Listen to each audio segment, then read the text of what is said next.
The government's submission shows wages are failing to keep up with inflation, which is sitting at 5.1%.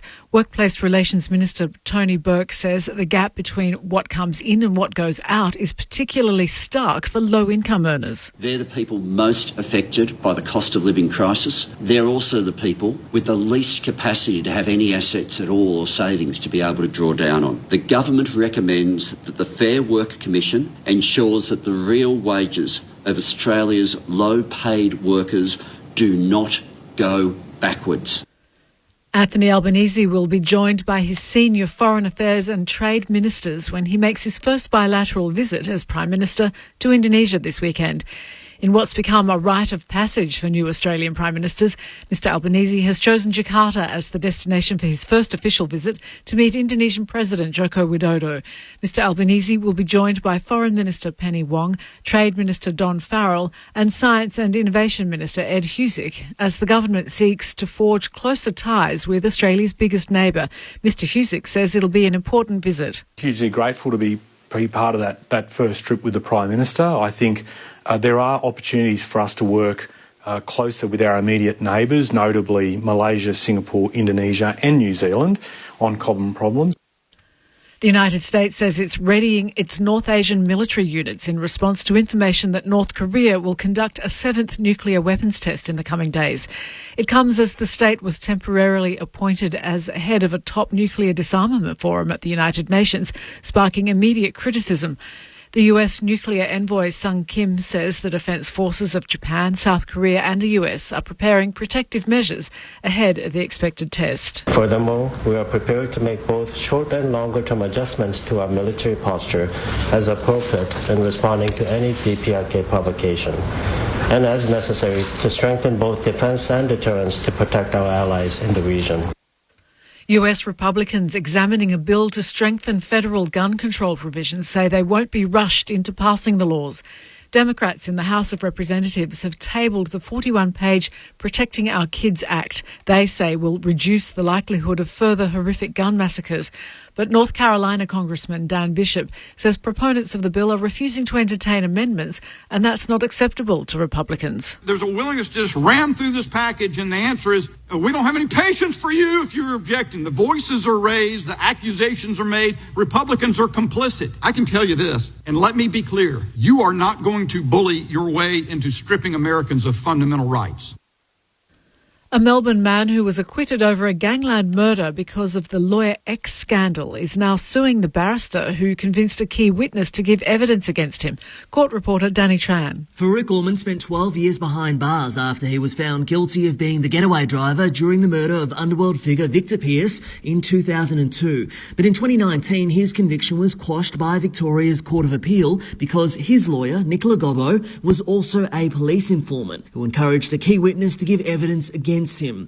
Mr. Orman is now suing her for unspecified damages, claiming that she breached her duties and caused him injury, loss and damage. Mr. Orman is also suing Victoria Police, alleging the force falsely imprisoned him. Ms. Gobbo hasn't filed a defence yet. Victoria's Health Department says there's been a second case of monkeypox in the state 9 days after the first. It says the two cases are unrelated. The second case is a man in his 30s who returned from the United Kingdom. The Department of Health says it's contacting a number of people who've been in contact with the man. In sport, a resurgent Western Bulldogs takes on Geelong in just under an hour at Docklands to open round 12 of the AFL. The Bulldogs have won 3 straight matches after an uneven start to the season, but face a Cats side buoyed by the return of Gary Rowan and Rhys Stanley. Dogs coach Luke Beveridge says despite a grand final appearance last year, his team remains a work in progress. Always looking ahead and what your next version of yourself is, and even this team at the moment is very different to what it was even last year, even at the start of the year. There's a weather warning for damaging winds in the southwest of the state and parts of the Wimmera, and a strong wind warning for waters from the west coast around to central Gippsland coast. Showers tomorrow, a high chance of showers in Melbourne, expecting a top of 15. ABC News.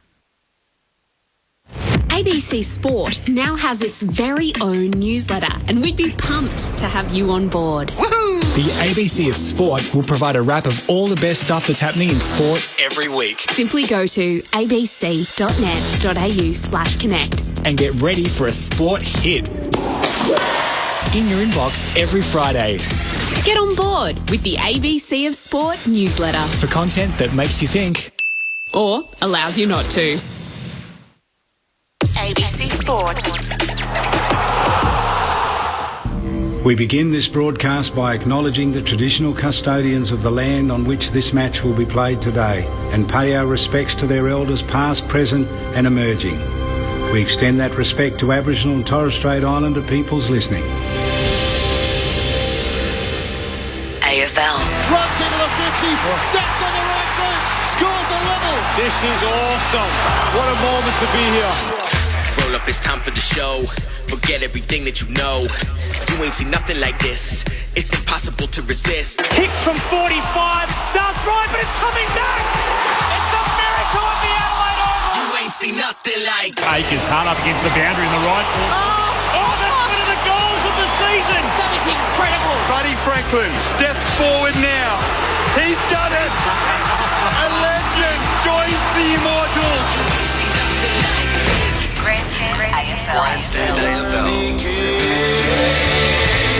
Now from 55 goes bang.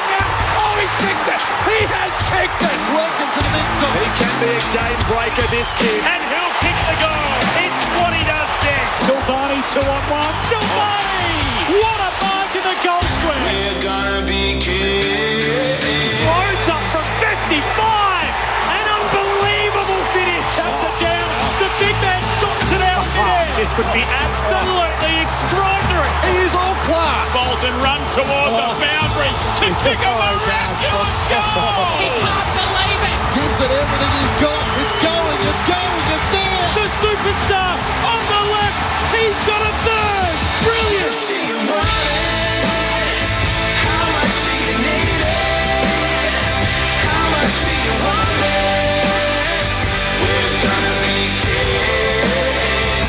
The 2022 AFL Premiership season. Grandstand AFL. Bells to Vanderbilt. Sweeping hand pass to the board. Shut the door. On ABC Radio and ABC Sport Digital.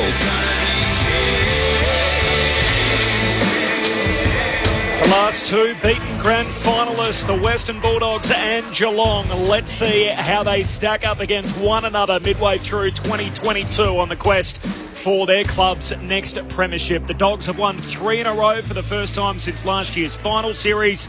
Meanwhile, for the Cats, they've won 2 in a row, but they've both been at Cardinia Park. They head up the highway to play the Western Bulldogs under the roof on a fast track at Docklands. Every team's played 11 games, so we tick past the halfway mark of the year. Into the bye rounds and into round 12 we go. On Grandstand AFL, my name's Corbin Middlemass alongside Matt Clinch, Mick Moldhouse, Cameron Ling and Tim Hodges for the call tonight. ABC Radio, ABC Sport Digital and, of course, ABC News Radio. There is always a late change when the Cats are in action under coach Chris Scott, and that's no different tonight. Jake Kolajasny is out with the health and safety protocols, so as a result, Luke Dalhouse comes into the Geelong 22. The two subs are Quinny Narkle for the Cats and Mitch Wallace for the Bulldogs. Josh Bruce is going to join us. They're injured full forward from Footscray in just a moment. Clinchy's here, as I mentioned off the top. Hello, Clinchy. Evening, Corby. Good evening, everyone. I feared for you during the week. Winter has well and truly arrived, and we're into the single-digit temperatures. So in our house, it's heater on, heater off, and hopefully we get a warm contest tonight. Two sides who hope to feature in the top 8, and after the slow start to the season for the Western Bulldogs, they managed to turn their season around from a 1-3 shaky start. They're inside the top 8 now. The challenge is to try and stay there, and we've had the luxury of seeing Geelong on their home deck the last 2 weeks, and they belted up the South Australian club. So a good test tonight to see how far they've progressed and can they match it with the best sides. I haven't completely ridden Geelong off, perhaps like some others, but tonight will give us a really good indication as to how they're tracking. They've got a good record against the Western Bulldogs, having won 14 of their last 16, but they've only played at Docklands 3 times in the last 3 years. So it's a place they haven't played all that often, and the Saints are able to expose them for speed. So can't wait tonight. I think there's a bit to work to and a bit to shape the rest of the weekend. I saw a good tweet during the week about puffer jackets, and at the type of week we're having, it's a puffer jacket inside type weather, let alone outside at the moment, and all of us have brought them along tonight. And Lingy, you and I are still wearing ours, even though we're inside, the heater's on, the window's shut. It is fresh in Melbourne. We are absolutely into winter. Yes, you're right, Corbs. True footy weather, fantastic footy weather, and under the roof. You know it's still going to be a fast game. That was the cool thing when you came here as a player. It could have been wet, wild, crazy outside, but when you were driving up the highway and you knew the roof was going to be shut, you were still going to be in for a really good quality game of footy. Clinchy's right. I think the test tonight is what I'm most intrigued about. I think the Bulldogs' midfield has a big advantage tonight, whereas I think the Cats' forward line has a massive advantage over the Bulldogs' defence. And the Cats' defence, perhaps on paper, looks like it's got a slight advantage with Tom Stewart being in superb form. But you also know what Aaron Norton's capable of, hopefully with the matchup of De Koning. So there's all these key little areas that one team might have a slight advantage over the other. What does that end up with at the end of the night? I'm keen to see, because both teams, I believe, are good, but both teams aren't firing on all cylinders yet to this halfway point of the season. Frame it up for me, Mick Moldhouse. What are we in for tonight? Well, can I just open up by just saying, I never believe that I ever say that Lingy's soft.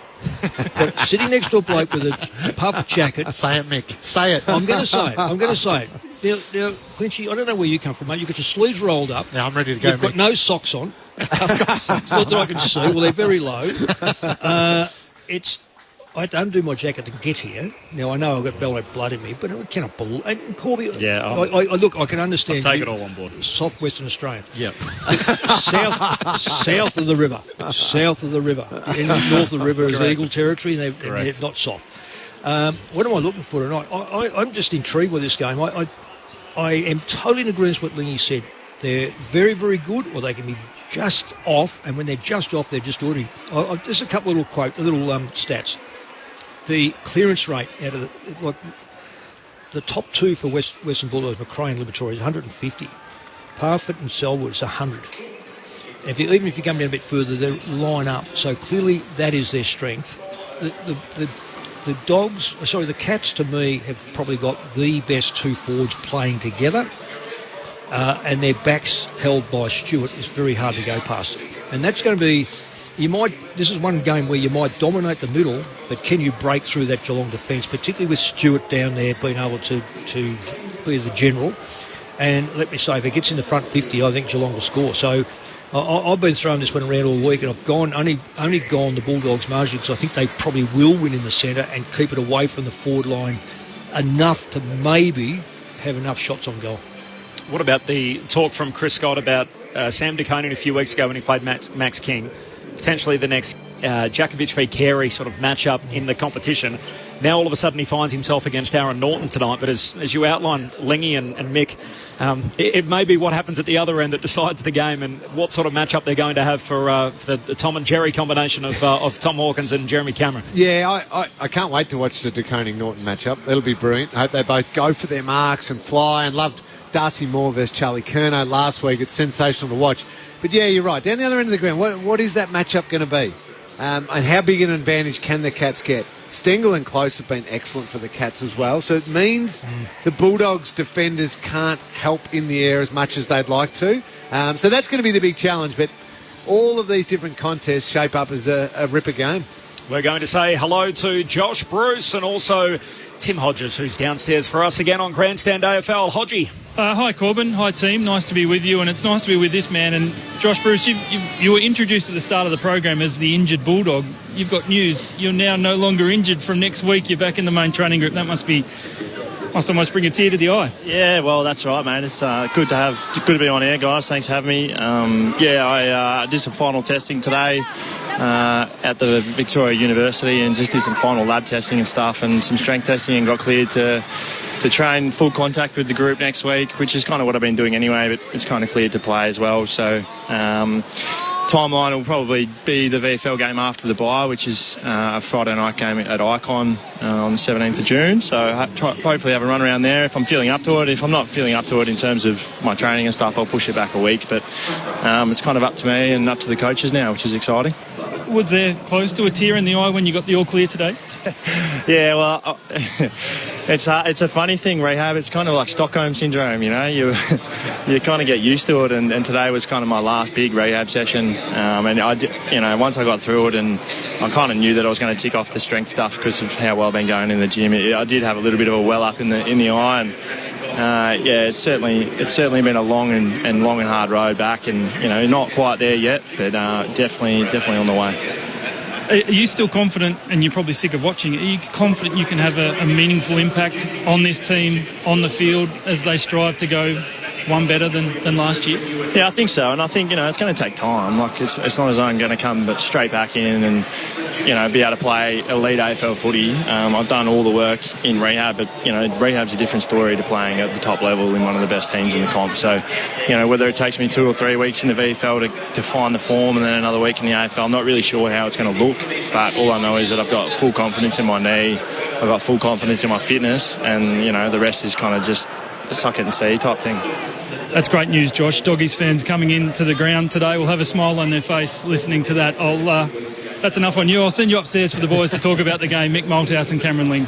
Josh, that is fantastic news. Very exciting. So I think every footy fan will be happy to see you back out there. Do the coaches start giving you instructions about what they're going to want to look for in those early games, or is that still too early and it's just 100% about the physical requirements at the moment? It's a good question, Lee. I haven't actually sat down with the coaches yet. I trained with the main group on Wednesday, and they had match committee, and I spoke to a couple of coaches just briefly. But I guess coming into my first game, I'll probably sit down with Bevo and have a chat to him and see what he wants from me, what he's looking for. He's obviously not going to want to rush me, I don't think. And the forward line's actually handling it pretty well with Buku coming in lately. So it's just one of those conversations we're just going to have, me and Bevo, I think, Lingy. And I'm glad you brought up Buku, and I suppose I throw Jamara in here as well. Have you been able to play a role in developing them? And I suppose the catch-22, if you don't mind me asking, is basically you're developing someone else to play in the role that you're wanting to eventually come back and fill. So how do you balance that, help your teammate, support your teammate, grow your teammate, versus when the time comes, I want to get back in and grab that spot? Yeah, it's a great question. It's something that, I think you have to wrestle with as you get older in the league, and I'm sure you're aware of that as well, Lingy, when you were playing. And, it's just kind of one of those things where you just got to park your ego, and, it's the betterment of the team and betterment of the club. And, for me to be able to develop younger guys, it's something that I actually get a lot of pride of, and it's something that I really gives me a satisfaction. I coached Buku in the VFL when he was playing the forward line, about a month or 6 weeks ago for the first time. And, it's something that I'm really enjoying doing. And, I still think that I've obviously got the ability to play my role for a number of years to come. But, it can only help the club for the young players to try and learn as well. And that's what older players did to me when I was coming through as well. Josh, you probably have a 3-3 forward line anyway. I mean, he's not near as tall as you. But I think what we're probably seeing with the Dogs is your absence has certainly thrown them out, particularly when you did get injured. They've had to adjust. Are you seeing, as an observer now for over 12 months or thereabouts, are you seeing any structural differences in AFL? Like a lot of clubs now have got that big double forward. The backs are finding it very difficult to hold. There's a number of players now vying for that Coleman medal. Are you seeing something structurally different? Yeah, well, I'm noticing that the key forwards are kicking a lot of goals, which I think is great for the game. Selfishly as a key forward, and we do love that.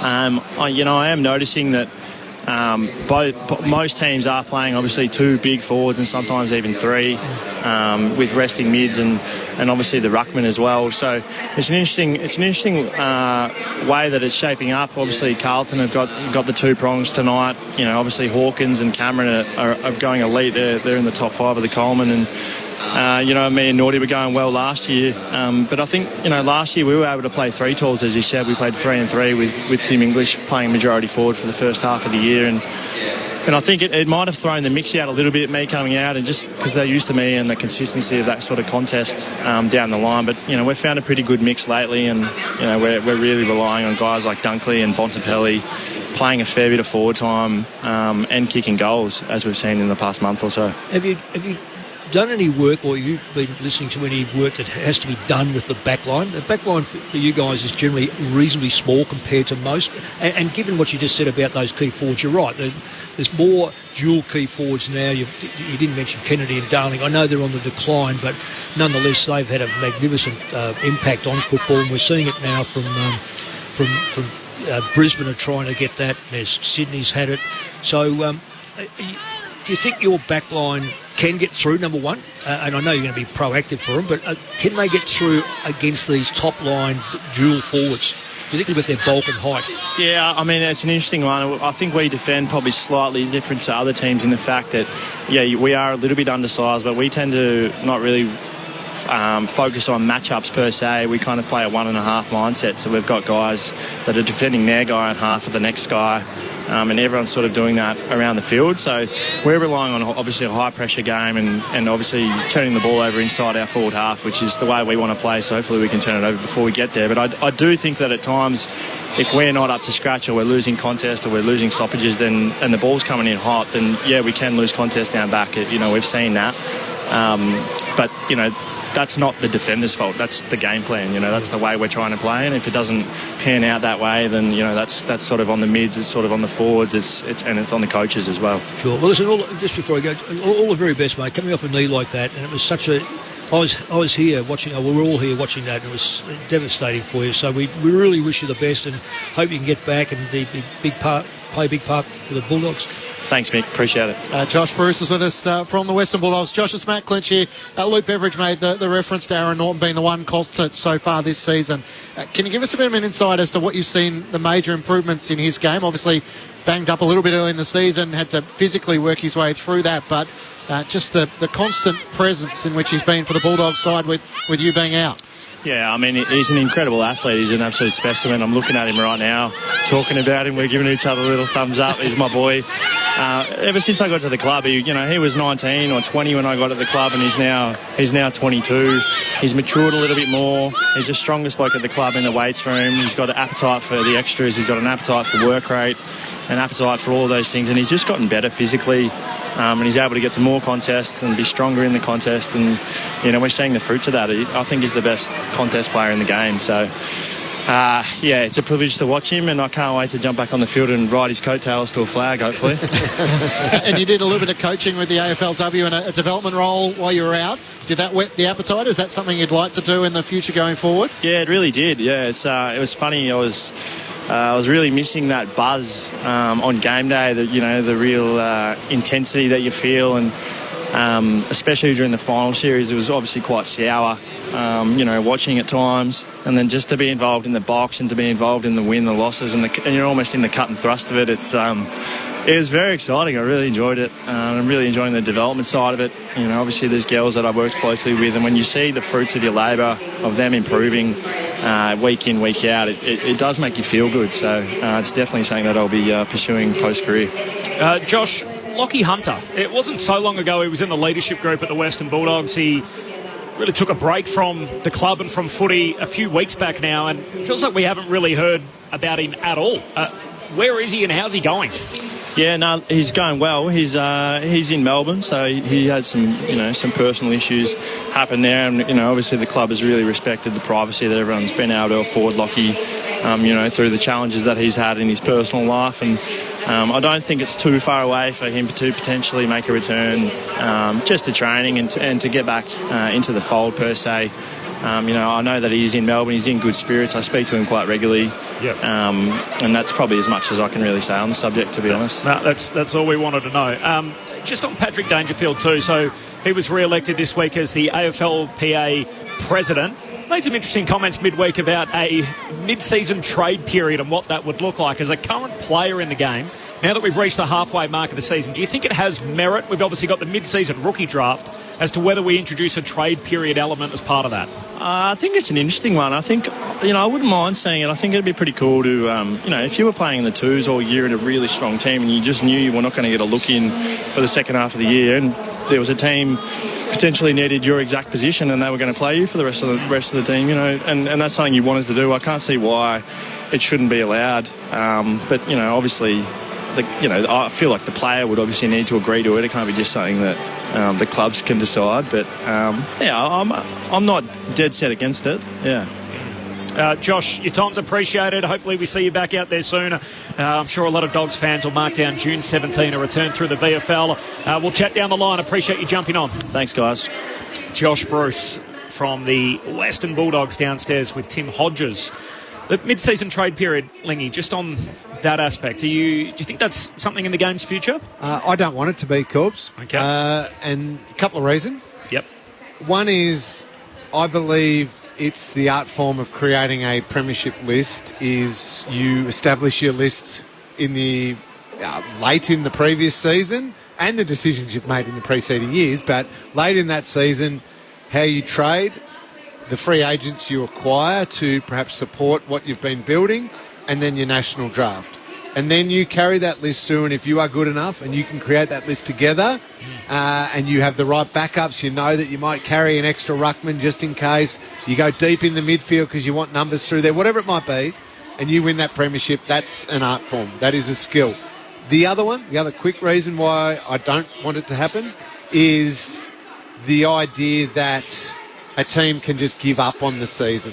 Now, they will argue for that, well, we're creating for the next season because we'll give up assets now in order to get more draft picks to reload. But I think we would see some massive blowouts where a team just effectively tanks, but by using the mid-season trade to load up on draft picks for the end of the year.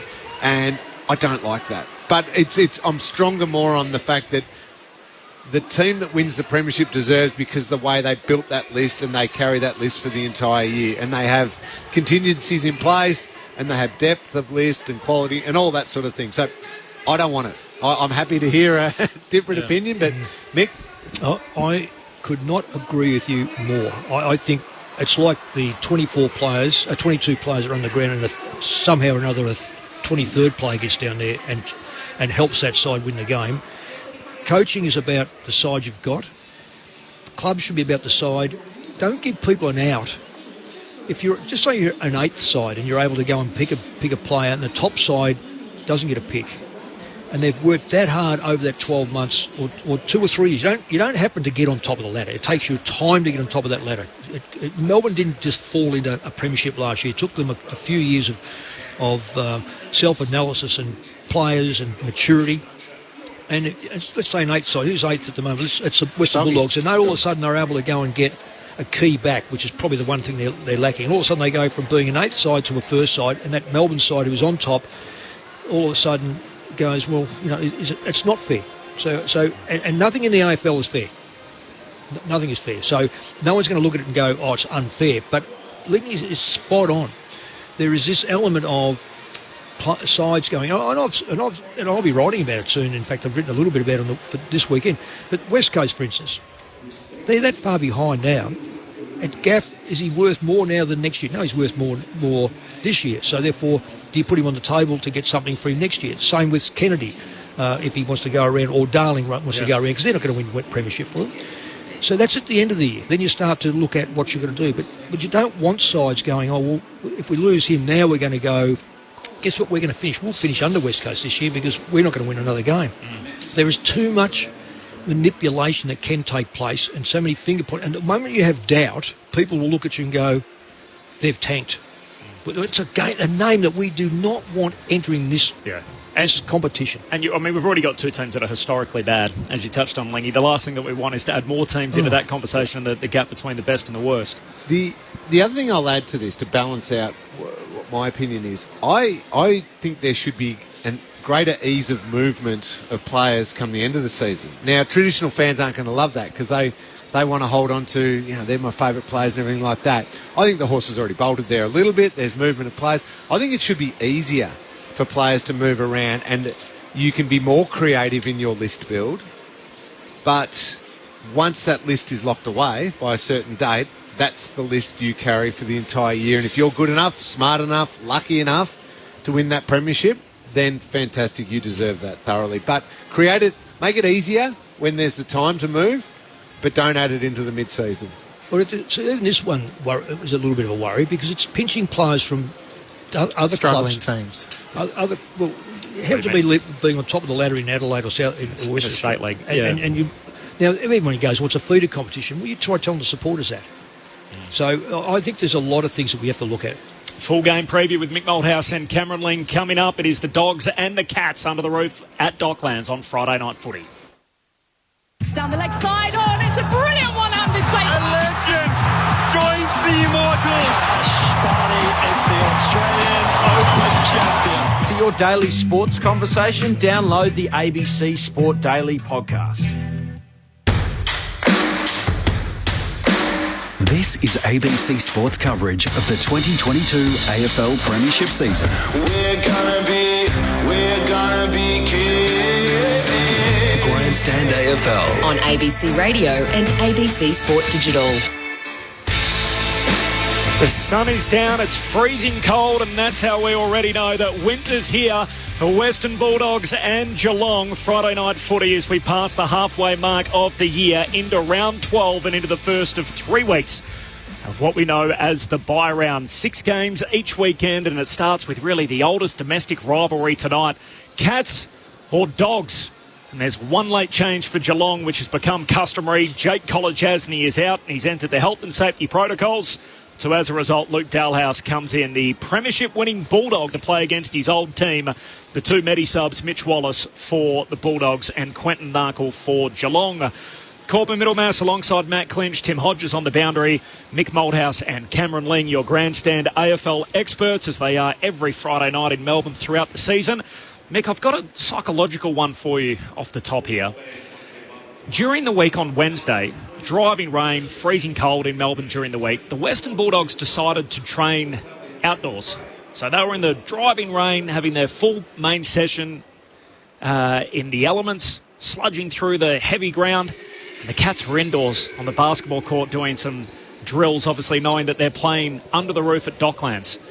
How did you approach these games, and which path would you have taken your team down for a Friday night game under the roof?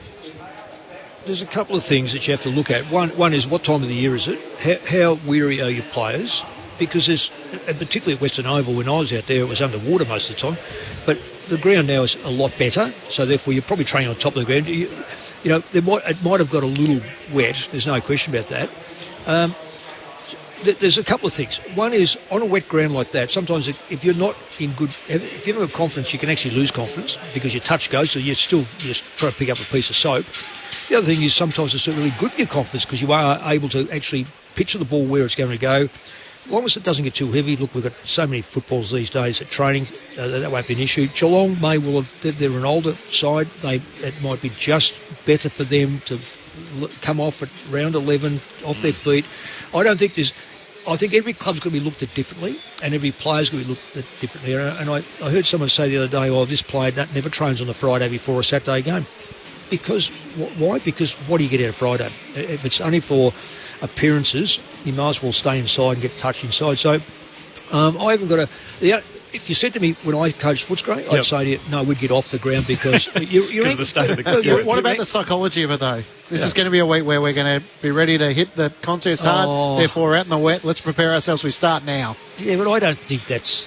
If you're talking Wednesday, I used to love sides being up on Wednesday, thrashing about and cheering and stuff, because by Friday they're worn out. Yeah. So I don't think that wouldn't be the case. It might be just a case of, look, we're training it and that's what we're going to do. And I don't know how long they're out there for, so long as it doesn't affect their game structure, which I would say that we're talking about. Luke Beveridge is a very smart coach, and Chris Scott. So you're talking about 2 very smart coaches for a start off. So they know their player group. You've got to think of the emotional lift when you come in and you're walking from your car into the rooms and it's coming in sideways and you're freezing and you're wet and you're thinking, it's going to be a hard session. And then the coach says, boys, jump back in the cars, we're going to train indoors. How up and about and sharp. It only would have been a 20-minute session as well because it's a short break. Yep. And the ball's pinging around indoors and you're taking these marks and feeling good about yourself. That gives you a big boost, Clinchy. Trust me on that one. You feel good.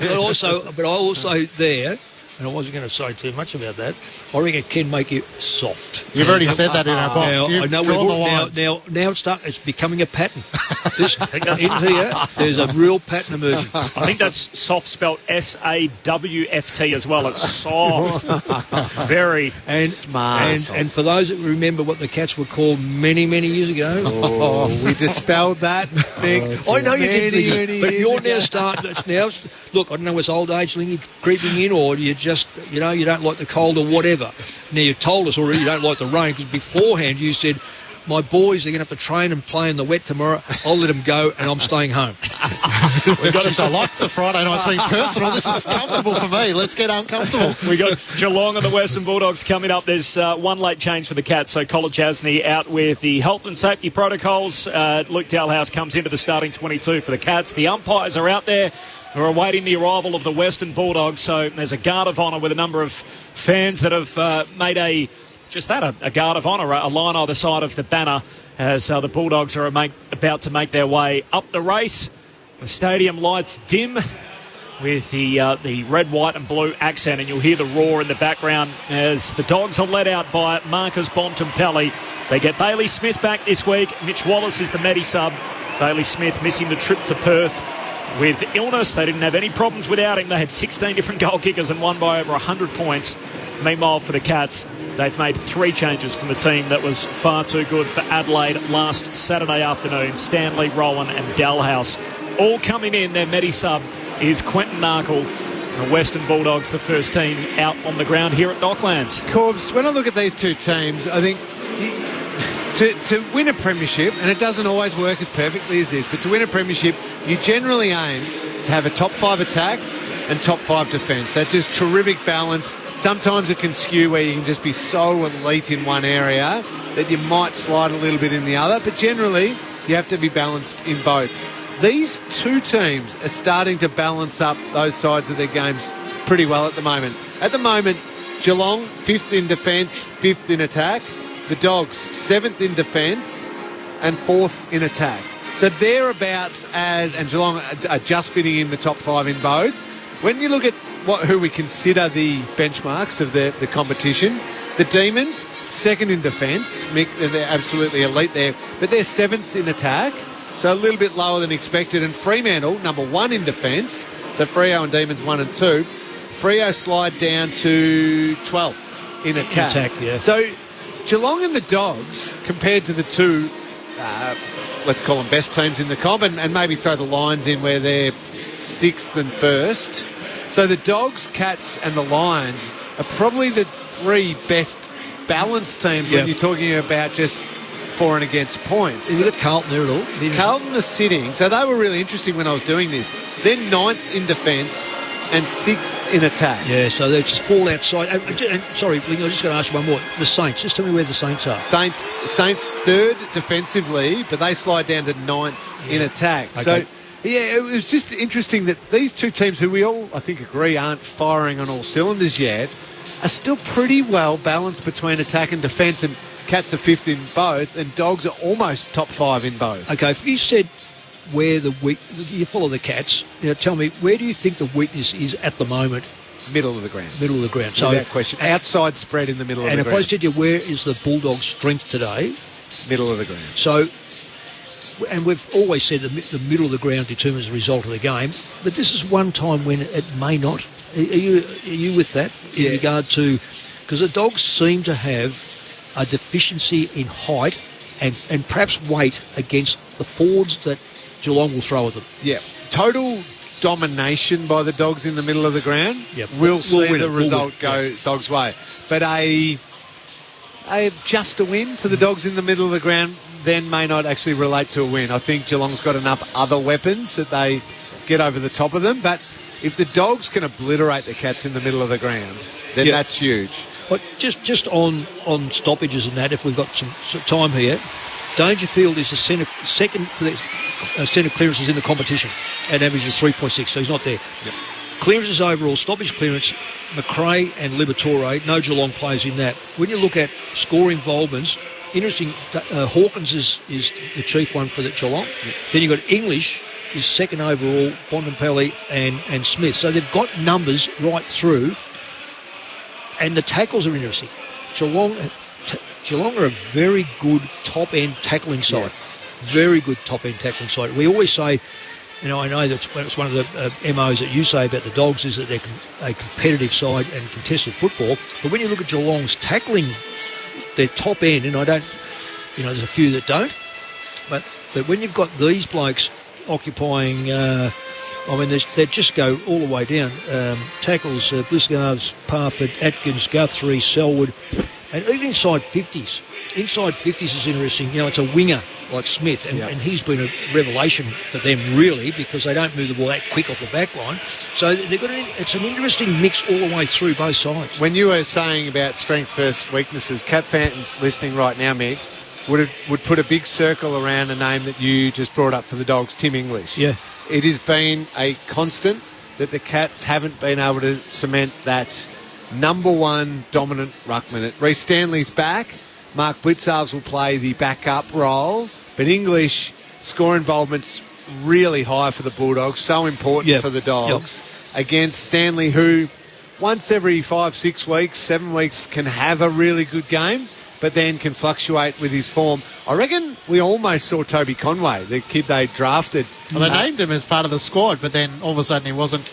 And Stanley, there was 22. a little doubt, Clinch Stanley coming back from injury, whether or not he would get up and maybe Conway would get a go. But I think that area of the ground in the ruck, the Cats are still searching. They want Stanley's best every single week. They don't get it every single week.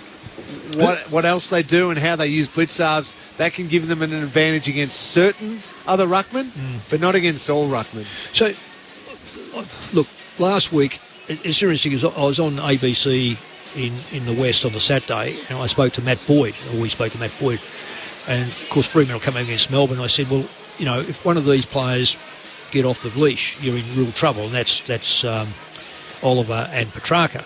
And I know we'll share the load. Well, half time they weren't sharing the load until they put Aish onto Oliver. Yeah. Now I asked the same question here. When I look at Geelong's midfield, it can be very one-way traffic. Even with the best of players out there, they are not known to hook in. And even just then, I just saw a tap there. No one, if that's the way they're going to go, they're going to leave it exposed. They probably, and I wonder where that experiment of O'Connor has gone. I think it's gone. You know what I think the move they've made is Tom Atkins to the midfield. Right, about 2 weeks ago. Who does it all? Who does it well? Who won't necessarily play a run with, but provides that tackling pressure, the two-way run that you're probably asking for there. Just the other one is Tom Stewart's role is fascinating. He's almost an extra midfield. So Stevens and Atkins are playing in the midfield, probably from their best 22, with Dangerfield and Menegola not there. But I'm fascinated what the role is for Tom Stewart. 40 disposals would suggest he's not playing on an opponent, but he's pushing up the ground and providing that link. Surely Luke Beveridge has a plan for him tonight. Well, can I just jump in there? It baffles me, Matt. I've got to say, it baffles me when you allow. If you want to go with, and this is typical of Geelong, if you go 5 against their 6, good luck, because nearly every one of them can use the football, and they will make sure that the right person is free. Sides have done well against Geelong, and we've seen GWS at Geelong keep their 6 forwards. Stewart then has to defend, because you say, well, okay, I don't care who he picks up, but we're going to go through him unless he picks him up. So if I could just jump in there, Matt, this is where I reckon sides. You know what? I'd put Williams forward and say, I don't care. Go to him wherever he goes. It might lead you to a wing. Go to him, and look, he might get the same number of possessions, but at least he's going to be under pressure getting them. And you know what they can't do? This is the mistake a lot of players make who get the role, to go and play on somebody like that. I did it a number of times when Luke Hodge was at his peak. After he unfortunately won a Norm Smith medal against us, Bomber Thompson said, no matter what, for the next couple of years, Luke Hodge, I don't want him getting a kick in the games against us. So I had to go and play on him as a forward when he was that incredible peel-off defender and intercept. What we worked out was, they go in with this mindset, I'm going to lead to dangerous spots so I get used. I'm going to get used. I'm going to lead to dangerous spots. Does not happen. Stop leading on him. Realise is, the moment you take a step to lead, Hodgie was coming off and trying to read it. That's what Tom Stewart does. Don't lead. Stay at home, almost stationary, on Stewart, and then let the ball come to you, because Stewart will end up in the right spot because he's so smart. Let it come to you, and then aim to beat him in a contest, in a one-on-one, or at least break even. Ball's on the ground, then you can go to work and you can do all these things. Too often, these ones who think, I'm going to play a defensive forward role on this really important player, I'll lead to dangerous spots and I'll get used. No, you won't. He will outread you and he will cut you to ribbons. Stay at home on him. I used Alan Tuvey, his first game. he came as a half-back, he trained up as a half-back, went right through the second as a half-back, and his first game I said, you're going just a half-forward on Delidio, and you're going to play on him. Kick 3.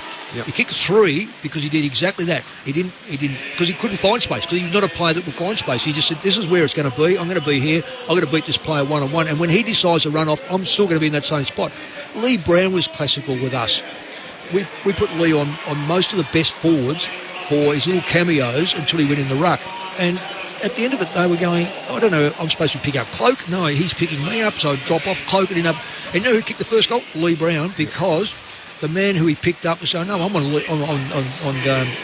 Cloak, drifted off. The bloke who was supposed to be on Brown was going, well, I'm free. No, you're not.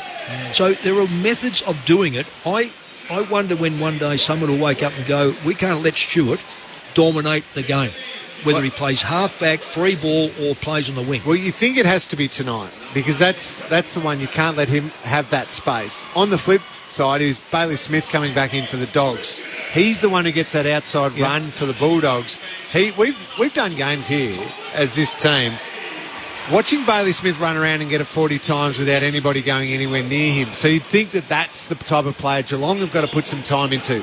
Stewart for the Cats, Bailey Smith for the Dogs are the ones who generate so much for both these teams. If we all watched the third quarter on the weekend of Fremantle versus Melbourne and saw the speed with which Fremantle opened up the best team in the competition, that's got to be the challenge for both of these teams as they want to jump up to that really top tier of the competition, is how can they get to the outside with some speed? How can they hurt on the outside? Now, the other coaches, of course, saying, how do we stop those types of players? It's Stewart and it's Smith, for me, who have the capability to get that to the outside and get their team going. And just for your you can call out those figures, but they lie metres gained. Bailey Smith second in the competition, and Tom Stewart fifth in the competition. So what you're saying is it's there. It is in black and white. They're the figures that support that. And even if you're the dumbest coach, you look at that and you go, wow, I don't know if I want Tom Stewart getting 600 metres a game. I mean, I'd rather let's get him outside walking the perimeter of the ground, but not on the ground itself. The speed's a fascinating point, and I mean, it was what underpinned Richmond's dynasty, wasn't it? And you can see with Fremantle, it's very deliberate drafting. They've done a great job with their list construction to go and get guys that have foot speed, and so we often say speed kills in this game. And it's a combination of foot speed, absolutely, Corbs, and it's a combination of ball speed. Yeah. Ball speed is so important. If you've got guys who are in and like Dave Mundy is no longer lightning quick, but he just doesn't hesitate. The moment he wins it, bang, gets it. Someone's already spread to the outside, and then the guys with the leg speed can carry it. And that combination, that's what the Dogs can be capable of. The other one I've just seen is Adam Treloar. Treloar and Bailey Smith. If they can dominate the mid and get it out there, they're capable of that type of thing. My concern with Geelong against St Kilda and also against Fremantle down at Cardinia Park, they couldn't go with them on the outside and got hurt there. So that's where it might be one if the Dogs can get over the line. Dunkley, for me, would be the bloke I'd play him high half forward. Yeah. Coin toss just taking place. Marcus Bontempelli and Joel Selwood. Time for us to head downstairs to Tim Hodges. Hello, Hodgie. Hello, guys. Nice to be with you. Marcus Bontempelli won the toss. The Dogs will kick to the Coventry, and that's the left of screen if you're at home watching on telly, listening to us. It is a cold night at the office, currently 10 degrees. It feels like 8. The low incoming is 6. Thankfully, the roof is shut tonight. And maybe the weather has hurt the crowd. The Dogs are expecting 33,000 people in the house tonight.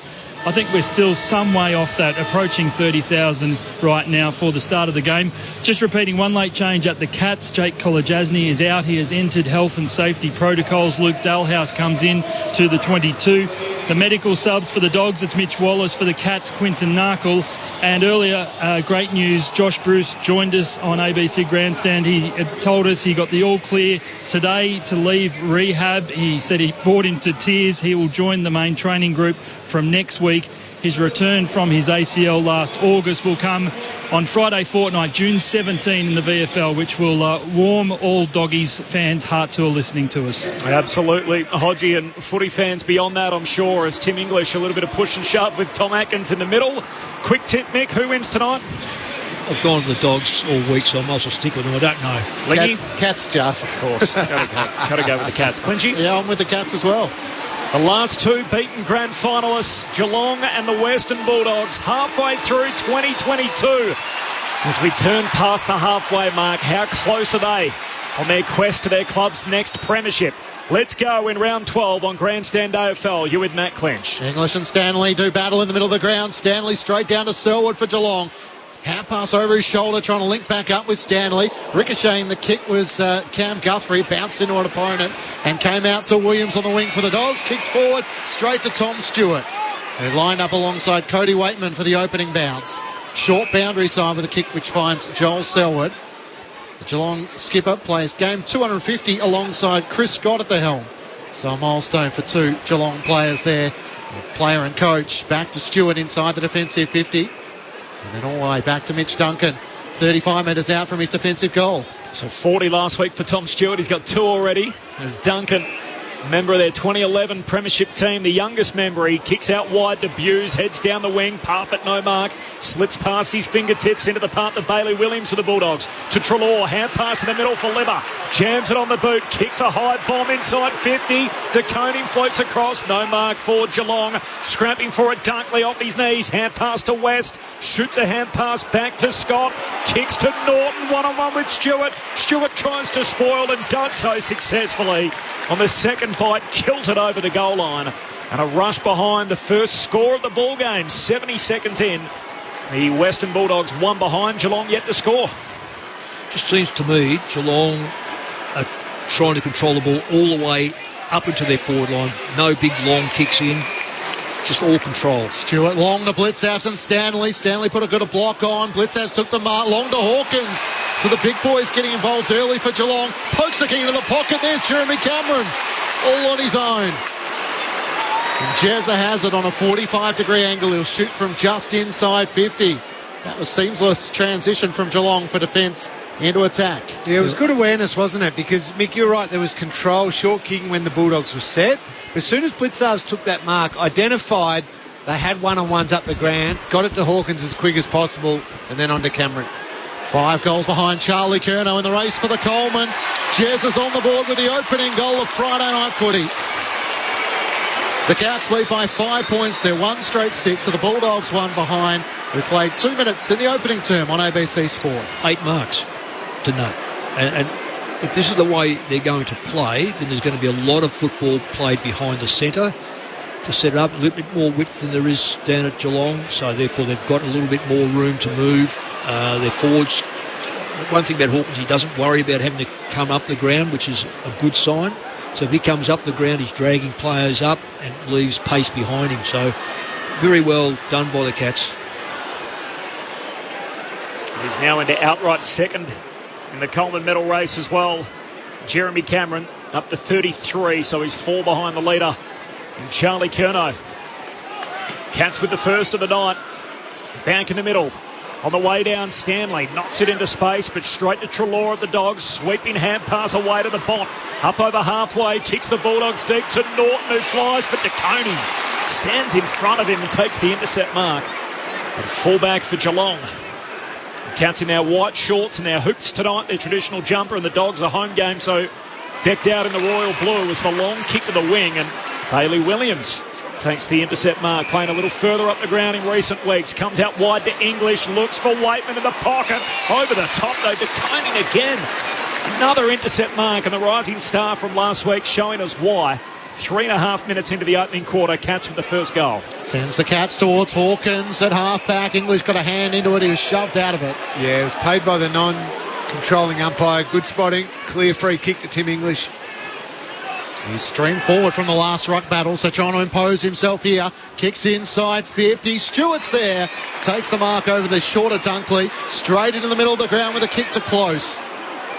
Wants to move it quickly as Cameron's got behind the ball. He gathers for the Cats at the back edge of the centre square. Works it further afield. Duncan sliding down low, takes the mark. Stengel's free in the pocket. Sends it long in that direction. Gary Rowan's there as well. He flew early. Crashed the ball down to the front. Cameron knocks it down to Stengel. His kick is smothered by Gardner. Still a chance. Atkins onto it. Snaps over his left shoulder. And Geelong have the opening 2. They got it inside 50 as quickly as they possibly could, and in the end they were able to make the Bulldogs pay. 2 straight 12 to the Dogs, 1 behind. Geelong by 11 after 4 minutes in the opening term. Here's Mick Moldhouse and Cameron Lee. The biggest concern right now, Mick, for Luke Beveridge would be the intercept marks down back. So De Koning 2, and then Tom Stewart that one then. And Stewart didn't hesitate, went into the middle of the ground, then it was wide open. They have to come to ground, don't they? Well, there's 2 things happening, Lingy. The Dogs will learn, if they don't learn very quick, there's going to be the most number of... There's 13-2 marks for start off, and I categorically can tell you this, the Cats are very, very confident that pound for pound, one-on-one, anyone on the back line, their forwards are better than the Dogs' defence, so they just know, get it in there. So they'll muck around with it until they get into position, and once they get in there, we've seen now 2 in, 2 goals. Nice efficiency that, Mick, to start the game for the Cats, up by 11 points. They win it at the coalface here. Cam Guthrie to Parfitt, hand pass away to Stevens, who kicks inside 50, and Gary Rowan hits up and takes the mark at right half forward, and they're shooting again at the big sticks. Nearly killed Luke Dalhouse there. Dalhouse going back with a fly. One of those ones you're told if a teammate is coming back, call him into it, but that was Rowan's ball. Yeah. It was him on the lead. We're just lucky that Luke Dalhouse didn't come off a lot worse. Just missed major contact. The game winner the last time these two teams met after the siren down in Geelong.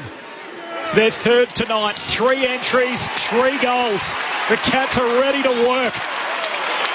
6 minutes in, Geelong lights out going forward. 3 straight 18. The Bulldogs 1 behind.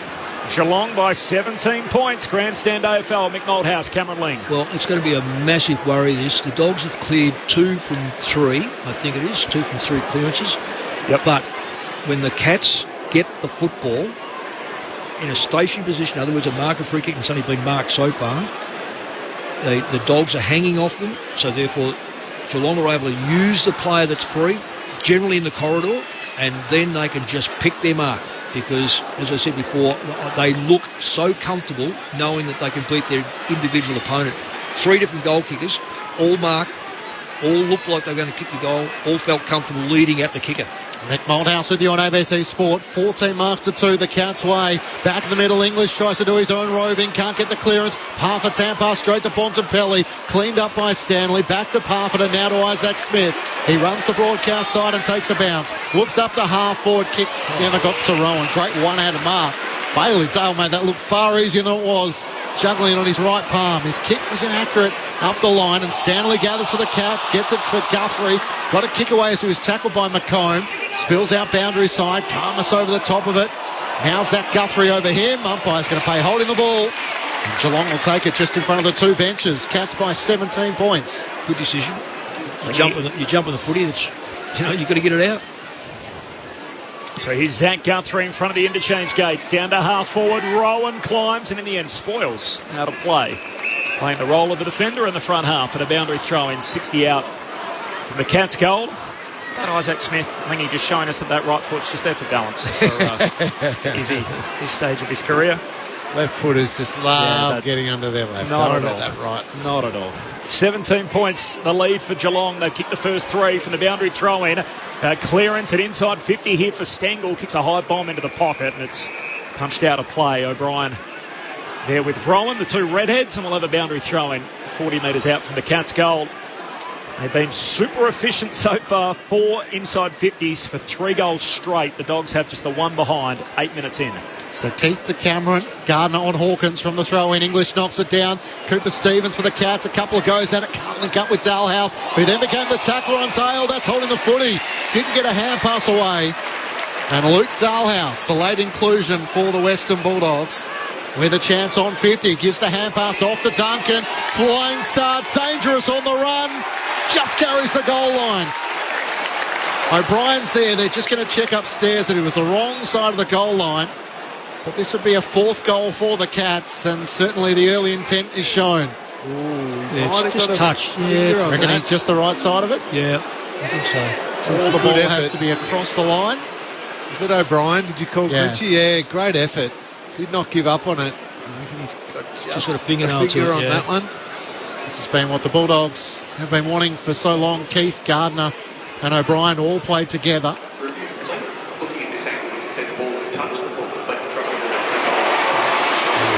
So I'm not sure if you could hear the voice of the arc there, but deeming the ball was touched before it went over the line. Tim O'Brien saves his side a goal. Geelong hold an 18-point lead. Worry, 37 possessions, 16. Real worry. We've said the Dogs should dominate the middle. They're getting cleaned up.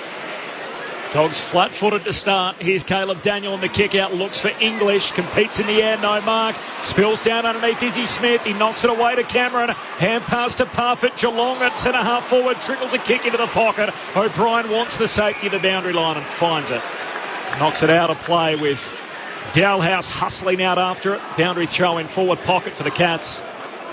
Colin Jasnier laid out for Geelong, entering the health and safety protocol, so Luke Dalhouse takes his place in the starting 22. Mitch Wallace and Quinny Narkle, the two subs. Hawkins doing the ruck work against English, didn't get a hand to it. Cameron gathers, kicks into a dangerous hotspot for the Cats. Gardner onto it first for the Dogs. Hand pass out in front of Daniel. Sweated on do by Rowan, knocks it back to Dalhouse. Hand pass to Cameron outside 50. Works it to Myers at left half forward. A worm burner inside 50. O'Brien picks it off. Takes the intercepting mark for the Dogs. Not sure it was 15, but enough to take a relieving mark under enormous pressure.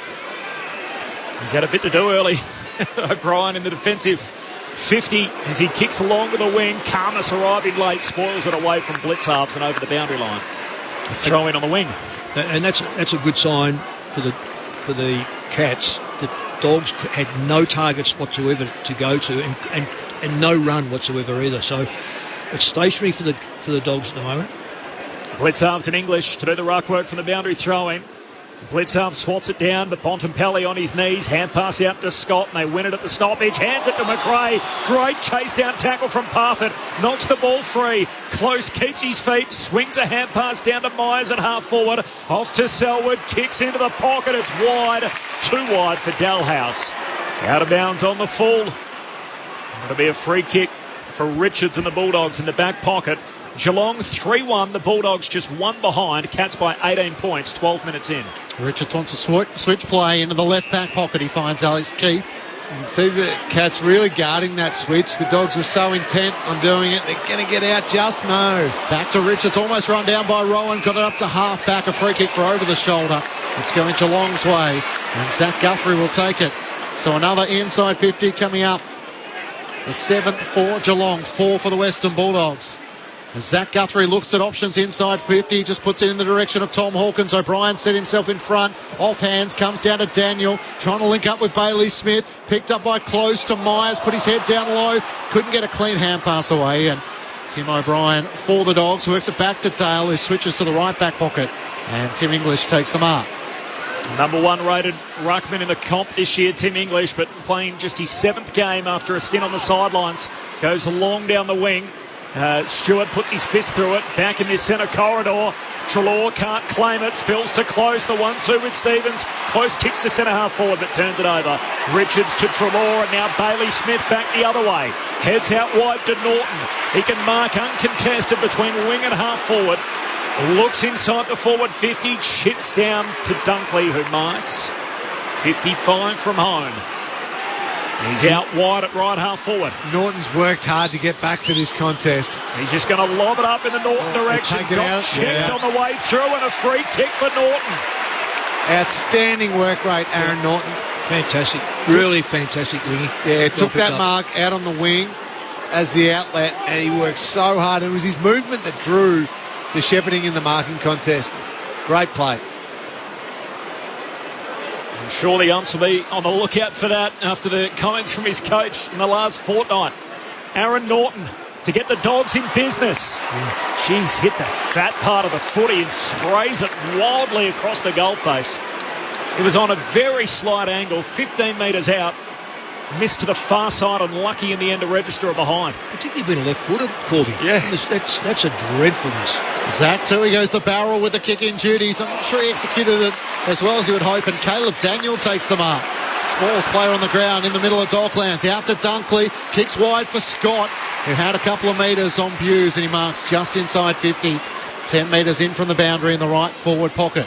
Well, this is what the Dogs are forced to do, is to keep away from the corridor, because the Cats are just cleaning up. So a lot of their shots are going to come from these angles, so they've got to make the most of them, otherwise find something better. The third-year Bulldog, Anthony Scott from outside 50. Can he be the one to break the deadlock for the Dogs? It's flying to the left. And through for their third behind. Geelong 3-1-19. They played 14 minutes opening term, down to Tim Hodges on the boundary. Just watching, I'm right behind Tom Hawkins getting treatment on his left hand. It looks like he's got a busted finger. He's, I won't tell you the word he just screamed out when they tried to strap it up, but he is in a lot of pain down here on the bench. So it's a left broken finger by the looks for Tom Hawkins. Thanks, Hodgie. Keep us updated as Dunkley receives the kick out and swings it wide to Isaac Smith, and he goes back to Stewart. Won't be subbed out Mason Cox style, you wouldn't have thought? No, not with the lid on tonight. There'll still be a role for him, I'm sure. As it goes short to Cam Guthrie. He'll just chip it to Buse. So again, the short kicking game we've seen from the Cats in recent seasons in their defensive 50. And boy, have they been efficient inside their front half already tonight, kicking the first 3 of the game. Buse goes long to a contest on the wing. Spills down to Stevens. He has it stripped from him. Liberatore for the Bulldogs. Hands it to Dale. Kicks across the half-back line. Daniel clean pick-up. Wanted. Dunkley missed it by hand. Atkins on it for the Cats. Hand pass to Jezza Cameron at centre-half forward. Chucks it on the boot to Stengel. In space out wide. He marks pressed up against the boundary line. Right half forward for the Cats. I reckon Josh Dunkley would want that all over again somehow. He's a tough player, but he just didn't body the ball. Left it dangling there for Geelong to take it away. So Tyson Stengel, arguably the best recruit and the best small forward in the game at present, as he hooks his kick across the goal face. Misses. Behind. Cats kicked 3 goals in their first 3 forward 50 entries. They've now gone inside 9 times.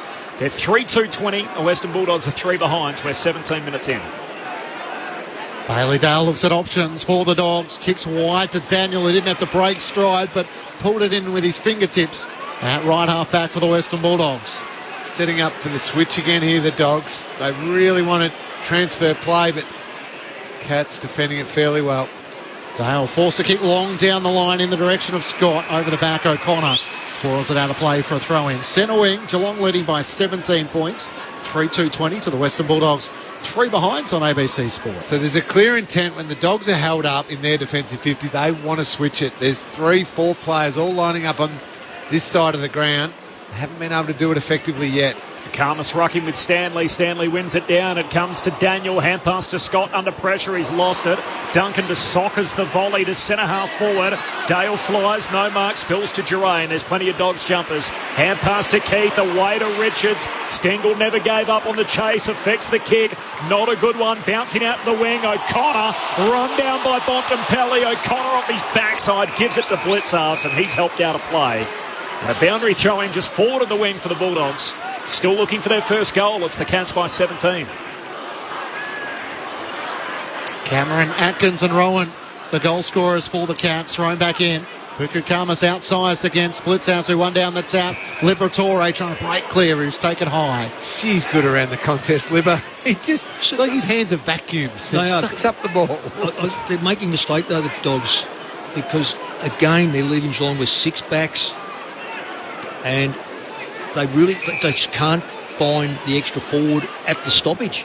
O'Brien just came on from the bench. Libber found him, then curries a kick inside 50. Too sharp for Bailey Smith. And out of play as McComb tries to keep it alive, and a boundary throw in. So the Dogs have it in their left forward pocket. Still searching for their first goal of the match. 18 minutes gone, opening term.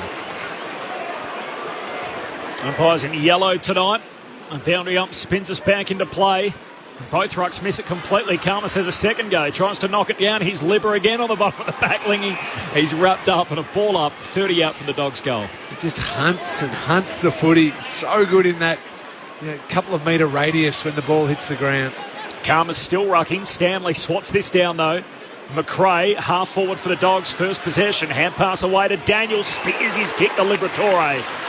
And Tom marks here 45 metres from goal on a 45-degree angle. Does kick goals, Liberatore, and Daniel's, what a class player to be able to picture that in front of him, because he knows Geelong players will all be back on the line.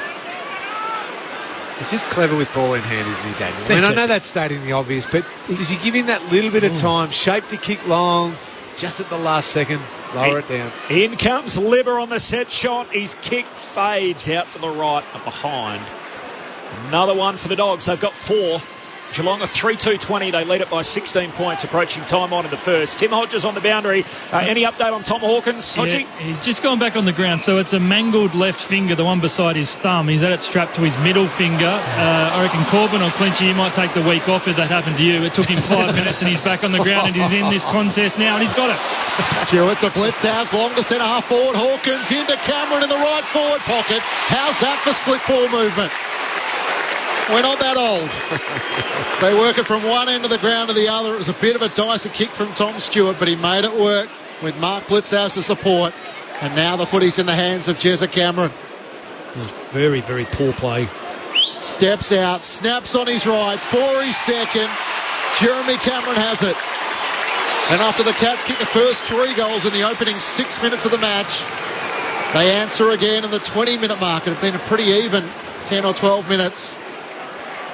So Jeremy Cameron able to kick his second, which is goal number 500. So he becomes a Cat now to reach the milestone. Of course, Tom Hawkins requiring 4 goals to kick his 700th career goal as well. So Jeremy Cameron, one of the all-time great forwards, hoping in the second stages of his career he continue to add to 500 so far. It was almost identical to the play where Jeremy Cameron got his first goal, except on the other side of the ground. Blitzarves took the contested mark first. Long to Hawkins, easy one-on-one contested mark, and then into Jeremy Cameron with his movement, his athleticism. It was just too easy, wasn't it? Oh, and all the goals have come from ball marking. It's so easy. Geelong by 22. They've kicked the first 4. Back in the middle, Cam Guthrie hooks a kick over his shoulder. Duray up to meet it. He's tackled. He's hit hard by Stanley. The ump says he was pushed in the back. And a free kick for Duray. Back edge of the centre square. Flares his kick out to half-back. This is Keith, who kicked a couple last week, pokes his pass for English and Richards, split them both. Cats are on the footy. Atkins bursting through, hand pass to Parfitt, kicks it hurriedly. Rowan flies, no mark. Cameron still hunting it. Top of the goal square, sockers it through for his third. Gee, they're cooking something special tonight, the Cats. They've put the first 5 past the Bulldogs. And they look like dynamite when it hits the ground inside 50. Cameron with 3 in the opening quarter. And just 22 minutes in, Geelong 5-2-32. The Bulldogs 4 behind. Cameron Ling and Mick Malthouse. I remember Joel Selwood saying when Jeremy Cameron first came down, he said he's the best athlete he's ever seen. And Joel has played with some phenomenal players over the years. I'm like, settle down, Joel. Come on, Remember us old boys? But watching him in action there, he ran past 3 Bulldogs players, including Caleb Daniel, who's quick, to get to that ball. He is a remarkable athlete. You know the worst thing about so far? Contested footy. I've seen 2 Dogs now put their hands out. Geelong hit it with their body. Hit it straight with their body. Not only hit it with their body, took the possession, and both times goals. So that is in the mind now. Up to 35 goals for the season. Jeremy Cameron just a couple behind Charlie Curnow. Bontempelli trying to get the clearance, pinned, holding the footy. Geelong take it through Atkins. Hand pass to Cam Guthrie, kicks wide towards Stengel. He just pulls in the mark in front of Richards. He's at left half forward, 55 metres out, into the pocket, goes to Jezza. Why wouldn't you? Can't take the mark. Gathers though, ground level. Hand pass to Parfitt, hemmed against the boundary, left forward pocket. Chips it towards close, but Cameron's there. He's in everything at the moment. And it's in the same left forward pocket that he's just kicked the last couple. He's going to give the hand pass off. Return, the provider, and Close kicks the goal. Jeremy Cameron bringing his teammates into the match, and Brad Close kicks his first. And all of a sudden it's 6 goals to none in the opening 23 minutes of the match. 6-2-38 the Cats to the Western Bulldogs, 4 behinds on ABC Sport. You're Mick Malthouse, Sam Cameron Ling. Well, this is all it's done is cement my mind that the Bulldogs backline do not know how to play one-on-one. It's okay to share this mysterious thing about all our so-called modern game. Oh no, we share the responsibility. No one takes responsibility. Instead of going one-on-one and the midfield working down with their one-on-one to make it a trench fight for the next 5 minutes, Geelong are just absolutely carving us like a hot knife through butter. There is little contest, little manning up, getting destroyed one-on-one, and no one's putting their hands up. It's just unbelievable at the moment. First 6 now for the Cats. English grabs it out of the ruck, kicks to centre half forward. Treloar and O'Connor in a tangle. Free kick Geelong. O'Connor's going to get it centre half back. Best opening quarter since round 1 for the Cats when they put 7 past the Bombers. As O'Connor goes wide out to Stewart. Hand pass to Duncan. Looping hand pass back to Tom Stewart. Willing to be patient. Chips it across the half back line to DeConey. Hand pass to Tui. Long kick out to right half back. Here's Zach Guthrie. Now the kick up into the front half. Heads for Hawkins. Gets to him on the half volley. Beats him. And slips through to Dale. Bulldogs back on it across half-back. Hand pass to Keith. Now to Daniel. Daring kick into the corridor. Finds McComb. That's the kick, though. It's the hand pass to Liberatore. Jammed up hand passes forward to Treloar.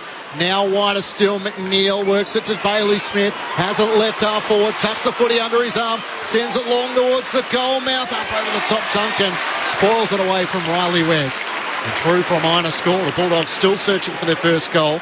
They've got 5 behind, so the Cats 6-2-38. At the other end. That was the best bit of play, though, for the Bulldogs, and it started with Caleb Daniel. Superb kick into the middle of the ground, opened up everything. That's what they have to be prepared to do, even though they're under the pump. Duncan from the kick-out runs, carries, and then kicks it long to the wing, spills down to Dalhouse. A premiership-winning Bulldog, hand pass to Selwood, and he's wrapped up and caught. The tackle from Treloar didn't get his kick away. And holding the ball, the decision, a free kick for Treloar on the wing.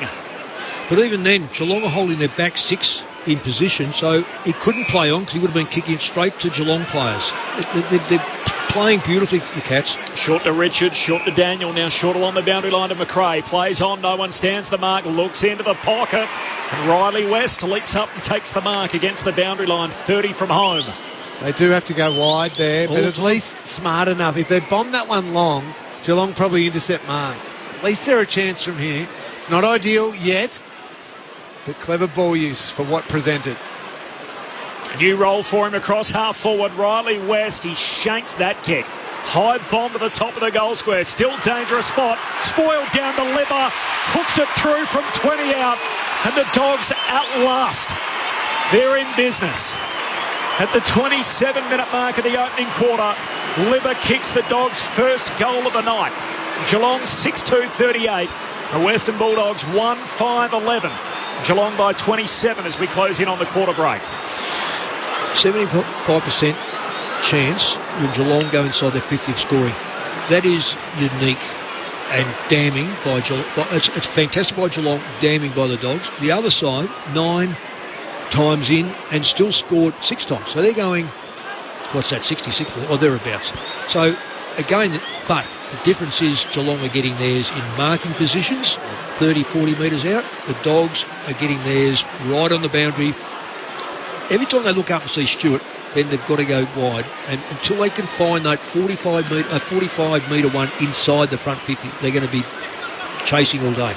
Bounce back in the middle. Stanley one down the tap, but Bontempelli sharks for the Dogs. Hand pass to Dale, kicks inside 50. West couldn't take the mark. He tries to lock it up though.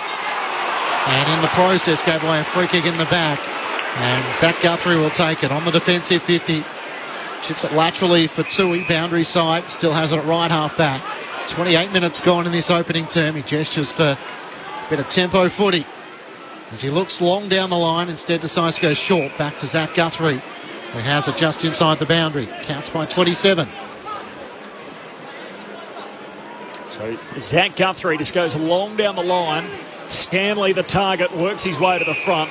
3 Dogs flew, and in the end, one of them gives away a free. Yeah, I think chopping the arm or high contact perhaps called. Yeah.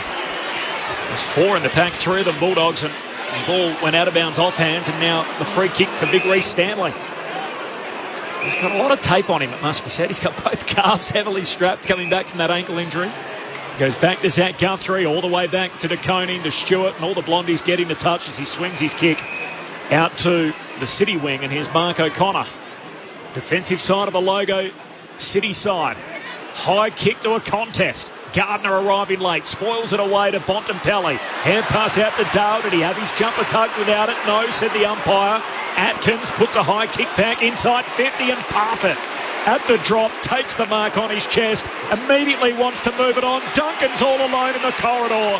And he marks 40 metres out directly in front. Gee, that's impressive awareness there from Brandon Parfitt amongst the massive players to take the mark, but then still understand there's probably 3 players on the open side of the ground and got it to Mitch Duncan in a much better position. But Lingy, there's only one dog player outside the back 50. How can they not understand to cover that? Mitch Duncan on the drop punt. Through it goes. And the Cats have everything working in this opening quarter. That's 7 for Geelong. As we tick past the half-hour mark, the Cats 7-2-44. The Bulldogs 1-5-11. Geelong back out by 33. And that's, unfortunately, Mick, what you're talking about. So, modern defence, it's the web or the zone or the team defence, whatever it might be. It's rot. Well, it works when, if a player comes into your area, you actually take responsibility for him. Not, I'm going to guard grass, I'm going to watch a player run past me and I'm just going to ignore him saying, oh, I've got my area covered. It's only a starting point to know that you've got a certain area covered, and then once a player gets to you and is in a dangerous position, you actually need to take responsibility for him. Mitch Duncan floated down there and no one went anywhere near him. That's exactly right. Cats' best first quarter since round 1 against the Bombers. Back in the middle of the ground. Liberatore trying to get the clearance. Kicks it straight to Bledsoe. He takes the mark at the top of the defensive 50. How surprising. Bailey Williams trying to offer a lead. That was ignored. So the Cats so well set up in their back half with Bledsoe's on the wing and Stewart in their defensive 50. Long down the middle towards Cameron. Can't take the mark. Parfitt hand pass to Selwood. Hurries a kick inside 50. It's wide of Hawkins. Offers the chase on Gardner. Hard against the boundary. Screws it around his body. Plenty of Cats waiting for it. Tui underneath it. Spoils it down against Scott to Selwood. Hand pass to Myers at right half forward. His kick looking for Dalhouse is too wide. And the mark taken by DeRay in the left back pocket. Cats by 33. That's how it'll stay at quarter time. Geelong 7-2-44. The Western Bulldogs 1-5-11. The Dogs, despite their slow start to the season, they'd only previously trailed 3 times at quarter time. They're a long way back here and an uphill battle for Luke Beveridge's side. The goal kickers in that opening term, Jeremy Cameron kicked 3, including goal number 500. He becomes the 62nd player in the history of the game to reach that milestone, the first since Tex Walker a couple of weeks back. And then singles for Gary Rowan, Tom Atkins, Brad Close and Mitch Duncan. Meanwhile, for the Western Bulldogs, Tom Liberatore kicked their only goal. 7-2 to 1-5, Cats by 33 at quarter time. The thoughts of our experts coming up in just a moment, but first down to the boundary, Tim Hodges. Luke Beveridge has been coaching on the bench and he's been stewing for about probably 25 of the last 30 minutes. He could not get out to his players quick enough. Normally he looks over the whiteboard and takes some time. He has gathered the Bulldogs players in the huddle straight away and he is getting into them and berating them in no uncertain fashion. So Luke Beveridge, clearly not a happy man. It was absolutely taking a toll on him watching that first quarter develop from the bench, and he is letting his frustrations out as we speak on his players. Thanks, Hodgie. The SMS number is 0437 774 774. Let us know where you're listening, what you thought of that, Dogs fans. 7 goals to 1 in the opening quarter. The thoughts of Mick Moldhouse and Cameron Ling coming up on ABC Radio, News Radio and Sport Digital. This is Grandstand AFL. Ready for some new adventures? Back Roads is back. From the macho mining town of Tom Price in WA to outback Queensland and Tasmania's Cradle Mountain, join me, Heather Hewitt, and some of my fellow guest explorers for a journey to some of this country's most remote towns, full of surprising and memorable characters. All new Back Roads. New adventures Monday nights on ABC TV and streaming on ABC iView. The 2022 AFL Premiership season. Grandstand AFL. On ABC Radio and ABC Sport Digital. 5 goals behind Charlie Curnow in the race for the Coleman. Jez is on the board with the opening goal of Friday night footy. Stengel's free in the pocket, sends it long in that direction. Gary Rowan's there as well. He flew early, crashed the ball down to the front. Cameron knocks it down to Stengel. His kick is smothered by Gardner. Still a chance. Atkins onto it, snaps over his left shoulder, and Geelong have the opening 2. Cam Guthrie to Parfitt, hand pass away to Stevens who kicks inside 50, and Gary Rowan hits up and takes the mark at right half forward. Their third tonight. 3 entries, 3 goals. The Cats are ready to work. Stewart to Blitzhouse, long to centre half forward. Hawkins into Cameron in the right forward pocket. How's that for slick ball movement? Steps out, snaps on his right, for his second. Jeremy Cameron has it. Atkins bursting through, hand pass to Parfitt, kicks it hurriedly. Rowan flies, no mark. Cameron still hunting it. Top of the goal square, sockers it through for his third. Parfitt hemmed against the boundary, left forward pocket, chips it towards close, but Cameron's there. He's in everything at the moment. He's going to give the hand pass off. The provider, and Close kicks the goal. Riley West, he shanks that kick. High bomb to the top of the goal square. Still dangerous spot. Spoiled down the liver. Hooks it through from 20 out. And the Dogs at last. This is the 2022 AFL Premiership season. On ABC Radio and ABC Sport Digital.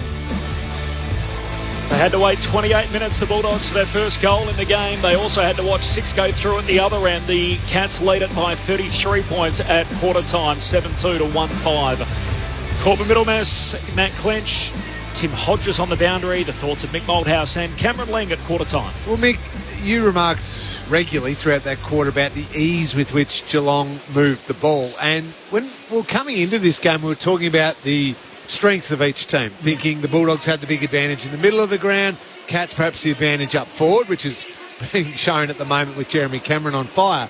But the middle of the ground's the big surprise for me. Yeah. The contested possession that quarter where we thought the Dogs would have an advantage, 36 to 26 the Cats' way. Smashing them. But the clearances, which is often where a lot of the contested ball comes from, is fairly even, 9 to 7. It's that second and third, the willingness to work over to the next ground ball, that the Cats are just dominating. Is that structural? Or is that just simply a mindset? The Cats are here to work and the Dogs have just been pretty slow and lazy to start. Well, a few things need to come to mind. One is early, just kicking the ball to the forward line and seeing it come back via contested marks by Geelong just being in the right spot. Dogs couldn't bring the ball to the ground. That's number one. The biggest factor to me, and I like to look at body language and that sort of stuff. There were there's more, but there was 2 in particular that were a running football. There's never a 50-50 ball. But both times the Dogs had the advantage of metres closest to the football. So one would say that it was 60-40 their favour. Both times they elected to put their arm out instead of body it. Both times Geelong elected to put their body in line with the football, took the ball away and kicked goals both times. That is a hungry side. And the other one is taking an easy ride, and it just shows up. So unless there's a complete turnaround of contested football, this game will go and just carry on the way we've seen that first quarter. So it's really in the minds of the Dogs to change it. And they're starting with their A grade in the middle now, the Dogs, to respond to that. Bailey Smith in there, Jack McRae and Marcus Bontempelli. I mean, you'd argue Libba too perhaps should be in there when you're wanting to win contested possession, but he's starting at half forward. Maybe he'll drift up to a stoppage, but they need to get going in the middle of the ground now. That's where they've got to get their way back into this game. Geelong by 33 points, 7 goals to 1 as we start the second term. English waits for it on the way down. Wins the hit out to Bontempelli. Sweating on him, Cam Guthrie lays the tackle. Ball spills out to Selwood. Hand pass back into the middle of Docklands. Collision from Stanley and Macomb. Ball spits out to Blitzhalves. Hooks his kick to centre half forward. Gardner puts his head over it for the Dogs. He's wrapped up by Rowan and Close. Taken to ground. Umpire says holding the ball. And Gardner didn't do enough to get rid of it. Gary Rowan will have a set shot here at centre half forward. Wow, so the umpire said because he was originally on his knees, took possession of it, then stood up and tried to make the play and was still being tackled and didn't get rid of it. That's why it was paid holding the ball. That's harsh. I get if you drag it in and you stay at ground level, yep, bad luck to you now. But Gardner's trying to make the play. He actually got to his feet and was trying to get it going. That's a harsh call. Yeah, especially when it's the likelihood is it's a goal. Just his second game of the year, Gary Rowan. Distance won't be a problem from here. From 51 metres out, Rowan leans back on the drop punt. Just fades a little to the left. are behind. Cats are 7-3, Dogs are 1-5. 60 seconds into quarter number 2. Dale quickly into Daniel in the right back pocket. Up to Aaron Norton, to Koning right there with him. Spoils it down. Treloar front and centre. Back to McComb. Works it with Liberatore.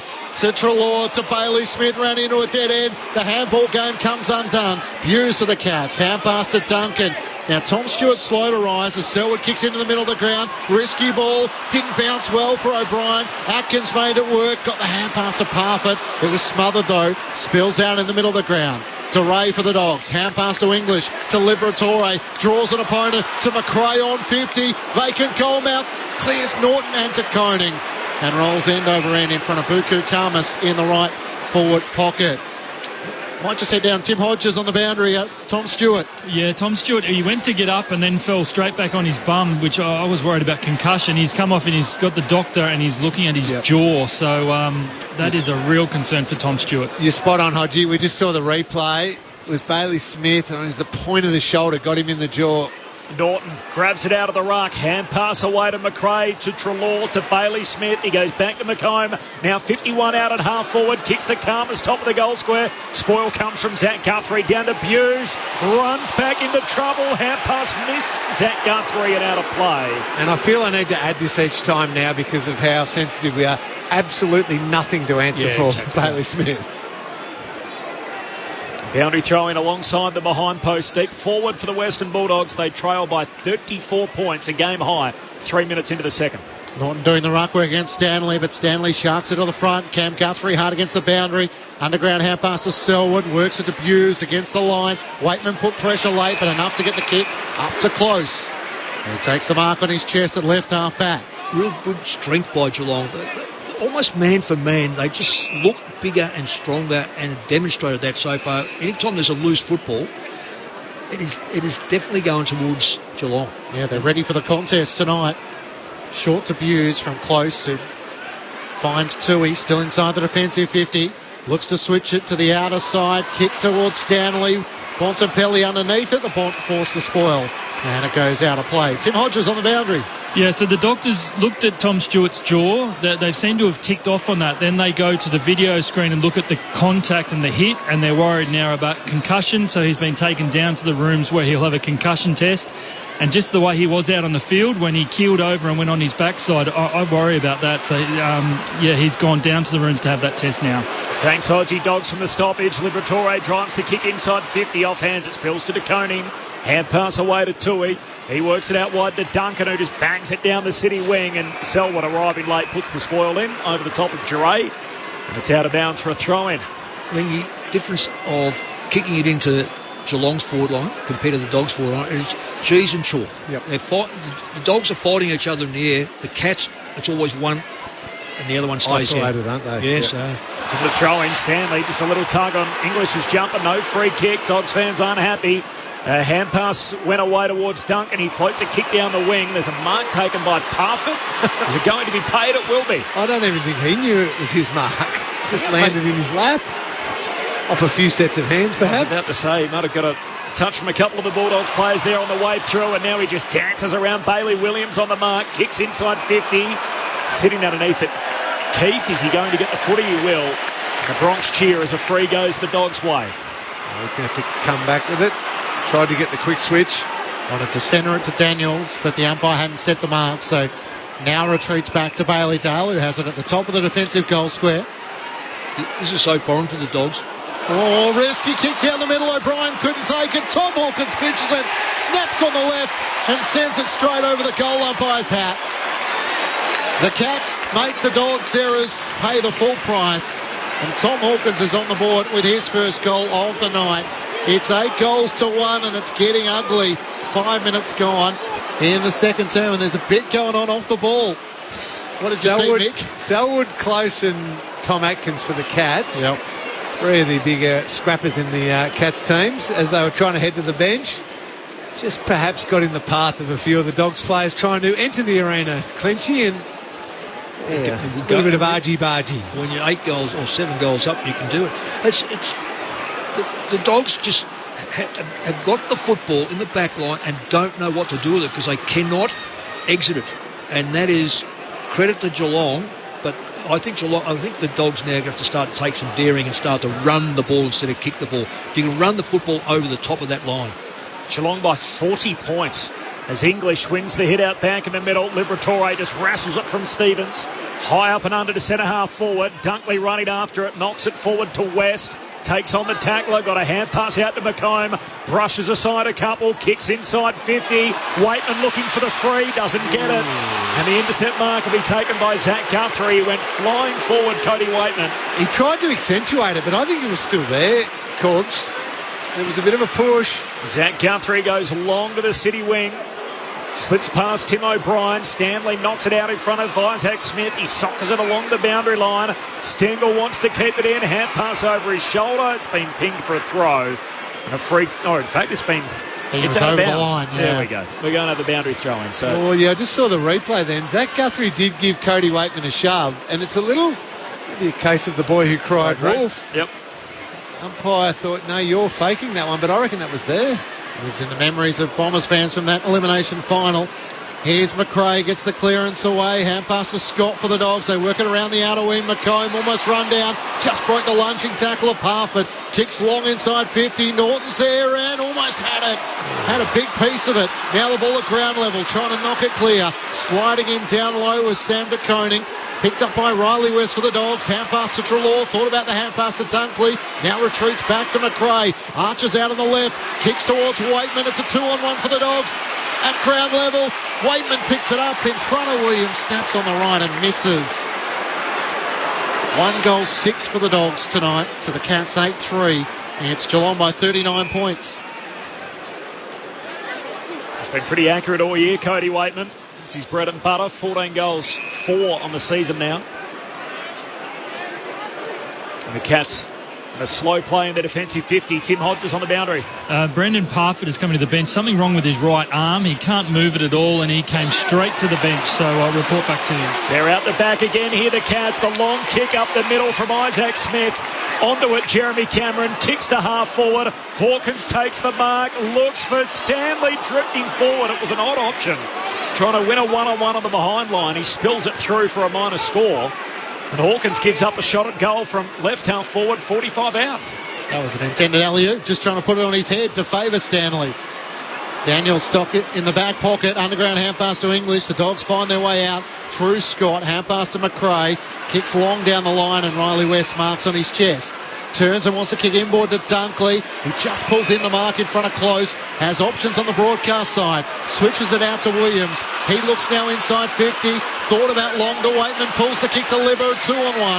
Rowan spoils it down with good support from Dalhouse. Waitman runs onto it 50 out though. Rowan lays a big tackle. And Waitman trying to knock it out. Can't do so. And the umpire will throw it up. Cats fans would like that intent from Gary Rowan in his second game. 40-point lead for Geelong, 8-4-52. The Bulldogs 1-6-12. It's an equal game high. 10 minutes into the second term. Blitzarves wins it down and then steals it from McRae. He's caught and he's dispossessed in a Dunkley tackle that's holding the ball. Free kick for the Dogs, 60 out. Hand pass away to the Bont. He loads up, he kicks a rocket. All the way through up the boot of the Bont. And can that be the lift of the Dogs so desperately need? 10 minutes into the second term. The Bulldogs coming from a long way back. They're 2-6-18. Geelong way out in front, 8-4-52. The Cats by 34 points, 10 played in the second. Yeah, they're just the little things the Dogs have to do. Really good strong tackle, get the free kick, and then didn't hesitate. Gave it to Bont and then took a bit of class from the skipper to nail it from outside 50. But with Tom Stewart now in doubt and he organised that whole Geelong backline, the Dogs have just got to have those little wins. Just trying to find another couple of goals before the halftime break without giving one up to the Cats. Get close enough to then maybe start unsettling them a little bit. And Parfitt, I think, is vital to them too.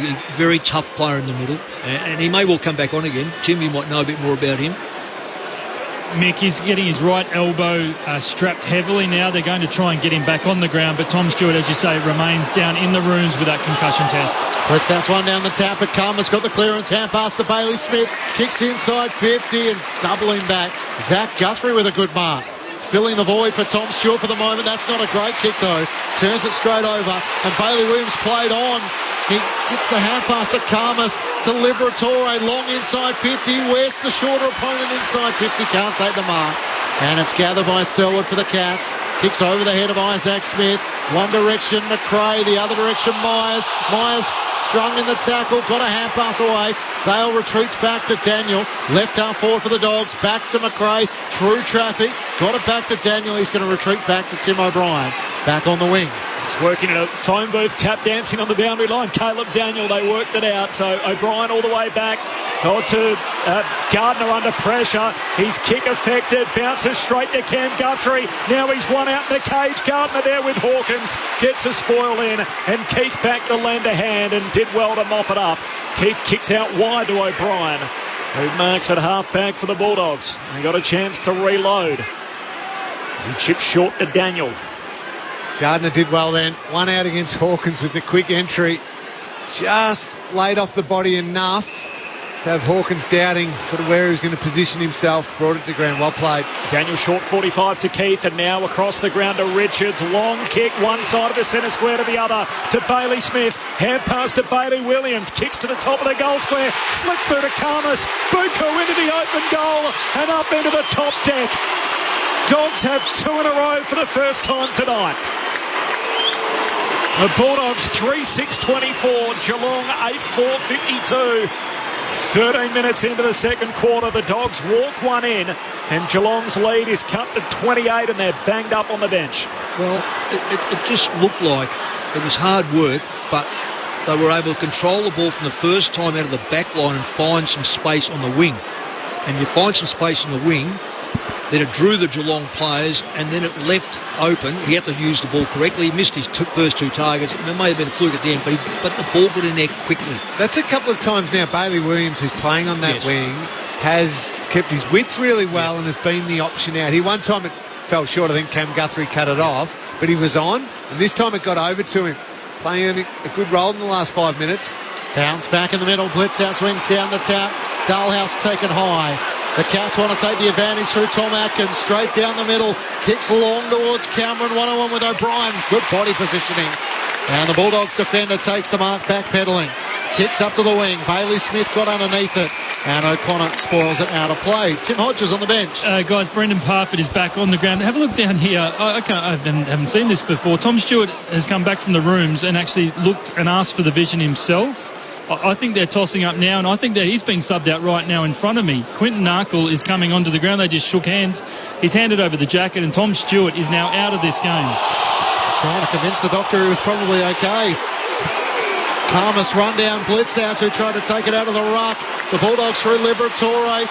Picked off by Stevens, tackled by Bailey Smith. The Cats through blitz outs, hand pass to Rowan. Bulldogs antennas lifted. Libba forces the turnover. Bailey Williams kicks towards Norton. Takonen got rid of him. Good one-on-one battle. And the younger Cat wins on that occasion. Long, dangerous kick. Tried to find Stengel on the city wing. Richards arriving late, spoils. Stengel fights on. Tackled by Scott. Ball comes out. Now Richards is caught. He's pinged for holding the ball. Free kick for Tui. Similar incidents, one after the other. The free kick to Geelong, not to the Bulldogs. I think you might be right. The crowd finding their voice. They haven't had a lot to cheer about so far. Geelong leading by 28 points. The kick from Tui down the wing. There's a free for a hold. It's going to Dogs' way. The Bronx cheer. McRae to take it. Goes short to Daniel, who's been important in this second quarter.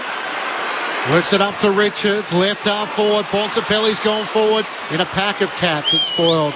Out of play and over the boundary line. A throw in 40 metres out from the Bulldogs' goal. Tim Hodges on the boundary. Clinchy, so my read on this is Tom Stewart had to be brought up from the rooms to actually see the vision. The vision exists on the bench. Once he saw it with his own two eyes that his head was almost knocked off by Bailey Smith, he sort of acknowledged that, yes, I am concussed. I should sit out the rest of this game, and that's when he walked over to the back seat of the bench. So amazing scenes as Quinton Narkle completes his full warm-up in front of us. From the throw-in, Norton tried to take it to the ruck, then gave it to Liberatore, who was held when he wasn't in possession. And Libba has it right on where the 50-metre mark meets the boundary. I know Dogs would love to find someone who can mark the ball without a Geelong player all over him. Liberatore pokes it into the path of Norton. In front of him was Stevens. who wore the contact. Ball pinballs around. Scott got it away to Bontempelli to McNeil. Hand pass too slick for Riley West. Now Buse has it. Footy stuck to him. Dogs with plenty of bite trying to rip it clear as Dunkley's over the top of the footy. And the umpire will throw it up. So we saw Jacob Wiedering and what impact that had for the Blues last week. Now we'll judge the Cats tonight with no Tom Stewart. Dogs trying to work their way back into this game. Norton got rid of Blitzarms, couldn't grab the footy clean, slips through to Selwood, kicks out of the defensive 50. O'Brien whacks it back inside for the Dogs. Bailey Smith, slick hands to McRae, back to O'Brien, kicks into the pocket. West flat-footed. Don't worry about that kick from Tim O'Brien. He has had a terrific last 5 minutes in a couple of crucial contests with Jeremy Cameron. He's done really well. Duncan the intercept mark and then swings it across the goal face to Rowan. The 1-2 with Blitzarves. Rowan in full stride as he bangs his kick up into the front half. Gardner did well to get rid of Hawkins and then wins possession at half back. Hand pass to Richard. Short kick to McNeil. Goes short to McRae. Possession number 11 coming up in this second quarter. Thought Buse might have moved off the mark. Gives the hand pass to Richards. Gets the left half forward. Ran a long way. Now gets the hand pass wider still to Liberatore. Kicks inside the 50. Bontempelli flies against a couple. Tries to palm it down to Dunkley. And it goes out in front of Blitzhouse for a boundary thrown in the left back pocket for the Cats. Just can't do it.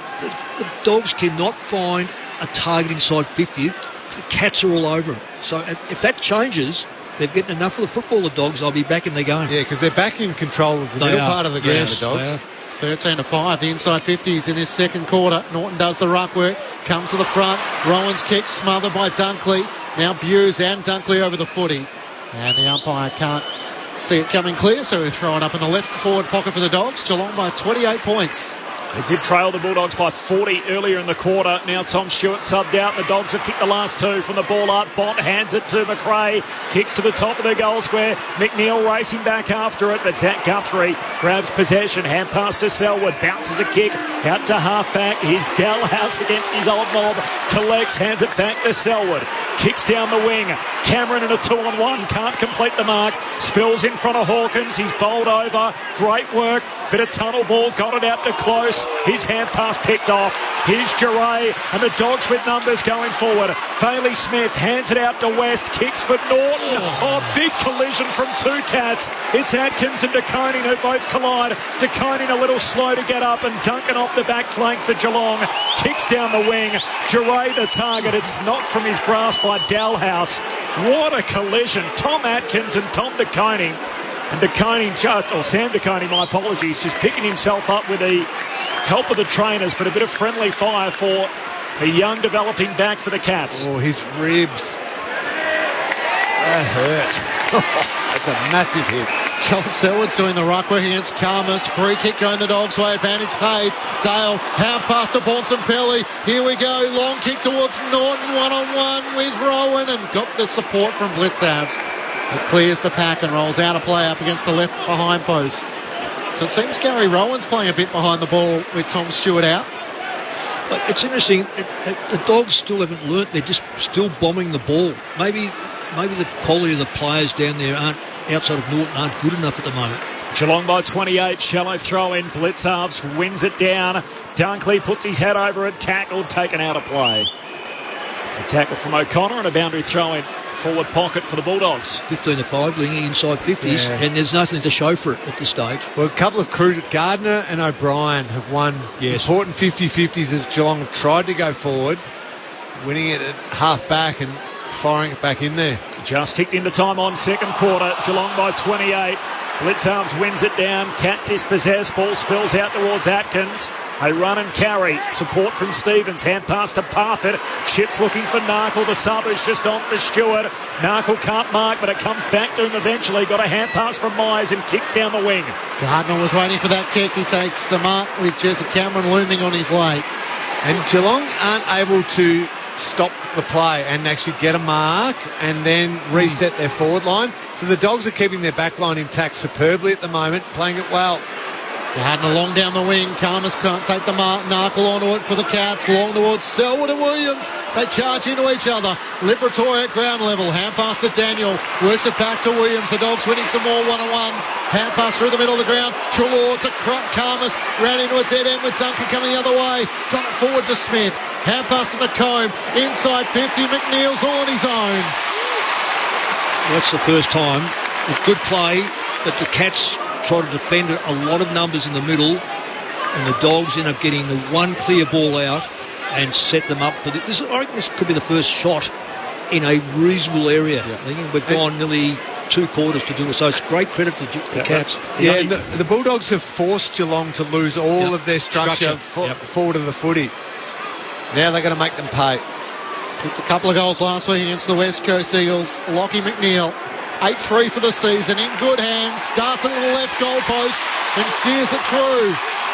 The Bulldogs start the climb, 3-1 in this second quarter, and the Cats, who led by 40, all of a sudden only lead by 22, with one of their most influential players out of the match. The Cats 8-4-52 to the Dogs 4-6-30. 22 minutes gone, second term on ABC Sport. And it's a complete switch of possession rate too. Yeah. And the Bulldogs' outstanding pressure on Geelong as they're coming off half-back is forcing Geelong to try and launch to their forwards from the back of the centre square. Yep. So the kick's only arriving at 70, 80 metres out from goal, and at the moment Gardner and O'Brien have been excellent. Their structure's held up well, and then bang, it's counter-attacking the other way. Geelong aren't able to get that simple little mark in the wing, allow the players to transfer and get set again. So the Dogs have lifted massively and have got this game on their terms at the moment. Geelong kicked 8 of the first 9. The Dogs have kicked the last 3. Crooked bounce in the middle. It's starting to get louder under the roof at Docklands. A Dogs home game, of course, on a Friday night to start round 12. Chucks it up the second time. Socked forward by the Cats. Picked off, though, by Tim O'Brien. Hand pass to Bond. Shanks one would-be tackler, and Smith kicks down to half forward, but straight to O'Connor, who kicks it back down the wing and turns it over himself. And again, pressure on them. Well, Williams takes the intercept mark, goes back to Keith, a dangerous kick with Hawkins trying to spoil. He got it away, Keith, to the big man English. Chips for Daniel, close in the other direction with the closing speed, knocks it out of play, and a boundary throw-in in front of the interchange bench. 22 points, Geelong's lead. Time on in this second term. 30 thorough merit. Yes. Honestly, showed so much of the football. Toss back into play. Stanley tried to get rid of English, but English won down the tap for the Dogs to Riley West, who ran onto it. Hand pass to Dunkley. Couldn't get it past Mitch Duncan. Kick smothered, though. Great follow-up effort from Dunkley. Scott over the top of it. Stanley over the top of him. Dunkley has a third go at it. This time he sprays his kick and puts it out on the full. See, their pressure around the footy's gone up about 10 notches, the Dogs. Getting a smother in, getting a hand in, affecting every kick and every handball of the Cats at the moment. Dogs have realised it's a contested game tonight, and they've lifted in that level. Geelong by 22 points as Atkins goes back to Tui, who can return it to Tom Atkins at left half back for Geelong. Big midfield minutes last week, and again tonight, attending a heap of centre bounces, Tom Atkins. He goes short to Zach Guthrie. 25 minutes played second term. Geelong by 22, having led it by 40 earlier in the term. Long kick down the wing, and Richards takes the mark. They're going to pay this to Reece Stanley. Now, that's a tough call. I reckon that was English and Stanley in a genuine one-on-one battle. That's not a free kick. No, there's no free kick there. For a bloke who's been around for 300-odd games, this umpire's umpire, you just wonder, how will you drag that in? Stanley gets the free and can drive it deep inside 50. Two Dogs fly in the air, spills down to Daniel. He's tackled, taken to ground by Hawkins, and a ball up forward pocket for the Cats. All the momentum with the Dogs, despite the huge lead that Geelong compiled early in the game. Hawkins wins it down, but O'Brien bangs it out of the defensive 50, up to the wing. Here's De Koning caught, tackled, dispossessed. Norton stands up with the footy, and Zach Guthrie helps him over the boundary line. A throw in front of the benches. Geelong by 22 points. 8-4-52. They lead the Bulldogs 4-6-30. Colton McMass alongside Matt Clinch, Mick Malthouse, Cameron Ling, and Tim Hodges with you on a Friday night. Cats kick the first 6 goals of the match. Bulldogs with the last 3. English in a battle with Stanley, comes down to Cam Guthrie, quickly moves it inside 50. Hawkins racing back with the flight, couldn't take the mark, it bounced off his shoulder. Dalhouse trying to link up with Stengel, and then Cameron with a big tackle. And the umpire circles and will ball it up. Ed Richards was the player who was crushed to the turf in a Jezza Cameron tackle. Up it goes. 20 out from the Cats' goal. English swats it down. Atkins and Narkle on it for the Cats. Atkins collects, but he's under pressure. Tackled, taken to ground in front of the behind post, and we'll have another ball up. Geelong have got close to 6 players outside of 50. Dogs have got 4. Umpire Williamson chucks it in the air. English hooks it down. Treloar off his knees, hand pass to Daniel, and a high bomb out of the defensive 50. Duncan has to sit underneath it, couldn't complete the mark. Now Riley West dumped in a tackle by Zach Guthrie. And the umpire will throw it up at left half forward for the Cats. Not going to get away with that, the Dogs. No structure at all behind the ball. 12 players around this ball up as English does the roving from the tap, out pass to McComb, and Dunkley threw it.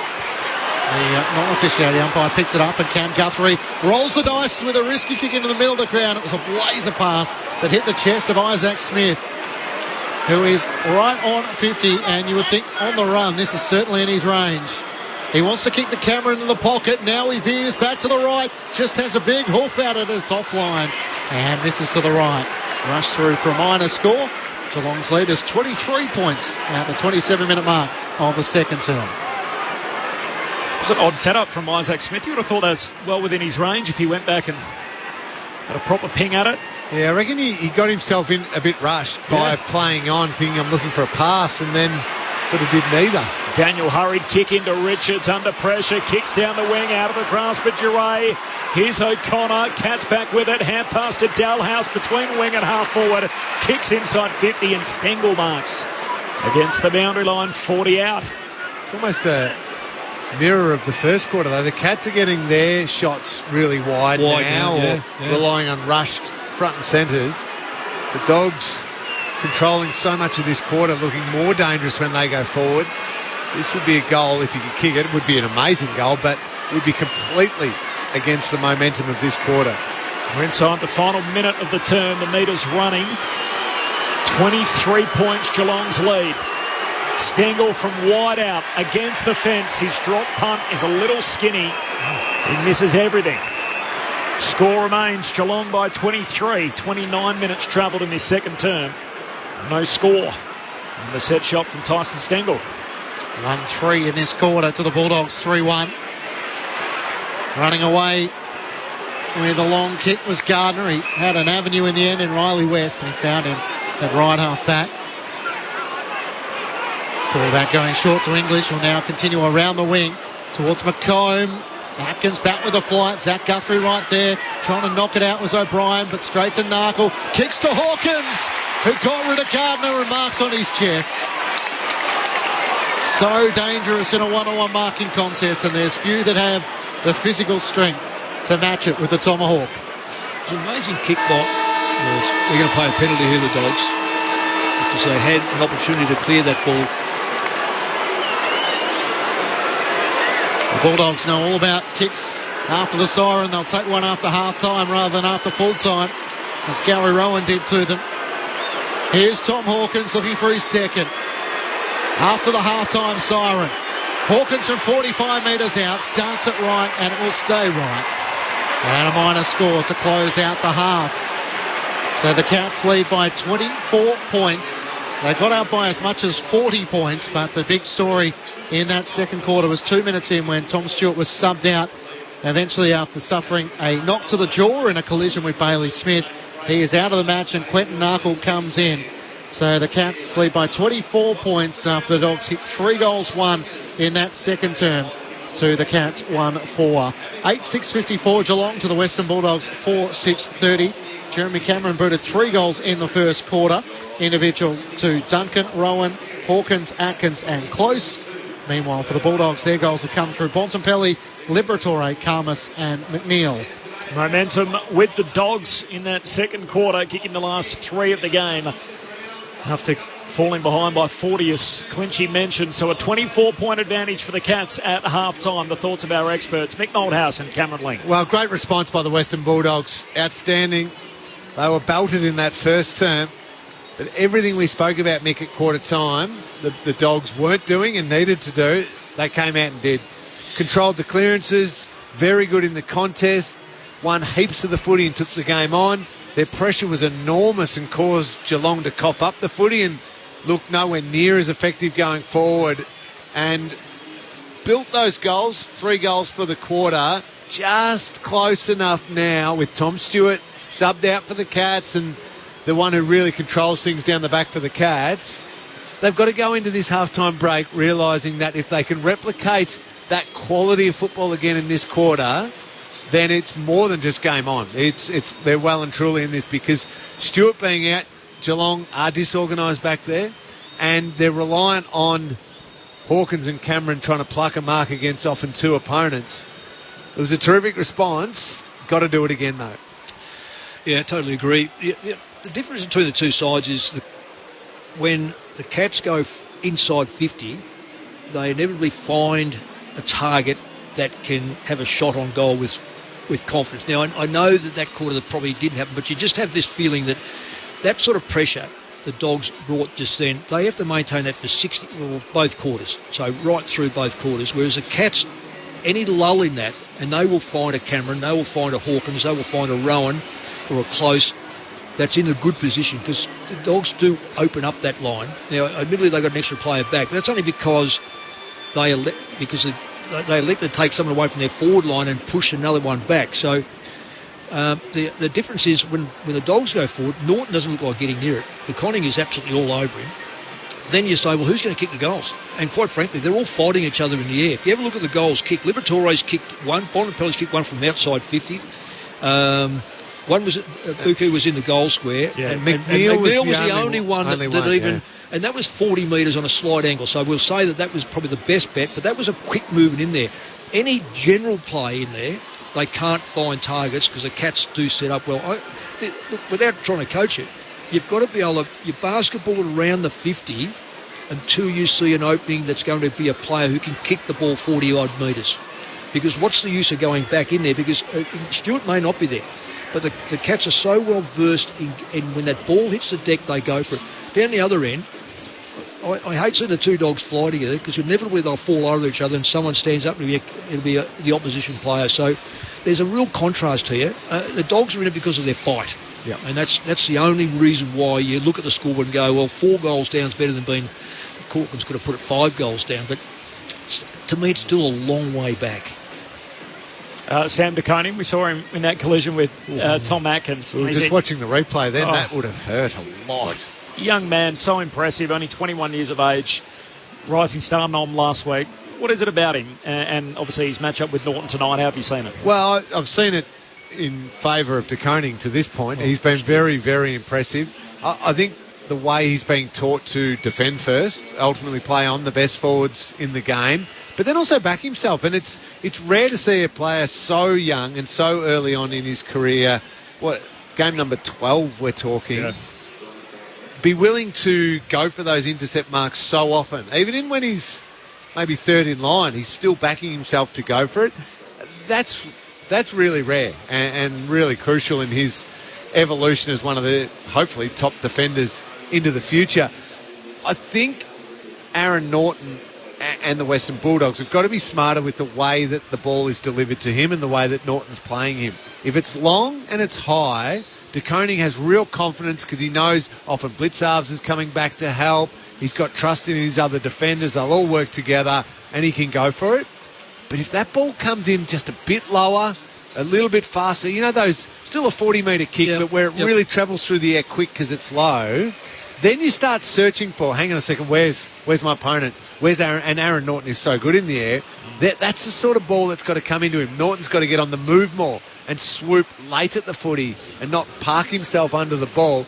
I think then Norton can get himself back into the game. But it's a brilliant matchup. I love watching it. Well, I can only see him getting back in the game, Norton that is, if the ball is moved quicker and Geelong having a chance to set up behind the ball because they are setting up perfectly. De Koning, he might only be 21. He's 204 centimetres. He's 101 kilos. So he's got the strength and he's got the height. But the most important, well, secondly to smarts, he's got speed. So it's very hard to get away. So the only way you're going to get away is if it's an open forward line. Right now, it's just a late Emma's there that you just go up and you punch the ball clear or out marking. So I feel sorry for Norton because he's doing a lot of work from here, wing, back, but he hasn't got any. So we probably, the bloke that would make the difference today is Josh Bruce. Yep. Because it would drag another Geelong player away from Norton, which means now they've got 2 targets. And right now, they just haven't got those targets. He's put on 15 kilos, Sam De Koning, since arriving at the club 3 years ago. Could have given him some advice if he needed to, but it's very rare that he actually has the biggest size on Aaron Norton and the height, which is what makes it so unusual. Yeah, for backline players these days, Wiedering's one and him. There's not a lot of big, tall backline players going around. They get monstered. It's interesting. We're talking to Josh Bruce before, and we said about these backs playing on all these forwards.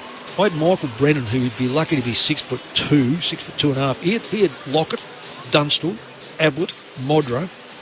He was running up against them on a week-to-week basis. I mean, you could just imagine. I mean, Ablett's not tall, but super quick, and that's what these players are going to come up against, these backline players. The forwards today are monstering the backs. 24 points, Geelong's lead at half-time. Tom Stewart, their star defender and 2-time All-Australian, has been subbed out of the game with suspected concussion after a head clash with Bailey Smith. It was just in general play. There's nothing for Bailey or for either player to worry about in the incident other than the concussion for Tom Stewart, which means he'll be on his heels for at least the next 10 days. 4 goals, the lead for Geelong at half-time. On ABC Radio, News Radio and Sport Digital, second half action around the corner. But first, let's see what's happening in the ABC newsroom.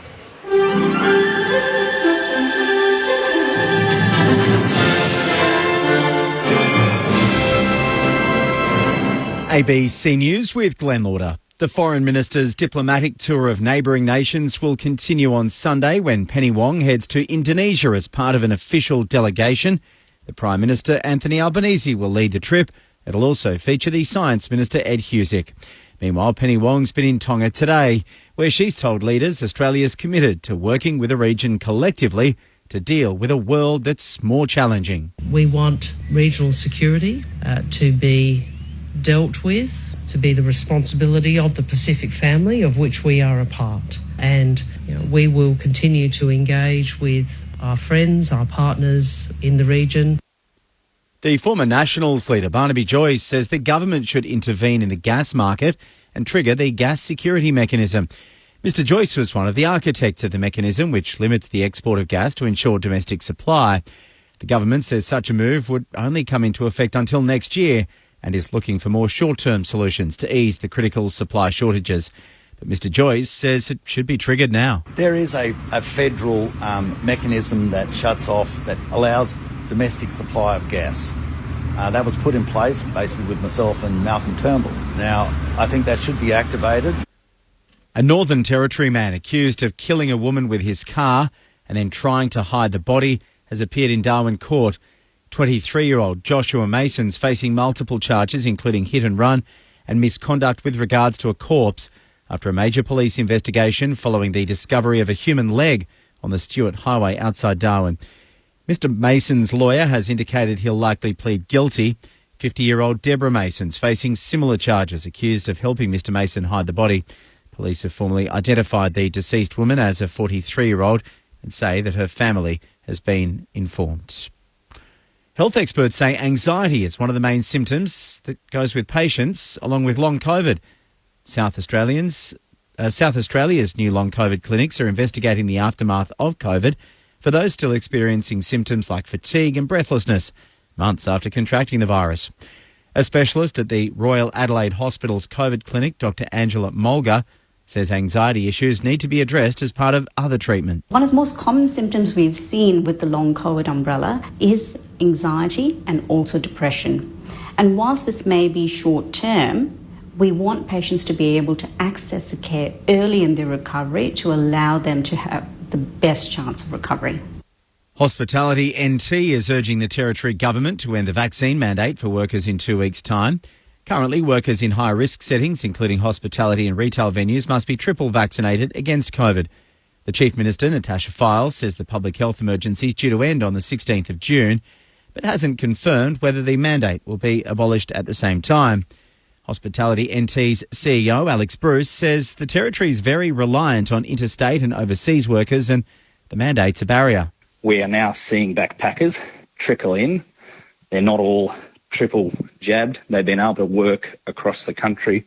They're allowed to come through our venues and party with us. We just don't know why they can't jump on our side of the bar and pour a beer as well. South Australian university staff are evenly split on whether they support the state government's move to set up a commission to investigate a potential merger of the state's top 3 universities.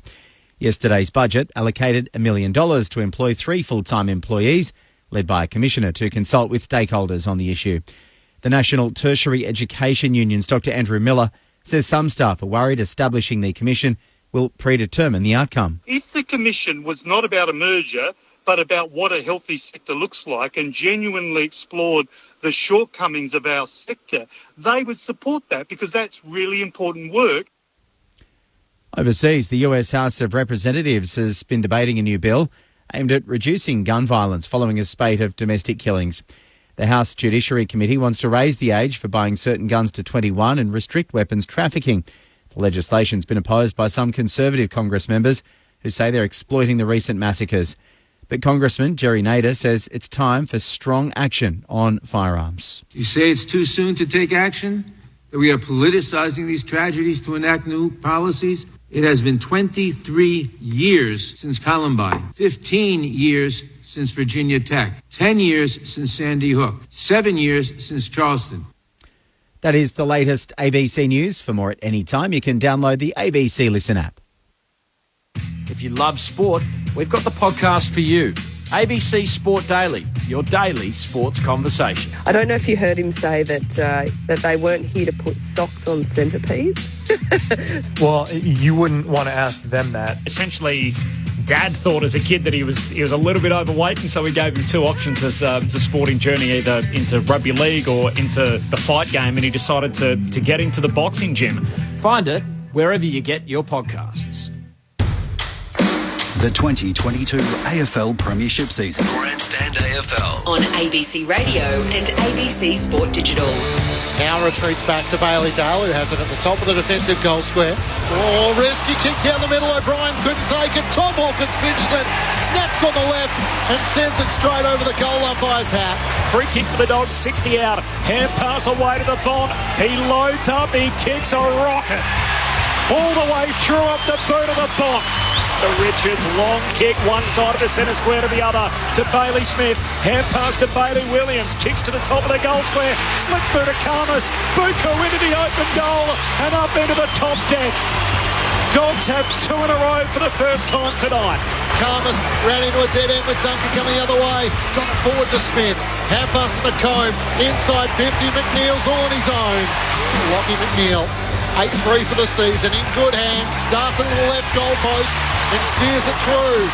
The Bulldogs start the climb. This is the 2022 AFL Premiership season. On ABC Radio and ABC Sport Digital. It's an uphill battle, but they're on their way back, the Western Bulldogs, after trailing by 40 points at the 10-minute mark of that second quarter. They kicked the last 3 goals of the game to cut Geelong's lead to 24 at the half. Corbin Middlemass, Matt Clinch, Tim Hodges, Cameron Ling and Mick Moldhouse.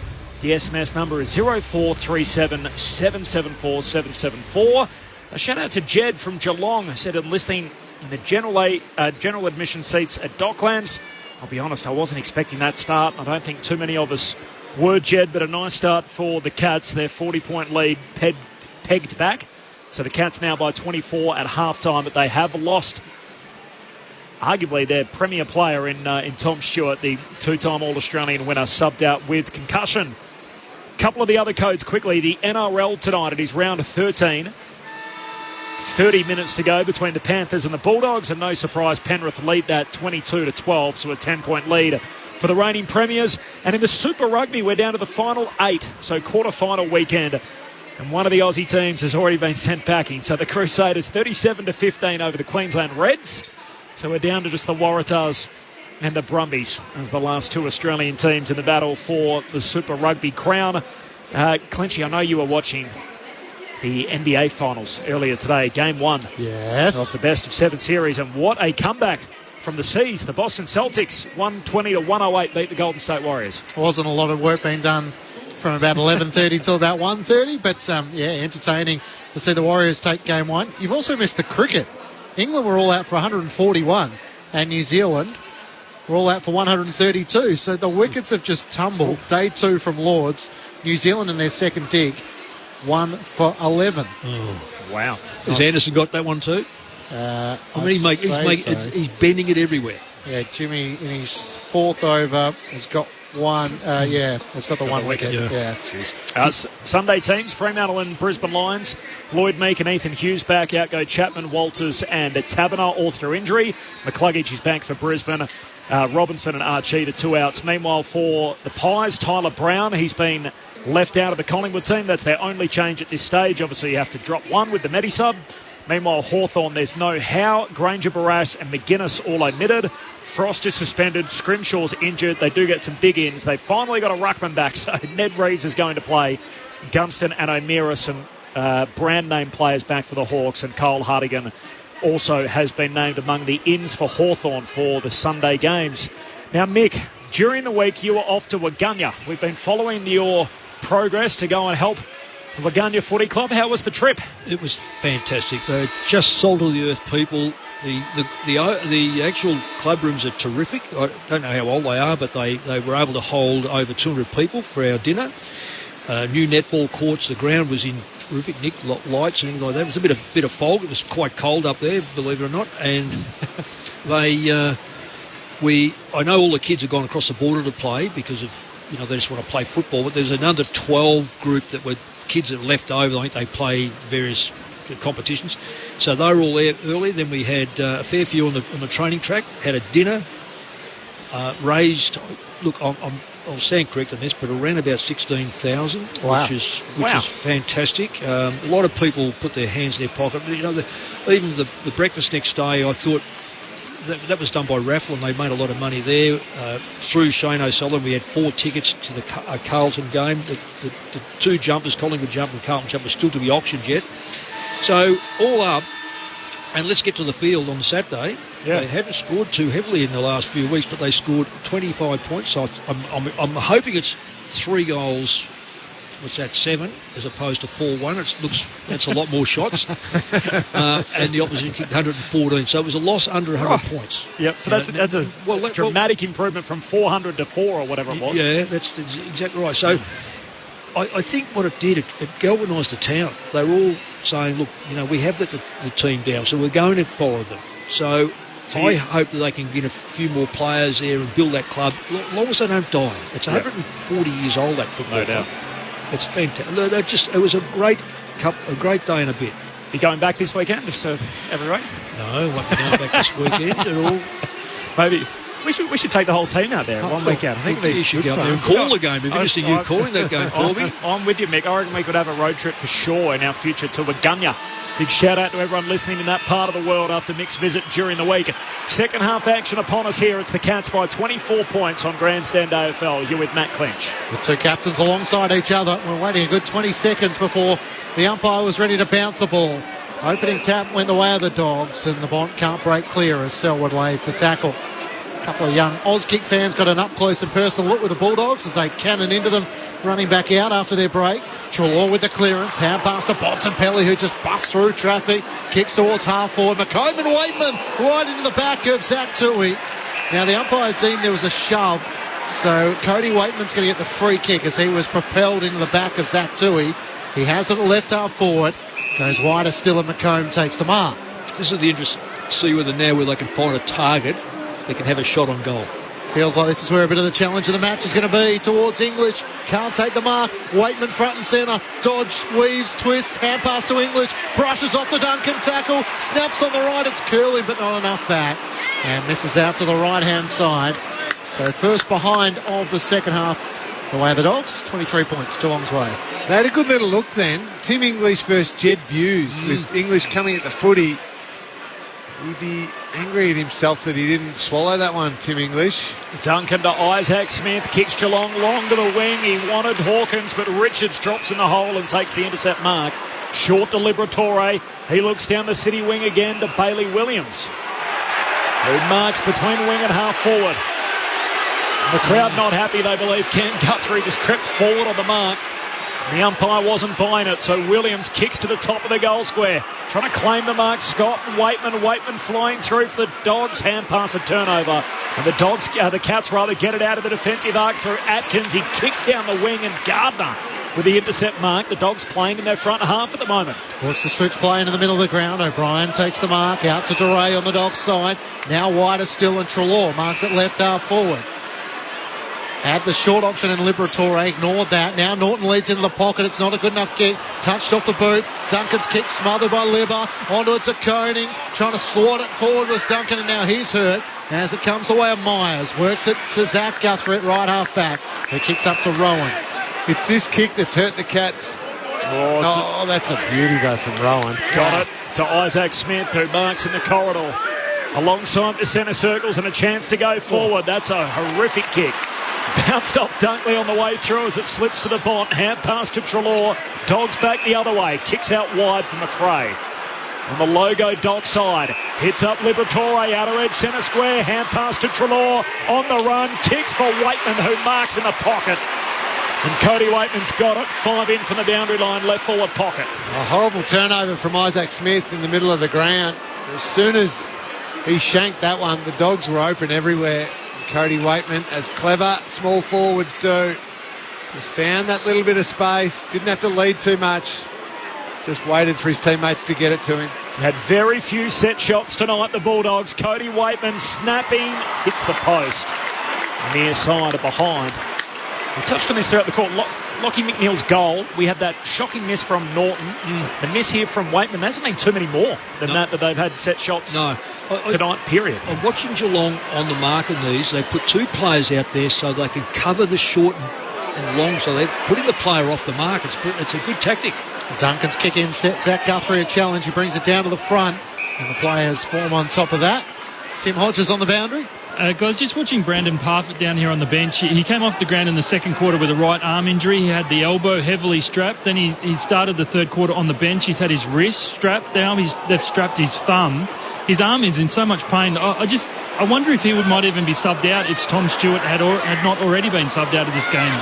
Selwood for the Cats. So Isaac Smith works it to Stengel. Jazz is pushing forward. He marks inside 50 directly in front. He could have almost charged on against O'Brien, but now pushes back behind his mark. This is the big difference in the two teams. When Geelong, the Dogs are very aggressive. They come up the ground and it leaves a paddock behind. This will be the first entrance or second entrance inside 50, and they're going to have a shot on it, Geelong. Kicked 3 goals in the opening half, Jeremy Cameron. 3 in the first quarter. Became the 62nd AFL player to kick 500 goals. Here he is from right on 50. He got close to the man on the mark and dragged it right. And it's through for a minor score. So a couple of behinds for the Dogs and now behind for the Cats to start this third term. It's Geelong by 23. He never looked that interested in that kick, did he, Jeremy Cameron? Even when he took the mark at centre half forward. As Dale short to McRae, gives it back to Dale, comes out of the defensive 50 as he kicks to Libba. Marks at half back. He goes wide with his kick to Williams. Out on that city wing. Chips it further afield to West. The slow build-up continues. Yeah, but they're in total control, Corps. It's a good play. Short to Dunkley, hands it back to West, kicks inside 50, lets them down on that last kick inside. And Zach Guthrie takes the intercept mark for Geelong. Geelong are relying on that one entry, one mark, and kicking that goal, Mick. At the moment, Dogs are controlling everything else. Zach Guthrie's kick wanted blitz arms. He went for the climb, can't complete the mark. Hand pass from West as a turnover. Buse runs back the other way, kicks the Cats out of the full. Trying to just poke the pass down the boundary line to blitz arms advantage. The Dogs will win it back right on halfway.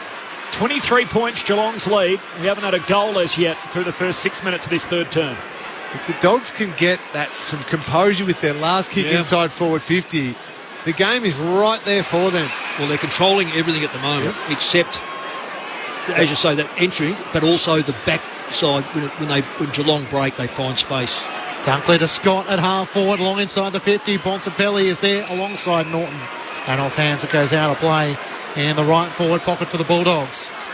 Geelong are flooding the 50. I don't know why the Dogs don't bring the ball across the ground and draw them out, because it's better to be patient, have a shot every 5 minutes as opposed to bombing it in every 3 minutes.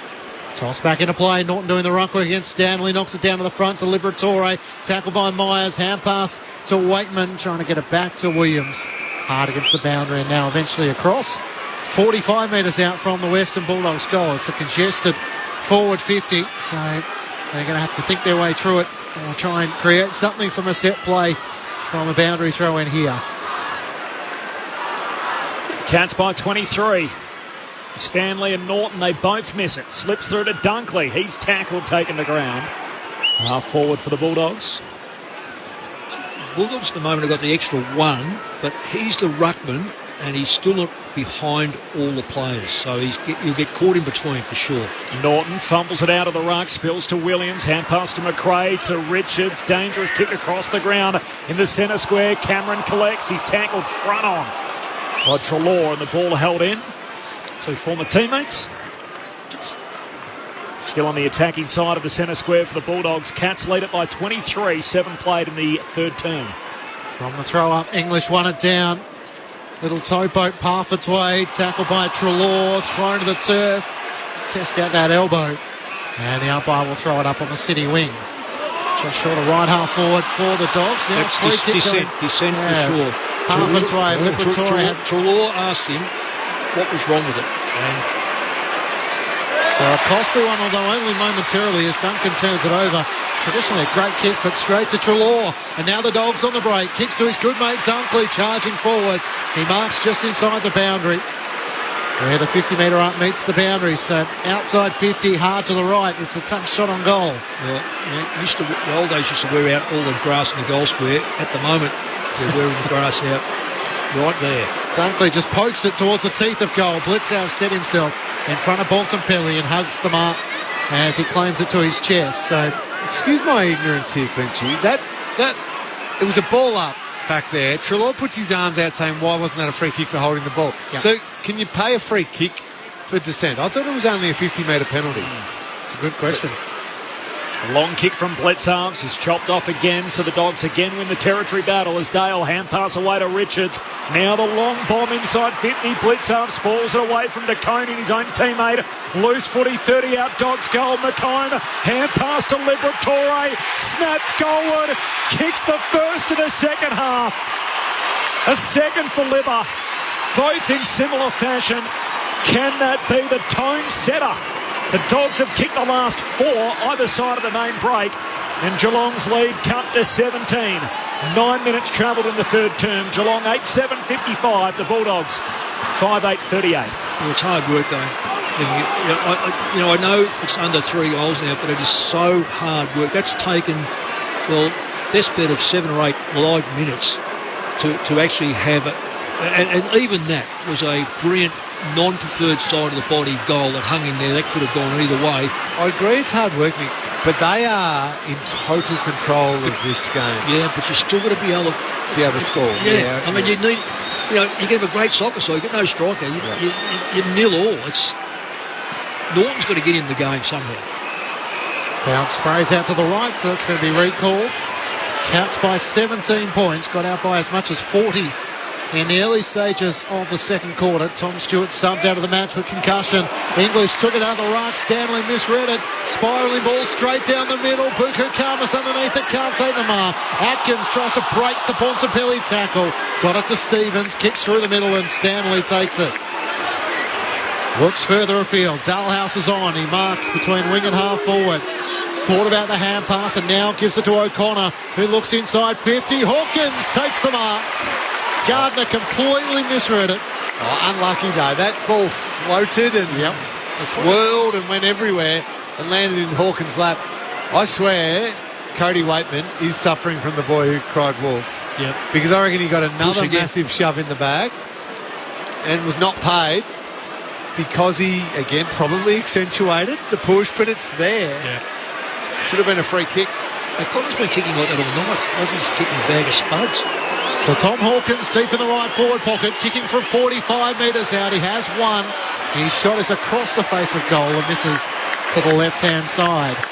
So Geelong by 18 points. We've passed through 11 minutes of the third term on ABC Sport. That's twice inside the front 50. Two marks, 2 misses. Daniel daring kick straight up the pipe. Dunkley takes the mark over Myers immediately straight to his feet. Swings his kick out to Williams. Again patrolling his wing out there on the city side. Long kick to Waitman. 1-on-1 with Tui. Waitman juggled mark forward pocket for the Dogs.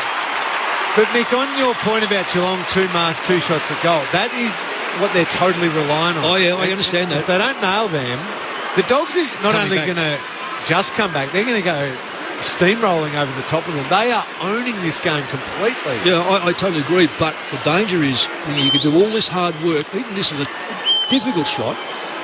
Geelong go forward, they're finding marks. For a score from a kick out, Waitman pumps his fist before it's even gone through. And Geelong's lead is evaporating. 12 minutes into the third term, the Cats lead it now by just 2 goals. They led it by as many as 40 at the 10-minute mark of the second quarter. The Dogs have kicked the last 5 unanswered. The Bulldogs 6-8-44, Geelong 8-8-56. 13 played, third term. The little bloke's running off at the moment, going to the bench. Liberatore has been nothing short of being right through. He's been the catalyst all the way through. If you needed a hard ball get, if you needed the ball cleared from somewhere, he's the one right through. Even though Geelong got 7 goals, he was the one in and around giving the Dogs some type of, I guess, presence. The Bulldogs back as close as they've been since the opening 6 minutes of the match when the Cats kicked the first 3 goals of the match. Back in the middle, high bounce, Blitzouts couldn't get it. Dunkley sharks it, high ball inside 50, Atkins underneath and he marks on his chest. He's able to slip forward in front of McComb and take the mark. No contest there. No. Very poor. But gee, the Dogs are defending this well. Now they're forced to do that long kick and just hope. So the height advantage of Blitzhouse against Bailey Smith. Worked it down to Dalhouse. Stevens' hand pass too sharp for Duncan. Buku Karmas lays the tackle. The Dogs take it back through Riley West. Hand pass to Williams to Bailey Smith on 50. Just got tackled by Duncan as he got his kick away. Dribbled it inside 50. Dalhouse down low. Got it to Blitzhouse to Stevens, who works it to Parfitt at left half back. Parfitt with that bung elbow looks in the middle of the ground. Selwood courageously stands underneath it. Can't mark Road the contact. Spills to Narkle. Kicks out to the fat side wing. This is close. Runs, carries, heads down to half forward and Cameron marks in front of Richards. 48 metres out. Right half forward for Geelong.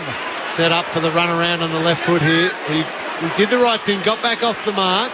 Looking for the quick lead from Hawkins. Once it wasn't on, he's just perfectly set up with the man on the mark not being able to move. But the Geelong put 2 players on this side. They should be there. I just cannot believe the Dogs are just going to let him have a free shot for goal. With the famous number 5, Cameron works all the way to the 50-metre arc and then he kicks his drop punt across the goal face. And Keith, a strong mark in front of the behind post for the Bulldogs, rips it down. Geelong by 12. It was strange. Cameron didn't take advantage of it. He could have run round and kicked from a bit closer. Didn't make great contact with it. Keith to Smith. Bailey Smith returns it back to Alex Keith. Out to Dale, who marks it left half back. He's got Richards and McRae. Goes short to McRae, trying to draw Zach Guthrie. McRae's an indifferent day, so he's lacked penetration with his kicking for a start off. Down the line towards Bontempelli. Bew slides in down low. We can't take the mark as it goes out of play in front of the 2 benches. Last time the Cats played here, they conceded 7 goals to 2 in the third quarter against the Saints. They were up at half-time.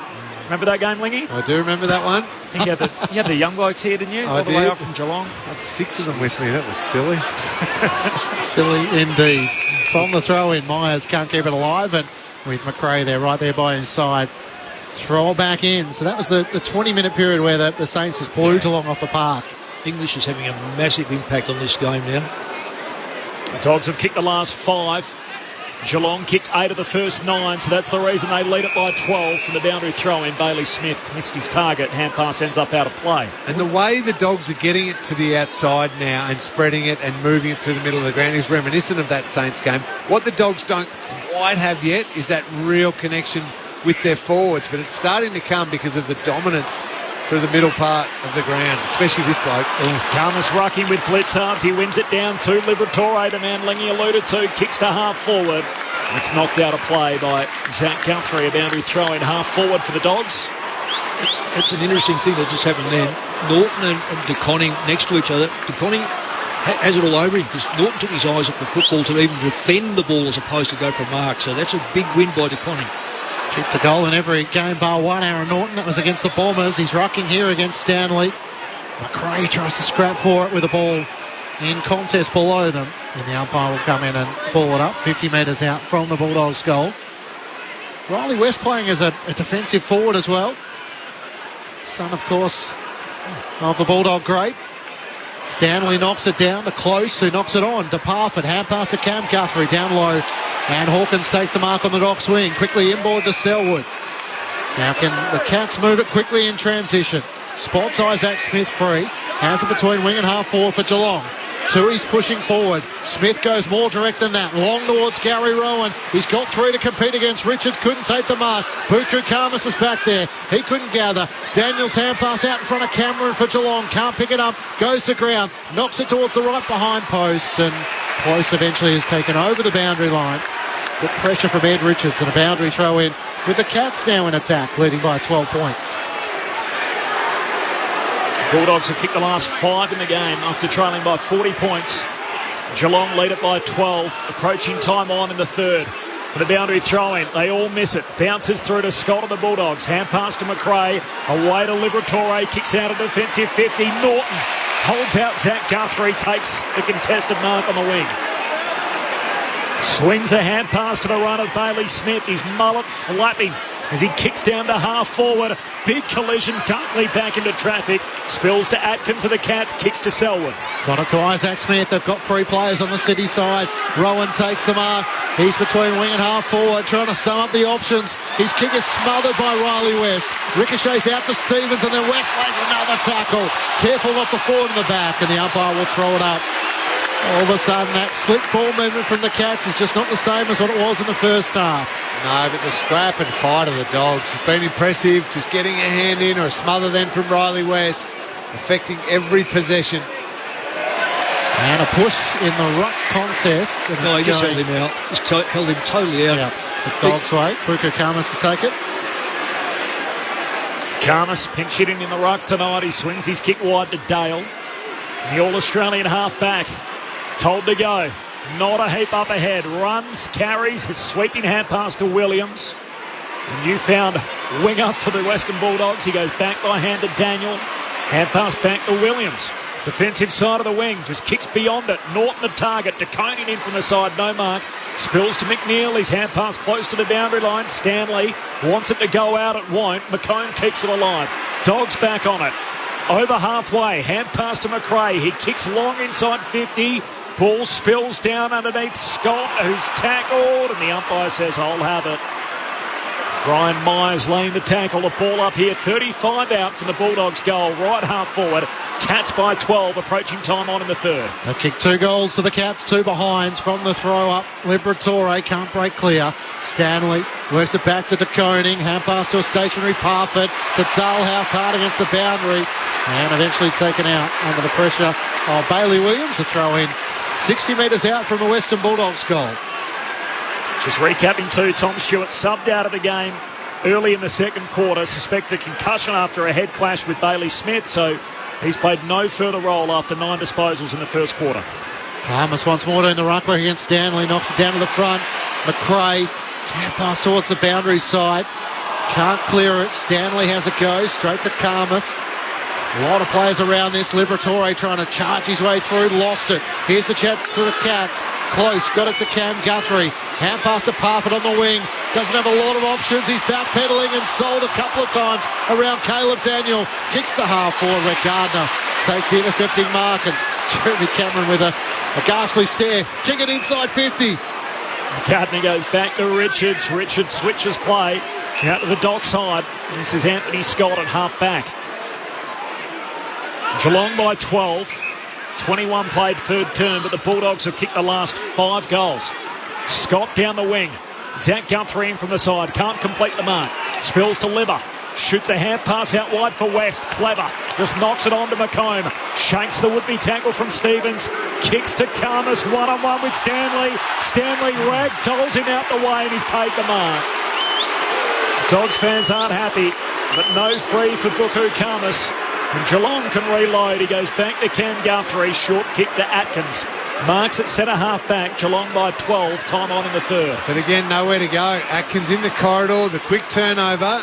Just can't go, so they trying to control the footy. Terrific defence by the Dogs. Short to Jed Hughes at right half back. Kicks long towards Blitzouts and Stanley. Stanley in from the side, takes the mark in front of Richards. Looks up to Hawkins on the lead. Through his fingertips, can't take the mark. A push in the back against Gardner. A late whistle. Tommy Hawkins will have it 55 metres out. Going to go back to the 5-minute mark of the second quarter, the last Cats goal, which was from this man.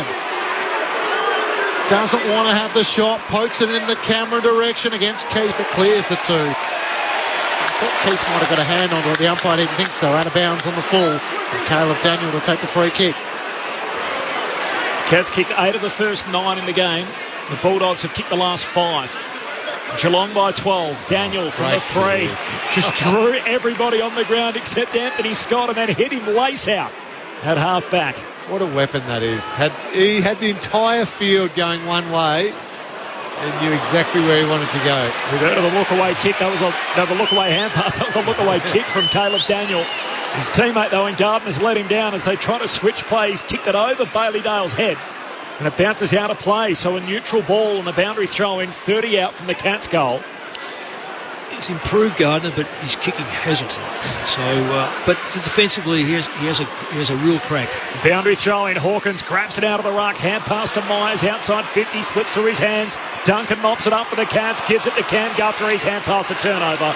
Caught in the tackle, English to Williams, hand pass away to Scott, and the Dogs are away. Got it away to Bailey Smith, who hand passes laterally to Daniel. Beautiful hand pass. Block from Liberatore. He hand passes back in front to Bailey Smith, who now runs into a dead end, but fends off Dalhouse and kicks it inside 50. And finds McComb. Wow. That's as good as you see from Bailey Smith. Just for a young player too. He's just that steady, knows what's going on. The first bit of run broke the game open. Then the handball was about 25 metres out into space. Then followed up. Then the fend off. And then the kick inside 50. It's brilliant. Now Robbie McComb needs to finish the work. He comes in and misses to the right-hand side. Shocker. 2-3 in this second quarter. So Geelong's 2 behind. It's still the Cats by 11 points, but for how long? Cats doing it all without Tom Stewart, their 2-time All-Australian defender, subbed out with concussion. To the back pocket, Zach Guthrie wants to move it quick to his brother. It's knocked out of play by Bailey Dale. A throw in right on halfway, City wing. The Cats are loading up with talls, and they know they've got their normal ones, and they've got Stanley back there as well. So that's really stretching the Dogs. Cats by 11. Dogs haven't been this close since the 7-minute mark of the opening quarter. Geelong kicking the first 6 goals of the game from the boundary throw-in. Free kick for Geelong, free kick for Selwood. Tackled high against English. And goes back to Zach Guthrie, and the long kick from one back flank to the other hangs in the air but makes its way to O'Connor. Despite the closing efforts of Norton. Pokes his kick down the wing to Tui.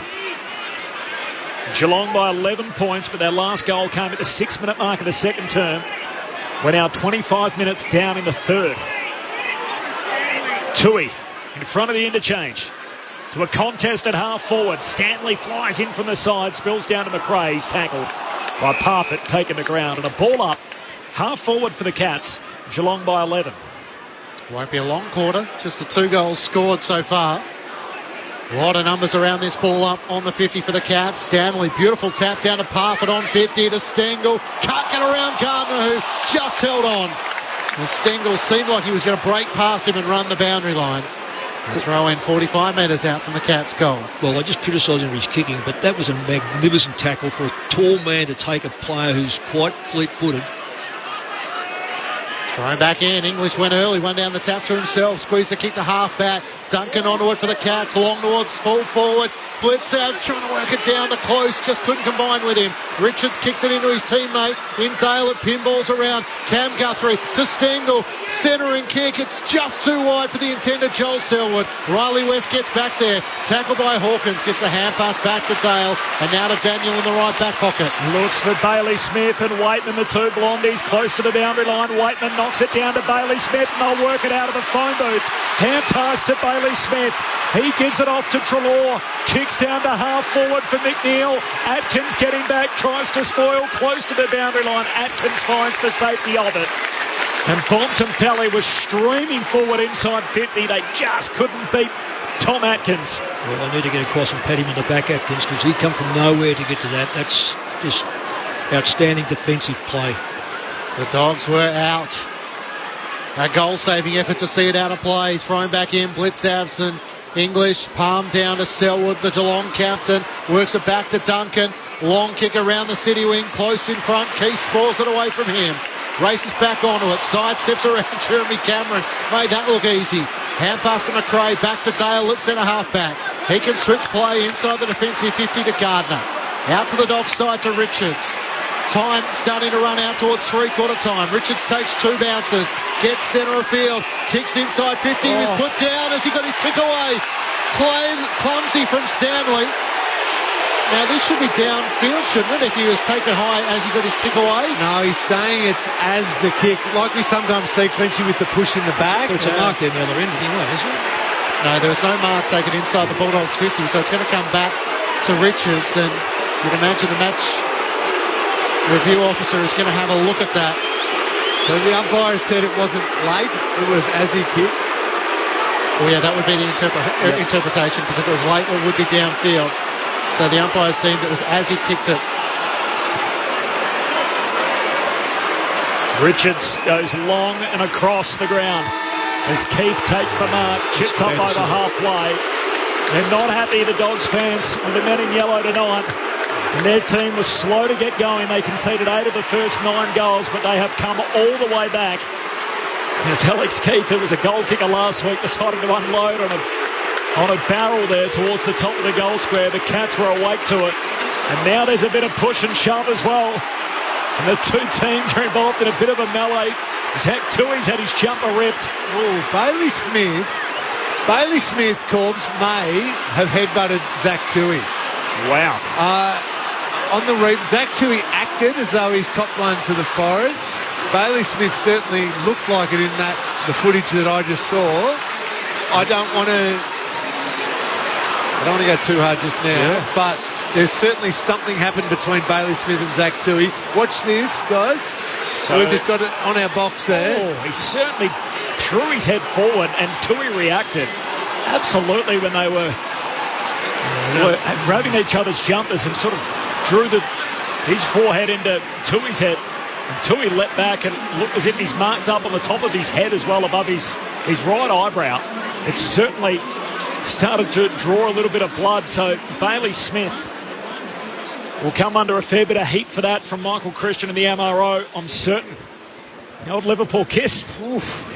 You don't see that every day. There's a big-time prize fight here on Sunday, and already there's a little bit of feeling in this. We've got a quarter to play here at Docklands, and the Bulldogs are now within 2 goals. The Cats by 11 points, 8-8-56. The Dogs 6-9-45.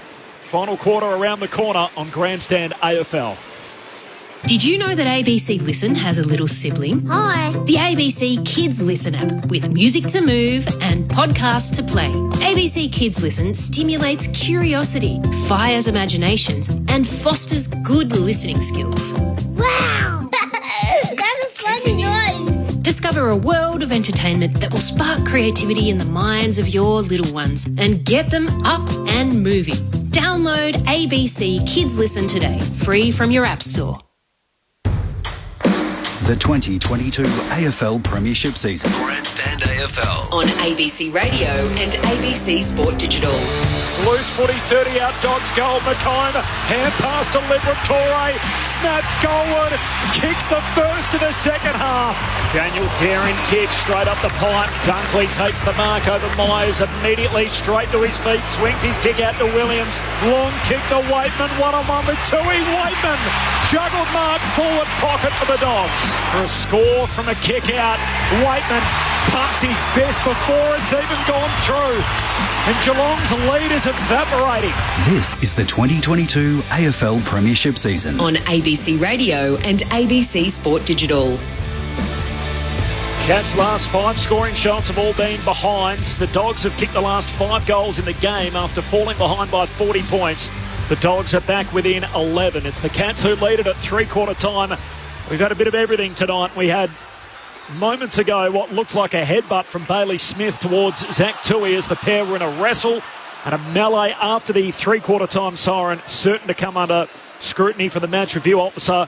And earlier tonight, Tom Stewart, a suspected concussion after a head clash with Bailey Smith, who's been involved in everything. The Cats by 11 points as we turn for home. Mick Moldhouse, Cameron Ling. Nothing to answer for that one with Tom Stewart, but I think he will have something to answer for that clash down at the three-quarter time break with Zach Tui.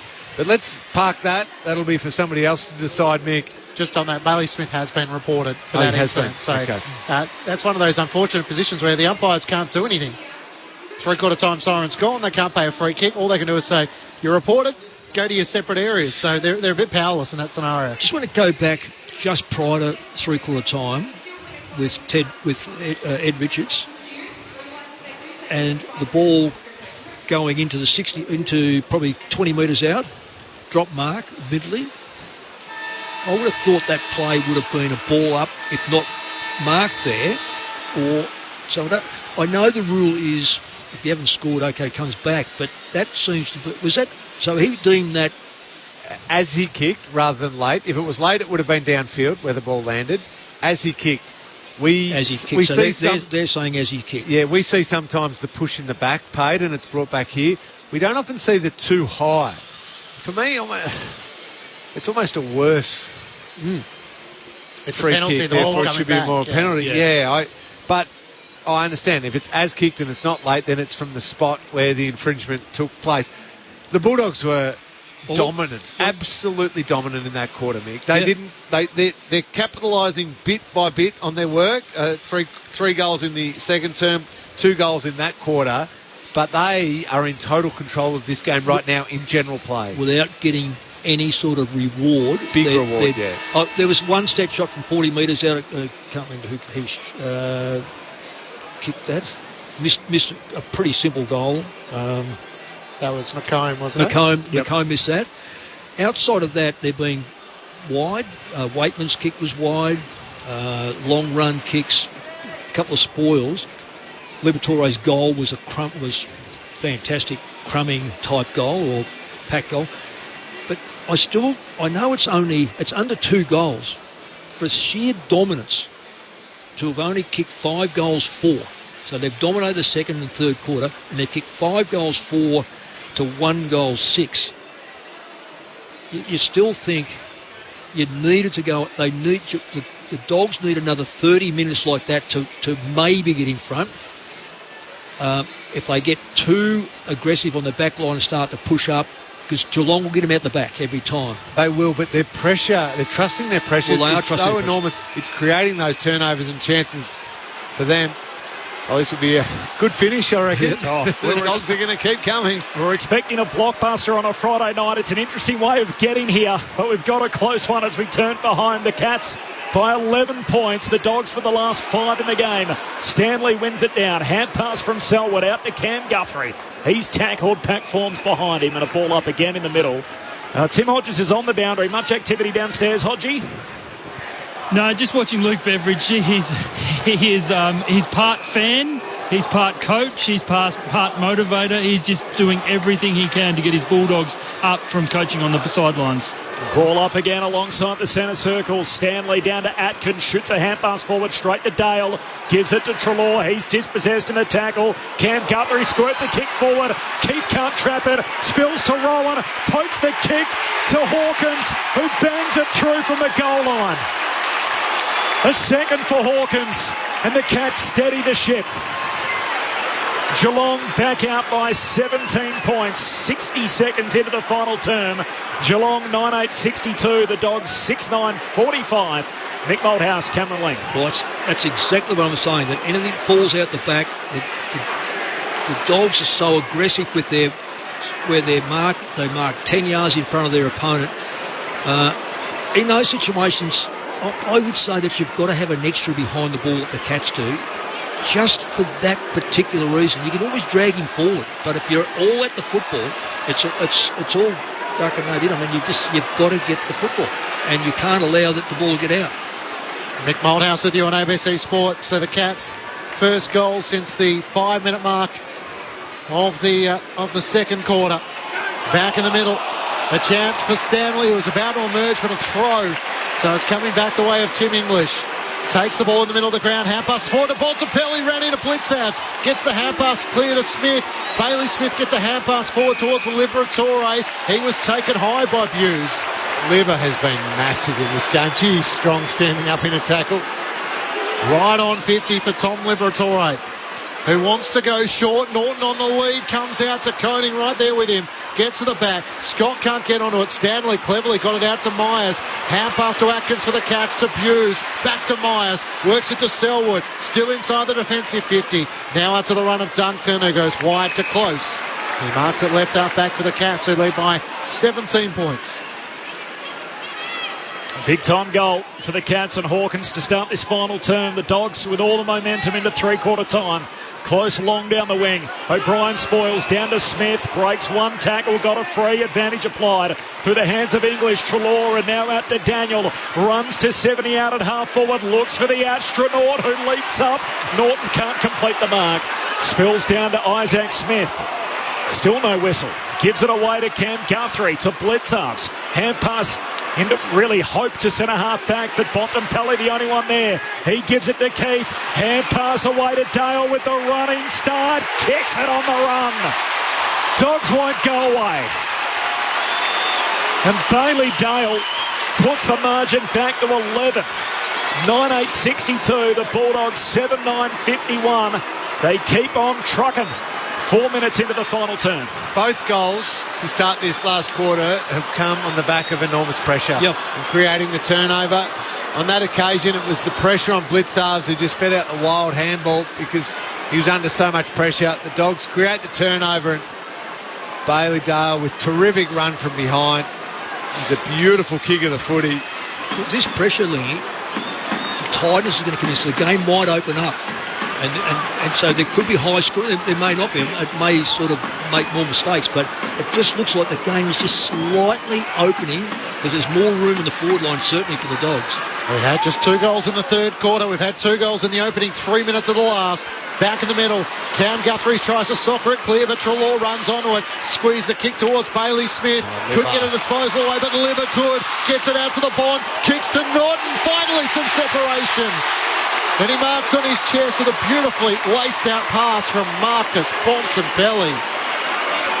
Tom Liberatore, just outstanding hands and vision. Ground ball get out to his skipper, as you call Clinchy. Beautiful kick from Marcus Bontempelli. 28 possessions too, Libba. You hardly waste them either. Just the 5 disposals tonight for Aaron Norton for one behind. Big kick directly in front. 40 metres out, steers it through. And the Dogs are as close as they've been since the opening minutes of the match. Geelong by 5 points. 2 goals to 1 in this final term. The way of the Dogs. Geelong 9-8-62 to the Bulldogs 8-9-57. Aaron Norton's on the board. Yeah, 3 minutes of actual time has gone for 2 goals. It took Dogs entire 30 minutes in the third quarter to kick the same amount. The game has opened up, and that was when you look at DeConnie's done nothing wrong. He trailed him out right on him. It only had to be just a missed kick, and that ball's gobbled up. So, but the game is starting to just a few little cracks appearing now. Tigers are setting in. What a turnaround in this game. Geelong kicking 8 of the first 9. And from that point on, they've kicked 7 of the last 8, the Western Bulldogs, to be within 5 points. Back in the middle, Treloar. Hand pass away to McRae. Kicks to the city wing. Along the ground, Myers intercepts it. Hand pass away to Parfitt. Gives it to Stevens. He rides a heavy bump. Lost the footy. Dogs back the other way. Treloar by hand to Williams. Kicks inside 50. Hughes overhead takes the intercept mark in the back pocket for Geelong. Thought about switching play. Decides to just kick boundary side. To Zach Guthrie, who takes them up. All of a sudden the run has evaporated for the Cats, so he's got to kick long down the city wing. Stanley sets himself. He comes in from the side, had a fair piece of it before English swatted it away. The mark is paid. And Reece Stanley had a pretty good third quarter. Led the Cats with 9 disposals. This with an ankle injury the previous week. Trying to prove that he's still the Cats' number 1 man in the middle of the ground. Just kicks a high and a long kick towards half forward. Blitzow sets himself back, clumps the mark in front of Tim O'Brien. He wants to feed the half pass to Myers, running boundary side. Into Cameron, one grab, couldn't complete it on the second as it went over the boundary line. And a throw in 35 metres around from the Geelong goal. The Cats hanging on by a 5-point margin, but the Dogs are closing late. Well done, Caleb Daniel there. Undersized against Jeremy Cameron, just used his body well. Forced the boundary throw in. Inside the Cats forward 50. The Rucks miss it. Spills to McRae. His kick smothered. Ricochets to Myers. High half forward. Kicks to the top of the goal square. Cameron back with the flight. No mark. Stengel there. Trying to rush it to O'Brien. He's caught. Dispossessed. Parfitt keeps it alive to Isaac Smith. Trying to bend it through. I reckon it was already through at one stage, Corbs. And it'll come back and be a behind, but not before we're going upstairs to the arc. So play continued on, and Isaac Smith shot a ball goalward, which missed anyway. Just out of interest. Yeah, what happens from if here it wasn't over the line? If it wasn't over, then the shot might stand, and then we're going to have to go back and watch the review as to where it went. So really, through. This is just one for the scorebook to decide who gets the behind, whether it's going down to Izzy Smith or whether it's going through for a rush behind here. Well, it's find the ball for start-off. Yeah. The camera post angle we're getting is not all that helpful. Well, it looks like it's come from the line, but you wouldn't know it's been behind the line. Pretty sure the soft call was a behind. Yeah. And that's what it'll be, so a rush behind. Did Isaac Smith's kick go through for a behind? Couldn't really tell. I think it did. Cats by 6 points on the back of that score. Dale moves the Dogs back in, along towards O'Brien, couldn't take the mark. Scott now over the footy, Blitzhouse over the top of him. O'Brien charges back in again, gets a hand pass to English, kicks long down the line, but Hughes was waiting for just that kick for Geelong. Squares the ball, kicks to Duncan in the middle of Docklands. Looks to just kick it long towards Stanley, Rowan, Cameron, they're all in the pack. Caleb Daniel charges himself in front and centre, gathers the footy, and then they gather him. And they'll throw it up 30 metres out from the Cats' goal. They lead by 6 points. Geelong have got the same disease as the Dogs at the moment, just whacking it in. They're not looking for anyone. Up it goes and down it comes to McRae. Hand pass away to Keith. Just bangs it on the boot out of the defensive arc. Zach Guthrie stands underneath it. He'll get a free for a push. Never took his eyes off the footy, and the contact came from Riley West. Zed Guthrie is going to get the free between wing and half forward. Cats by 6. Guthrie's coming across the ground to Tui, who wore a headbutt from Bailey Smith after the three-quarter time siren. Tui inside 50. Cameron rises, no mark. Falls down to Hawkins. Hand pass to Dalhouse. Threads it through traffic. Back to Hawkins. To Cameron. Ripped his head back. No free kick. Parfitt spun around. Shoots goalward. Goes through for a behind. We got a 2-score game. Geelong by 7 points. 10 minutes into the final term. This is what the Dogs have done well. They've gone quick from the point Great kick. Dale bound out of defence. Kick to Bontempelli. 1-1 with Hughes. And the Bont was up for it. Took the mark. Now Treloar streaming forward. Duncan back with a flight. Couldn't get a hand to it. Does get his body in position though in front of Treloar. They scrap for it at ground level. Treloar tries to knock it forward. Scott outmanoeuvred by Stanley. Cleared a path for Tui. Chips to Hughes down low. And he just claims the mark. Might have been a little bobble as it hit the turf. On the AFL logo on the broadcast side. Short to Tui, then up to Stengel. The Cats have worked it to left half forward. Cameron on the lead, puts it out in front of him. And there was little the Bulldogs defence could do with Alice Keith caught behind him. A few times now, Jeremy Cameron and Tom Hawkins with set shots. Yeah. In the last couple of quarters, just haven't been able to nail them. This is a great look for Jeremy Cameron. Really important for his team, who are under the pump to finish this one. 3 goals in the opening quarter, 3-1. Jezza Cameron comes in, aims it at the right goalpost and bends it back beautifully. Geelong with a little bit of breathing space. Jezza with his 4th and the Cats lead by 13 points. 10-10-70 to the Bulldogs, 8-9-57. Another hurdle for the Dogs to climb. Look at the way they're setting up now. I'm just watching the Bulldogs. Libba looks like he's going forward. I would love to see Libba just staying there. He does now. Sends Josh Dunkley forward. No, he's getting sent back out. I'd have Libba. He's been superb all night, Tom Liberatore. He's going to play as that high half forward, perhaps pushing up to a stoppage, but when the whips are cracking, you want Libba right in at the coalface. Especially these stoppages, because every one of them now is absolutely vital. There's no next quarter. It's done this quarter or not. Back to 13. Blitzarves trying to block English back in the middle. English still got a play on it. Comes down to Selwood. Squeeze the kick forward, but Dale tearing off the square. Collects for the Dogs to Treloar. Hand pass to Bontempelli. Kicks wide for West in a one-on-one with Atkins. West trying to trap it. Still no clean pickup. Williams overruns it. Helped to him by Atkins. Pack forms around the pair. And the ball up 60 out from the Dogs' goal. 13-point lead for the Cats. 13 played, final quarter. Umpire tosses it up. Blitzhouse swings down the tap, but Liberatore emerges with it. Half pass to Williams. He's run down by Close. No whistle. Oh, there was eventually as the hand pass came to Tui, and Close will get rewarded for his tackle. Hand pass boundary side to Duncan, who kicks up to Narkle. A sub into the action in the second quarter with Tom Stewart out with concussion. Works it back to Zach Tui. Has it at right half back for Geelong. 13-point lead Geelong's way. They led by as much as 40 points in the second quarter, and the Bulldogs have slowly fought their way back.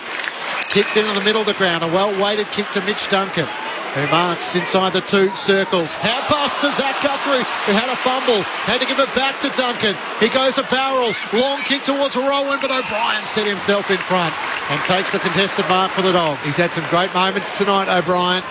A big contest. Now he's got them going. Oh, kicks for Norton, who spills one he should have taken on the wing.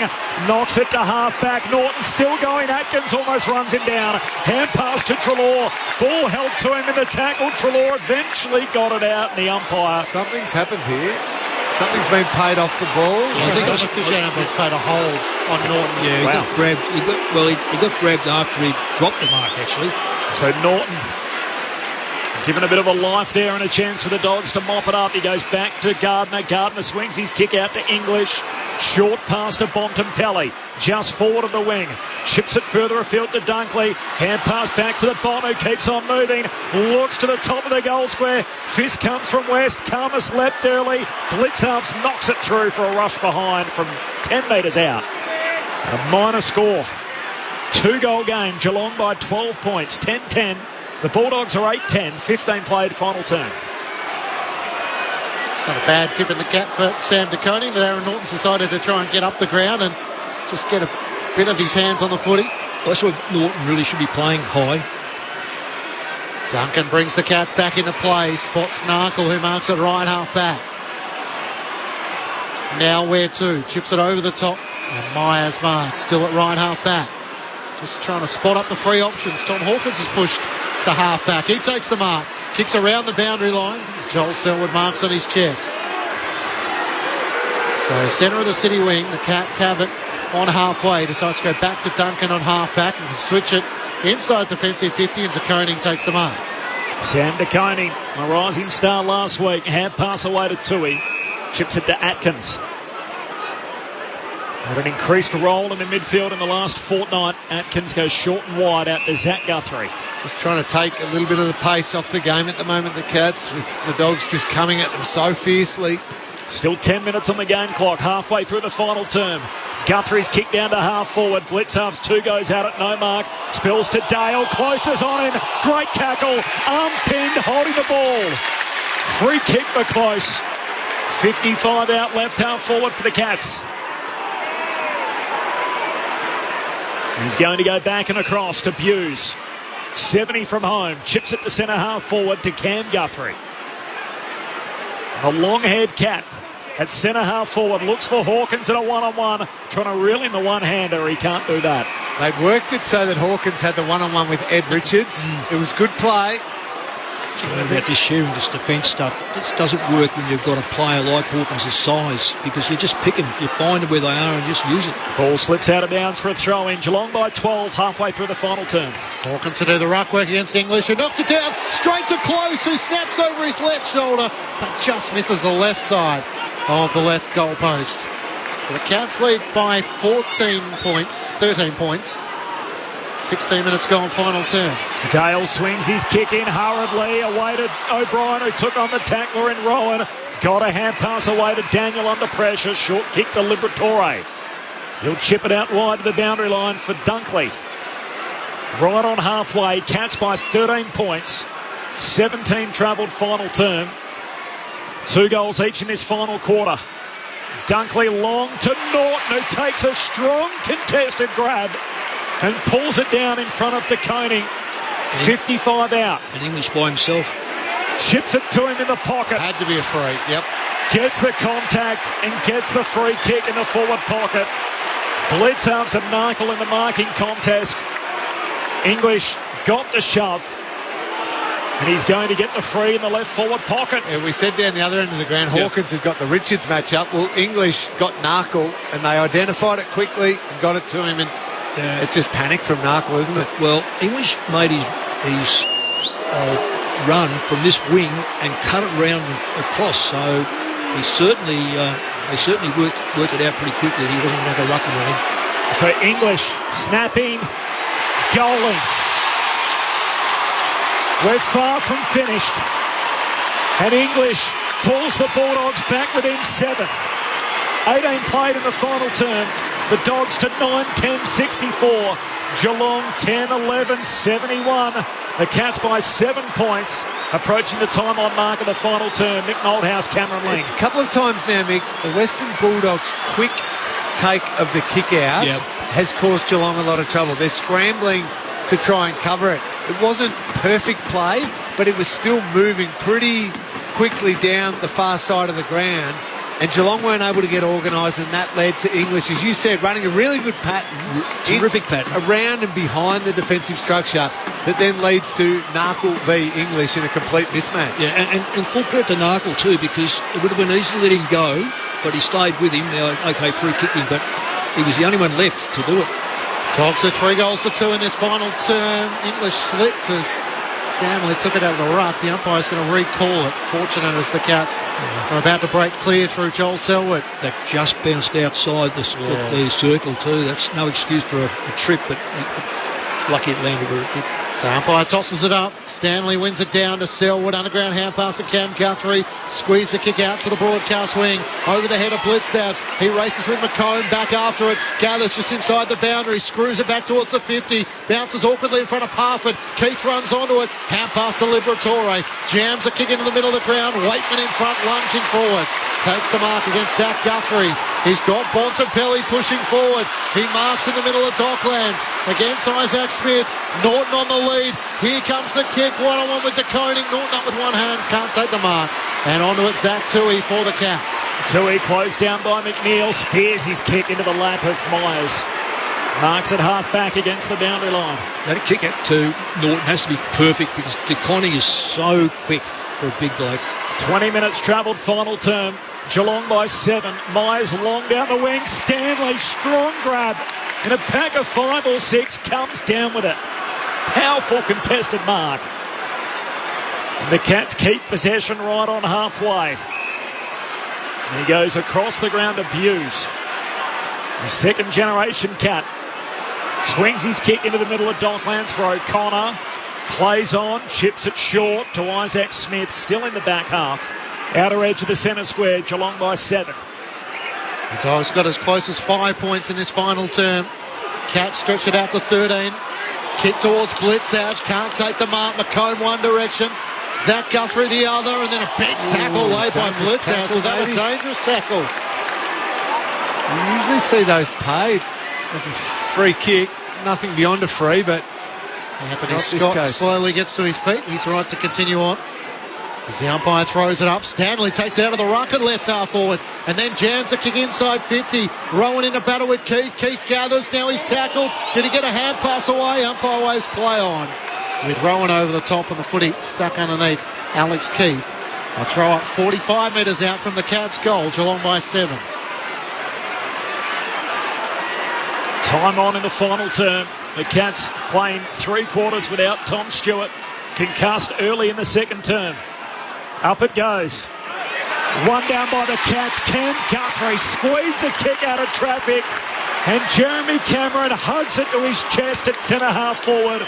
35 metres out. We can say probably pure luck there, Corbs, or are you going to give that one to Guthers?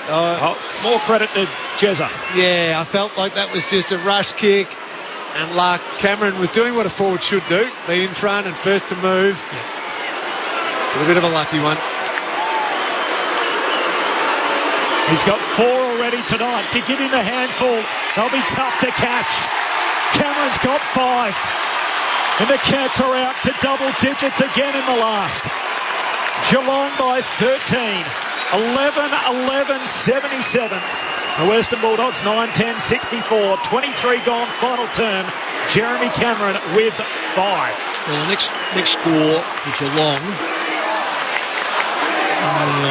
certainly next goal wins it. But I think the Dogs, with the game opening, now have got to stick with that game plan of just that hunt the football. And they've sent Libba in the middle for that. Bailey Smith in the middle. Jack McRae's always there. Bontempelli now drifted forward to maybe pinch a goal from the skipper. They've got the right balance, the Dogs, to do exactly what you're asking, Nick. Jeremy Cameron draws level with Charlie Curnow in the race for the Coleman medal. Stanley in the middle of the ground, takes it out of the ruck against Karma, squeeze the kick towards half forward, close out manoeuvred by Dale. Ball trickles inside 50 for the Cats. Richard under enormous pressure. He's gone. Jezza got him. And he's threw him to the turf, and the umpire's paid holding the ball. Now, this is a very contentious call. That's a dangerous tackle, isn't it? It's all. Because the officiating umpire didn't see the sling nature. And then the umpire in the middle of the ground is the one that's paid the free kick here. The umpires have got to do it in real time, so I'm not going to go too hard, but I want to see the replay of that. That felt to me like it was the extra motion and should have been a free kick to Ed Richards. He didn't have prior opportunity. He said it was not clear of him. Cameron kicking for his 6 from just inside 50, and he might have just closed out the game. The one-man show, Jeremy Cameron leads the way for the Cats. And all of a sudden they're out by 19 points after back-to-back goals through Jeremy Cameron. 12-11-83 to the Dogs, 9-10-64. 24 minutes gone, final term on ABC Sport. He's kicked 3 at each end of the game. It's the Achilles heel of the Dogs, and they may make the finals and will be the one that's going to let them down. They just don't have that good. Well, DeConnie. I mean, DeConnie's only in his second year, third year, but his second year of playing senior football. They just don't have that player that can go, okay, Cameron's the P, I've got to stay on him. Norton's kicked 1 goal, Cameron's kicked 6. And that's basically the difference. He's kicked Geelong's last 3, all of them from set shots. And that's why they pay the key forwards the big bucks. 19 points, Geelong's lead again. Time on final turn, comes down to Stanley's. Involved in a pack of players, eventually taken to ground by Liberatore, and the ump says, I'll have it. Ball up again in the middle of Docklands.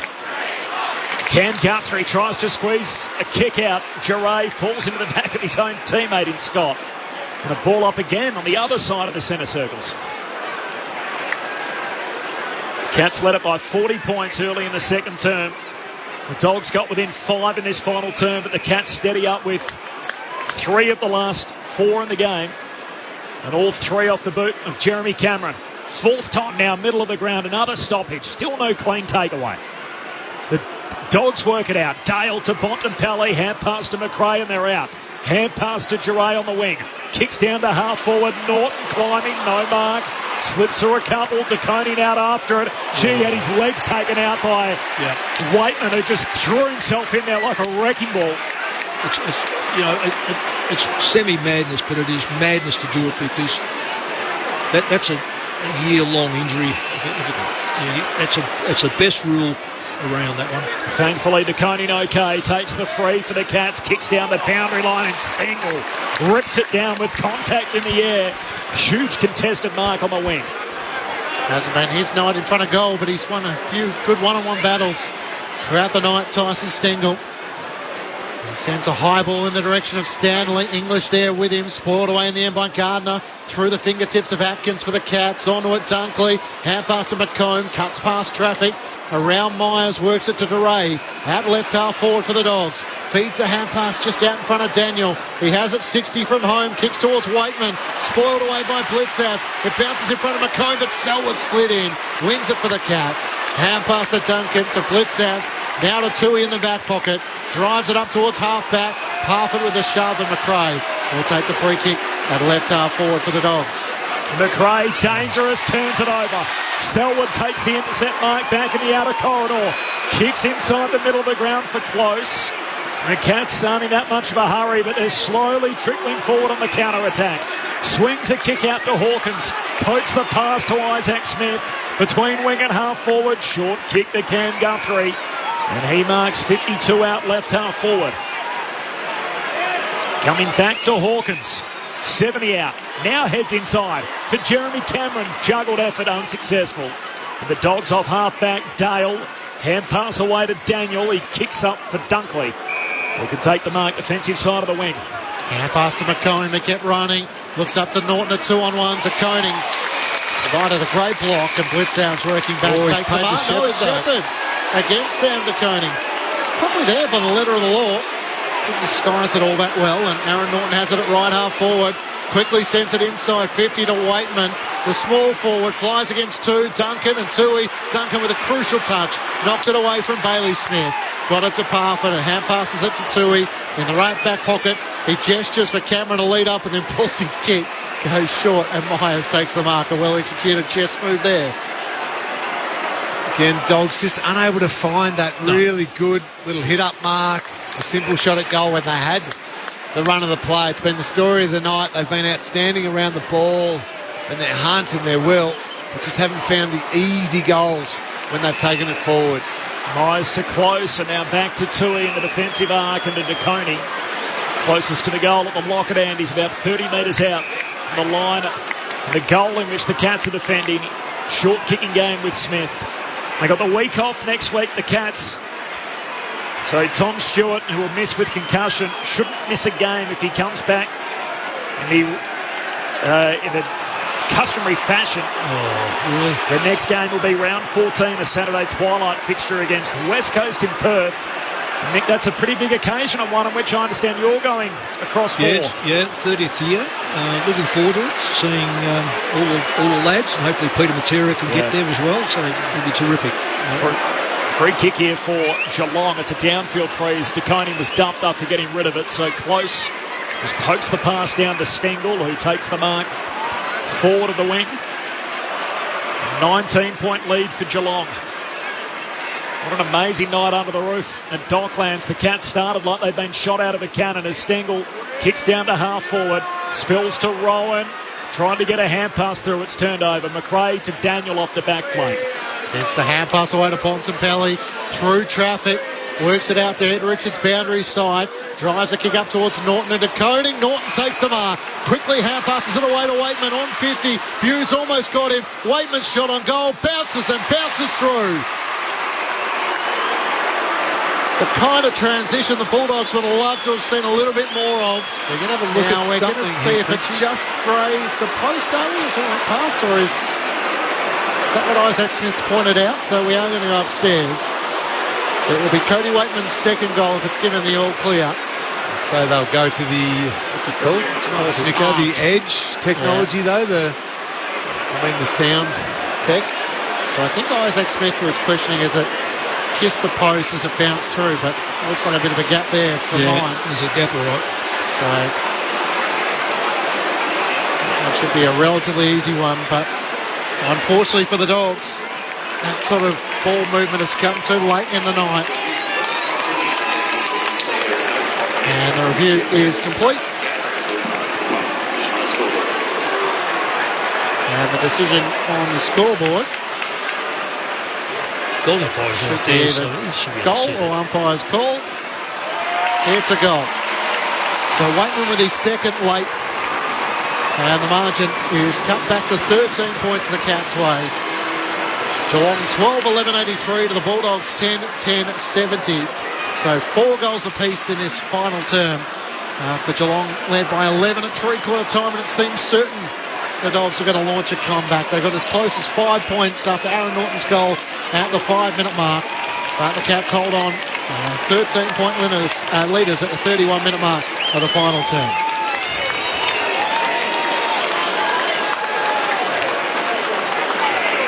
Jeremy Cameron takes a seat on the bench, kicking 6 tonight.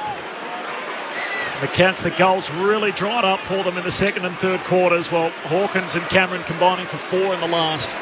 Cameron kicking 3 in the first and 3 in the final term. Crooked bounce again in the middle.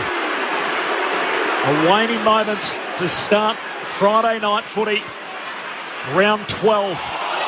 Back in the middle. There's no free kick as McRae's dispossessed. Selwood sockers it forward to Daniel, who can get the kick away towards Scott, who takes it on the wing and can put the Dogs inside. Long inside the 50, Norton in the pack, clears the pack. A chance for Bailey Williams late. Can he run onto it? Not before the siren sounds.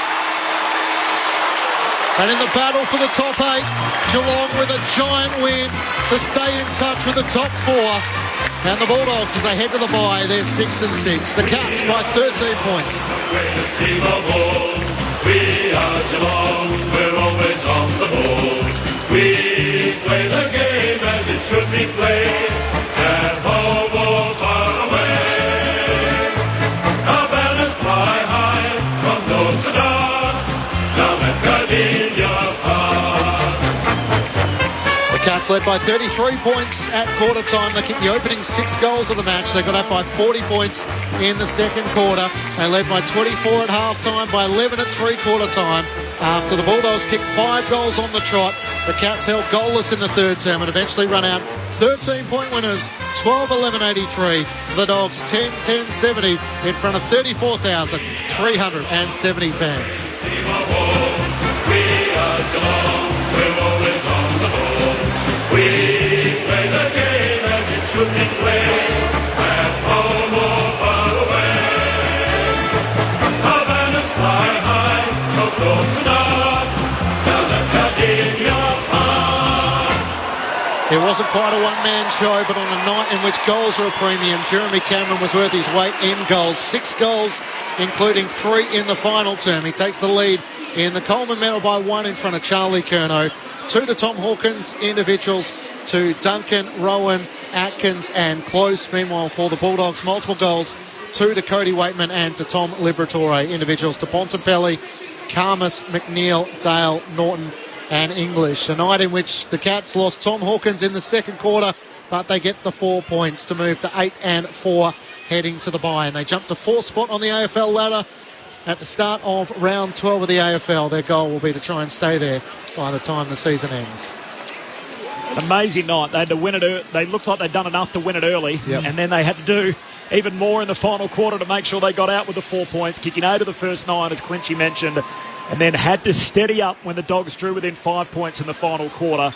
Jeremy Cameron pivotal with Geelong's last 3. Well, it's funny, isn't it? Everything we spoke about pre-game, Mick, was Dogs were going to have the advantage in the middle of the ground. Cats were going to have the forward line to have a big advantage against the Dogs' defenders.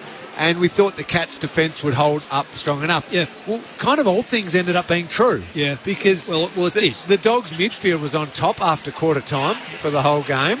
The Cats' forwards did enough in the first quarter and the last quarter to win the game. And the Cats' defenders held up strong enough where the Dogs, when they dominated the middle of the ground for the last 3 quarters, weren't able to find easy or simple goals. Yeah, and you're spot on, Ling. You know, the Dogs, they're an enigma in many respects because we keep looking at them and thinking they won a premiership a few years ago, then they runners up last year. They all look the goods. They are 6-6 at 12. Now, I know there's 22 games, but they're going to win 6 of the next 10. Now, their performances are, they'll always have a competitive edge generally, as we spoke about, in the middle. I don't know if, Bruce will probably take 4 or 5, 6 or 7 weeks to get back in. That's deep into August, or certainly in July. I can't see how they can add to the back line at the moment because their back line is basically, and in fact I'm not too sure who's out of who could go in there, but I don't see anyone who could actually change it. Cordy, look, you put Cordy in, out goes Gardner. It's hard, isn't it, though, because Gardner and O'Brien had moments where they were excellent tonight. Yeah, but then you see just Jeremy Cameron, one of the very best in the competition. Yeah, that's right. Just able to get a hold of Keith at the right time. At the right time. And that's the story of the Dogs. They are aggressive on the back line. When I say, for those out listening, I'm not talking about aggressive people. They are aggressive with the way they stand. They stand 5 or 6 yards, 10 yards, and sometimes in front. They don't have to very rarely go the extra. They play right up the ground. If you get out the back and you've got good ball users like Geelong are a very good ball using side, they will find those targets, and then you've got players that can kick the ball 50 metres and kick goals. So this is going to be their thing over the next 10 weeks. They've got to win the 6 to guarantee a spot in the 8, but can you win from, again, in these days, can you win from that win the premiership from that length of... Well, the other thing, just quickly on that, Mick, the maths of it all, the other thing is because the Eagles and North are historically bad, there's so few wins down the bottom that it might actually even be like a 13-win year. Well, it could be. So that's... And then if you're talking about getting to 12 or 13, they might need to win 7 of their next 10. And they've got a stretch which includes the Brisbane Lions, St Kilda, Freo, Melbourne, Geelong again, down at the Cattery. Jeez. So it felt like a crunch night for the Bulldogs in terms of their finals aspirations. Well, there's 5. They're going to have to work hard. And quite frankly, of those 5, they've got to win minimum 3 and perhaps 4. So this game here meant so much to them. The way they're playing, I haven't seen the Dogs all year play what we know when they're at their best, because some sides have worked them out that if you could stop their run, then they're a one-man band in the forward line. Yeah, Waitman might have his day out where he kicks 4 or 5 or something like that, but that's such a rarity. Your key players have got to be able to catch the football on their terms. What about Geelong, Nick? So they win, and they win well. Dominant first quarter, responded well at the end of the last quarter. Forward line can do anything on any given game. Defence looks sound, and obviously when Tom Stewart's back out on the field, DeConing was terrific tonight. Jack Henry still to come back in, Zach Tui, all of that. Do you look at that midfield and see the way that they were controlled for big portions of that game tonight? Yep. Does it have the ability to go to the next level? Because it was a really good win, and a good win especially after Stewart goes down. But where do you put them? When you're talking about the Dogs, can they make that jump? Is Geelong...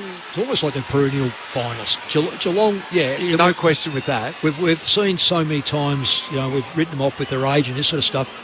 The only thing about Geelong will be that they're going to win games at the Cattery. They're going to win games there. They're going to beat the ordinary sides. And unfortunately, we've got a lot of ordinary sides playing. But the question will be when they come up against pace, that has got the pace and the body size to go with either a Hawkins or a Cameron, one or the other. And then still control enough of the ball, and I'm only talking 55%, but there's a lot of clubs that will beat Geelong 55% in the middle because they're not what they used to be. Dangerfield slows him up when he goes in there. Yes, he's got experience.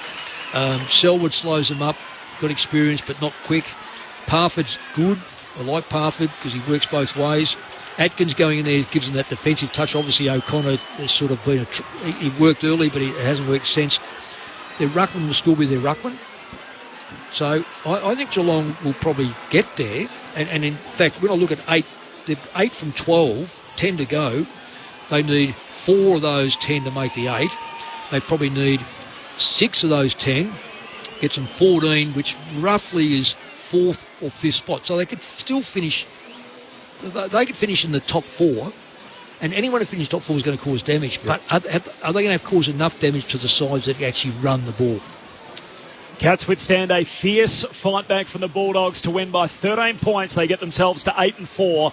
Tim Hodges in the winners' rooms. The greatest team of all. Hey, we are Geelong. We're always on the ball. We play the game as it should be played. Way down, no more far away. The other side, from door to door, down at the India Park.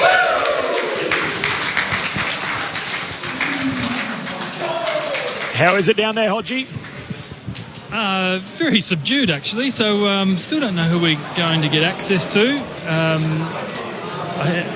I'm watching Zach Tui has an amazing mark on his forehead, which that's going to be the evidence that will go to the tribunal later this week, or the match review panel, which might be referred to the tribunal. So that's going to be a fascinating extra chapter from this game with Bailey Smith. But hopefully in the next minute or so, we get allocated a player. I'll come back to you, Hodgie, in just a moment. So the postscript, Bailey Smith, after the three-quarter time siren, appearing to headbutt Zach Tui. As Hodgie said, he was left marked up in the aftermath, and the vision doesn't look great for Bailey Smith. Earlier in the game, he had a head clash. Nothing untoward in that with Tom Stewart, but it did leave the two-time All-Australian defender concussed. So as a result, Tom Stewart subbed out of the game early in the second term with concussion, and Bailey Smith was booked as well, Clenchy, for that headbutt. On three-quarter time. Out of character for Bailey Smith. Yeah, they were both into each other, he and Zach Tui, and clearly he set a lapse of judgment there, but was reported on the spot from the umpire, and no doubt will. Let's be honest, Bailey Smith, a very marketable guy. He's a good-looking rooster. He gets a lot of outside deals for his appearance. If you're that pretty, why would you be using your head as a weapon? Surely his agent's just got to give him a little tap on the shoulder and say, Bailey, this is where we're... Protect the money making. Your game's excellent, but we're also making all this money on the outside. What are you possibly doing? Oh, that's the instructions I used to get when I was playing too. I don't doubt it. Just on the Cats, so in their last 10, we touched on the Dogs, Mick. They've got Melbourne and St Kilda as the only two sides at the moment who stand in the top 8. They play West Coast twice. They've got the Gold Coast Suns in round 22. They've got the Tigers after the bye.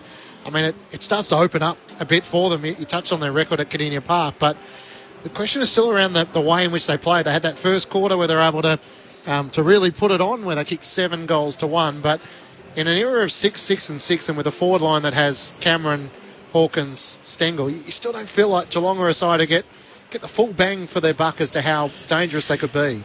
No, but I mentioned about Dangerfield. I think, to be fair to say, everyone knows that he's slowed down and he's probably never been a great defensive player. So he'll play his cameos and have some good games. Selwood, he's one of the Trojans of the competition and always gets my tick. But again, not quick. Narkle, maybe they have to start to play him a lot more. Certainly, Parford is a good player in there. I like Atkins. Guthrie. But I think the one that we haven't even mentioned, and I reckon he's as good as any they've got there, is Duncan. Yep. And so they've changed his role and he plays across half-back now, doesn't he? Yeah, but that's now. But you don't have to have him. Like, when you have a look at his height, he's a running builder. When I look at, say, a Mundy, you go, he's 36, 37 years of age. He hasn't got any quicker, but he keeps getting the football. Duncan's not lightning quick, but it's all about smartness.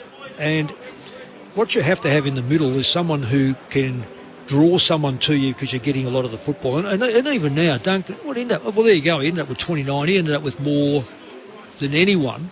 So You get a player like him. He makes a massive difference to Geelong. Geelong by 13 points. They've now won 3 on the bounce. Back into the winners' rooms with Tim Hodges.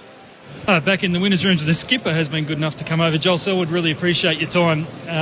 Is that too loud? No, I'm good, mate. 8th win of the year, awesome. Can I take you back to three-quarter time? It was game on there. What was said at the final break? Because every player on the field was absolutely amped. Yeah, no, we've been putting a fair bit of time into sort of scenarios like that and what we want to do. And to be honest, it's more about just keep taking on the game. I mean, I thought Reece gave us a really good look in the middle. We were getting it out, but it was little bit sloppy. But to be honest, it was just blokes were going to have their moments and try and slow them down a little bit. I mean, they were running and gunning, and we knew they were going to take it on. So could we get it more on our terms? So they came at you over and over in the third, and then over and over in the last. To come out and win like that, how rewarding is that for your team? Oh, I mean, it is so rewarding. I mean, we've got a lot of new guys within this side over the last sort of 18 months, but especially the last sort of, what are we, around 12 weeks. For a Sam de Conning and Cooper Stevens, Tyson Stengel to be a part of a Friday night game, really hot. It'll put them in really good stead and put us in even better stead. It's awesome to have the skipper. I'll send you upstairs. Cameron Ling and Mick Moldhouse are there. Sal, well done tonight on the win. A terrific battle. Can you take us back to when Tom Stewart gets subbed out of the game with the concussion? Just how big an impact is that from a structural perspective, a communication perspective? I understand that you're also removing potentially 35 touches off half-back, but just what he does from a leadership perspective out there, how much did you have to adjust to him being subbed out? It might sound funny, this, Lingy, but it's one of those ones you really don't know until half-time because they take the 20 minutes, obviously, to have a look at him. You obviously understand that he gets the ball a lot when he goes down there, but we were doing a good job on keeping it out for a long period of time. But when the sub made, we just made the sort of moves that we needed to. I thought guys down there, I mean, Sam de Conning, he's in my eyesight here, but outstanding again. But guys around him obviously helped him through the night.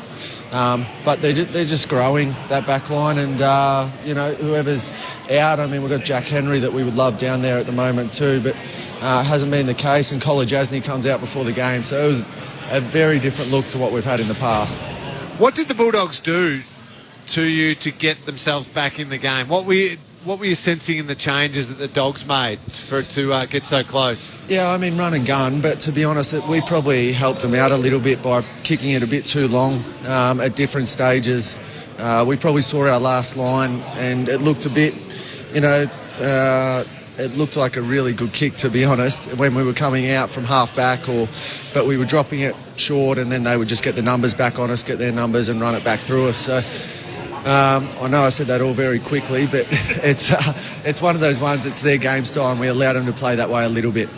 Joel, you've been, you guys, too old, too slow. That's been going on for about 3 or 4 years, and I guess 8 or 9, Mick, to be honest. 8 or 9, okay. I was being kind. No, I appreciate that always. Lockie Henderson's the only one really that was retired. Yep. You're an astute judge. You're looking at the competition. Are you, in genuine terms, are you still? Because we've locked you in the top 4. We think you can do that with your draw. Who else can win it? I mean, I'll say that. Okay, I'll say you guys think you can win it. Who else can win it outside of Melbourne? To be honest, you just don't take it for granted. Probably what we've been able to do this year is we've had a different mindset to the other years where we're probably trying to play a bit more attacking compared to what we have in the past. So we thought that we needed to take that step to compete with the Melbourne. We're putting them on a pedestal at the moment, but not saying that we can't chase them down, but there's probably another, 5 or 6 on the day. We saw what Fremantle did in a quarter last week. Yep. So to be honest, you only need one off day and not even that. You need to be a little bit off. So you look at our draw, but it might look really good, but to be honest, every game is just so hard to win. So you have to prepare so well for each one of them. Is there a common denominator with the losses? With our side? Yeah. So we've had 4. Let me go back over them. Sydney, they were better side on the night. we were disappointed how we come out of the Hawthorn one. St Kilda, to be honest, they played great team footy here, and again a better side on the night. And then I've lost one of our losses through there. So to be honest, so Freo set up the ground really well down against us, and to be honest, we have little growing pains. You know, people will say that we're inconsistent, but to be honest, we've brought a lot of guys throughout this side. We only had about 27 to pick from going into this game. Yeah, okay. So we're not the healthiest side at the moment. And then you take out Dangerfield for the last couple of weeks, but Tom Stewart comes off early. So, you know, to be honest, this break comes at a good time for us, but the boys are getting healthy, which is a good sign that are sitting out at the moment. So just looking at that scoreline, 3/4 time, and you said, look, you've trained for this sort of stuff. Yeah. What is it? Is it about? Look, you've got a slight lead. Is it about getting that first score? Is it about clearances? Because people in the middle seem to be a little bit different. You seem to be a bit more. Like Stanley started to jump a bit. Yeah, Tom Atkins was in there. Yeah. To be honest, it's just set up well and then, go forward from there. So not necessarily with the ball, but, it's be attacking of, defenders standing front. And so it's something a little bit different to what we've done in the past. Not that we've been back shoulder at all, but it's about, if we're going to go down, we're going to go down really having a crack at this. Yeah, I know, well done. Geelong captain Joel Selwood's with us on ABC Sport. Joel, it's Matt Clinch here. Jezza Cameron kicks 6. He becomes the 62nd player to pass 500 goals. 3 in the last quarter when the game was on the line. I imagine that's the type of moments you're recruiting for. Oh, yeah, not only that, he's good to have around the club. He's a good character. If you haven't had him on here, I'd suggest get him instead of me. But he's... He's been great for our footy club. Obviously, we know the talent, and even still, the talent is, exceptional at training. Some of the things that he can do, he snaps them over his shoulders, and you might think that some of them are fluky, but to be honest, he does them so consistently that they're not.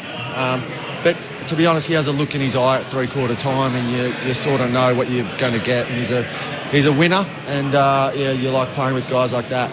And you're in your 15th season. Are you hanging out for the bye? You're having another great season. How are you tracking? 16th, and I'm going actually okay at the moment. I've had a couple off throughout the year, and when these numbers start floating back, that will be the priority again to just get these numbers through. As I said before, Cooper Stevens plays tonight. Quentin Narkle got just over a half. We've got the numbers there to use, so we're going to try and use them and spin them, and then be as healthy as what we can in the back end. Did you catch Bailey Smith's little Liverpool kiss to Zach Tui on the 3/4 time siren? No, I missed that. And to be honest, I don't follow the EPL too closely, so not too sure what that means. He got a little headbutt. I don't know if you've seen Zach's forehead where he's got a nice little shiner on there. I just thought Zach was crying to try and draw a free kick, but there must have been something to it, was there? So trip to Perth, obviously, after the bye. What do you do during the bye? Do you get a couple of days away to freshen up? Yeah, I'll go home now, pack the bags, and I'll head off to Gold Coast for a little bit, freshen up, and then from there we'll come back on Wednesday, train hard Friday. Purely, to be honest, probably a bit of match play. And then get back into thinking about West Coast. Enjoy the break, Joel. Your time's always appreciated. Thanks, guys. Good work up there.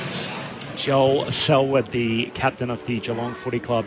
I appreciate that, Joel. It was a good call, I thought, by all of us tonight. And Joel appreciated it as well. He didn't like I robbed him of a year, though. I accused him of 15 years in the system, and he very quickly reminded me it was 16. Very touchy about that, players. You want every game counted. You want every season counted.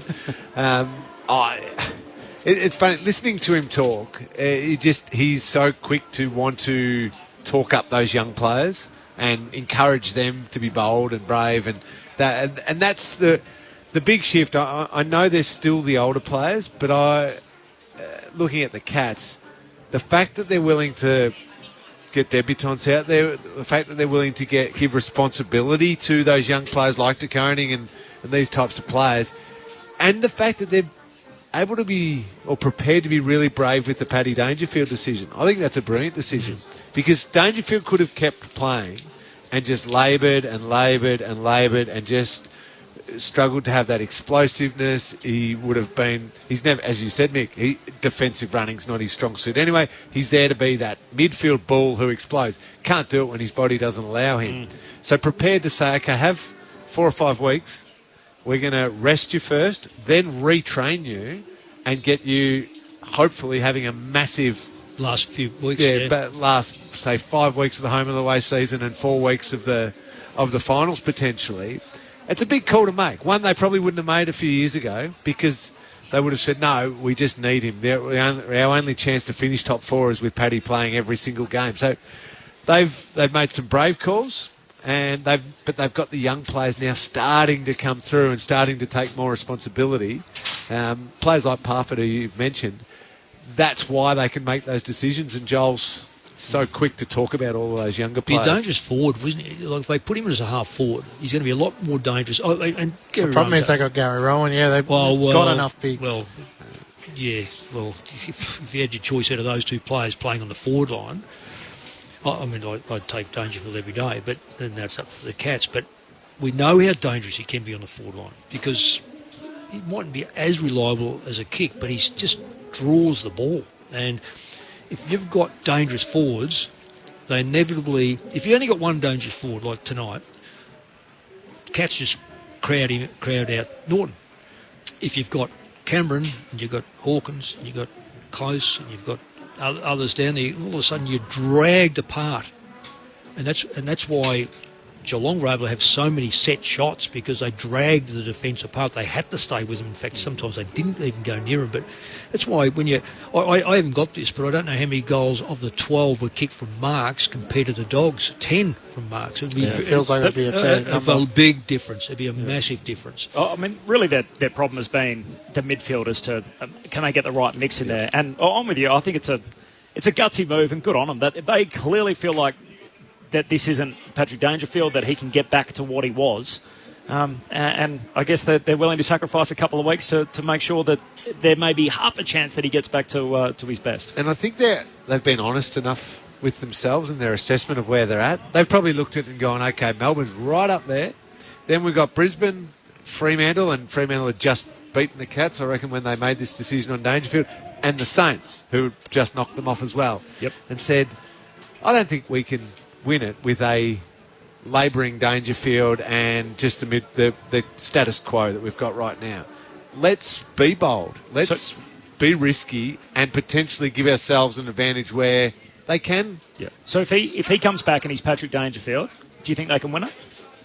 Yes. I have not wavered in the fact that they are a threat to win it. Yep. I've said all along that Melbourne and then Daylight at the moment, that gap, Freo showed a little bit last week, all that. But with that forward line and a really sound defence, I've always believed that Geelong could win it, given that they're starting from behind the pack a little bit. But I reckon they're in that group with St Kilda, Fremantle, Carlton, Brisbane. Who am I missing? I think Brisbane is slightly ahead of that group. I just don't reckon they're a good finals side. Brisbane? No, I don't.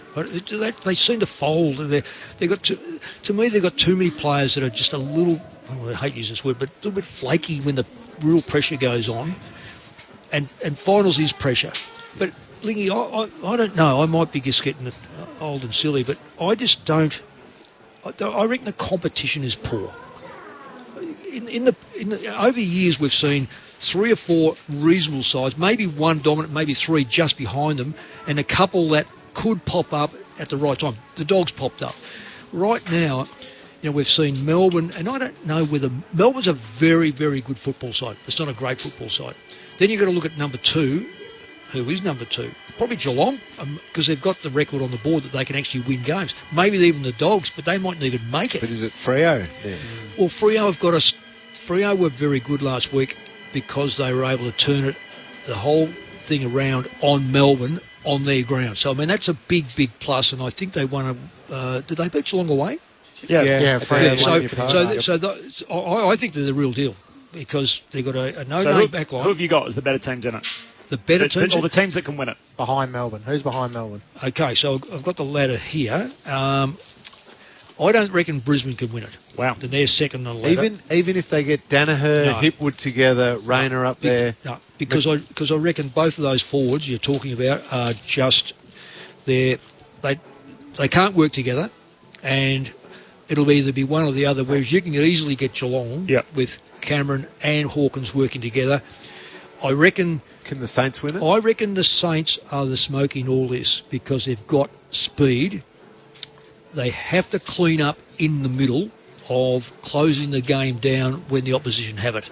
But when you've got King and Marshall, and we know that Paddy Ryder can go forward and kick goals. I like Ruckman that can kick goals. So and that leaves Membry out the side. You know, Membry's going to start to get among it. I like their back line. They've got Clark to come back in that side. Their midfield's pretty good. No-name back line is strong, attacking outside. So I'd put the Saints in there. Can Carlton win it if we're assuming that Wiedering comes back healthy and gets going for finals? Well, when you've got Curnow and Mackay, you've automatically got goal-kicking prowess. Their only danger is, to me, is mental. When the side comes to them, what their midfield outside of Walsh and now Hewitt, I think, is a real bonus for them. Paddy Cripps disappears. Kira disappears. They got a tough draw, Carlton. They got Freo, St Kilda, Geelong, Brisbane, Melbourne. Good. Collingwood round 23. They've got that tough draw without Wiedering, don't they? Is that right? Would be Wiedering most missing of them for are a in the lot last of those? 6, to be honest. Okay. The Saints are in round 16. Matt, I think that's really good, though, because that's what Carlton need, to push through those sides and say, look at us, we can make it. Because if they succumb to those sides, then your question to me was, I'll say no to Carlton until they prove themselves against these sides. Who are the yeses, Lingy? Yeses for me. Yeah, they can win the flag this year. Melbourne. Yep. Clearly. Brisbane, Fremantle, Geelong. You haven't got the Saints, have you? No, start of the year I went hard on them. Jade Gresham's changed come back from the injury, such a serious injury, as good as he's been, changes that entire complexion. It does. Can they? Yeah, no, they can. Yeah, the way they played against the Cats, the big moment for me, maybe because I was tormented by bringing 6 kids under 9 to the footy, but watching the Saints and the way they destroyed Geelong and the way in which they destroyed Geelong made me drive home going, okay, no, Saints can. I'll throw 3 sides at you. Yep. If I can. Sydney, Dogs and Richmond. I believe they can be super dangerous. I don't think they've got enough weapons put together to challenge the very tip-top of the ladder. Richmond are the smoky if they get it all together, but they've had a fair while to get it together and they haven't yet. No. The big talking point out of the night, it's going to dominate Talkback Radio tomorrow, I'm sure. Bailey Smith's headbutt on Zach Tui. Yeah, how does that get graded? So the way it can get graded is as intentional, and then low or medium impact, and as a result would come back at either 1 or 2 weeks. So if it's medium impact, it's 2. If it's low, it's 1. Does the action of it being a headbutt bump it up a grade or 2? So they also always have the catch-all discretion that they can refer it directly to the tribunal if they feel like they want the panel to sit down and they feel like it's worth more than 1 or 2. Because even just the thought of a headbutt and using a headbutt feels worse than a punch. Striking or so say all he has is a graze on his head, which he shouldn't have it for that kind of an incident, sure. But Michael Christian can say, look, because you did something that was stupid, we're going to bump that up to medium. We're going to say he's got a mark on his head.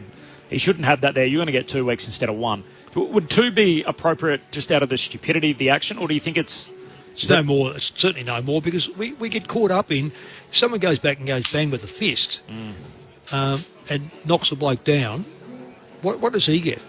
Does he get 3? Does he get 2? And say he's deliberate, bang. Yeah, a lot of it depends on what happens to the player. Well, Andrew gaffed to Andrew Bashir. What did he get? Well, that was broken jaw and all that sort of stuff. Yeah, but so that's on the outcome of the broken jaw. I know. A headbutt can smash a bloke's nose or fracture a skull or whatever it might be. Well, certainly could do your of nose. course. What do you think's appropriate? I don't know with a headbutt. It's such an unusual action. I don't think in the it's game, worth any more than 2. No more than 2? Yeah, I feel... It's not a good look. Yeah. No, that's it. There's something about the look to me that says it's maybe 3, but I don't know. the action of a headbutt just feels worse because of the it's not a footy potential action. to do Who have they got damage. next three, Matty? Oh, I've got it here. Anyway. Geelong. No, The Dogs. The Dogs in their next three have got the Giants, Dangerous. Hawthorn, Brisbane, Dangerous. Sydney, Dangerous. St Kilda, Dangerous, Melbourne, dangerous, Geelong, dangerous. Freo, GWS, Hawthorn. They're all dangerous. I don't. Well, you know, I'll say right now, I think the Dogs are going to struggle to make it. Zach Tui was interviewed by TV. I think I was pulling and dragging at him as much as he was at me, so there's not much in it. That's as good as Joel Selwood's answer to you. I don't watch EPL. That's the players' club. I did like that. Joel knows that Liverpool. There's more than Liverpool than just the football team. Just the football team. I'm not sure if he does. Can I throw? We got a minute. Oh no, we need the votes. We do.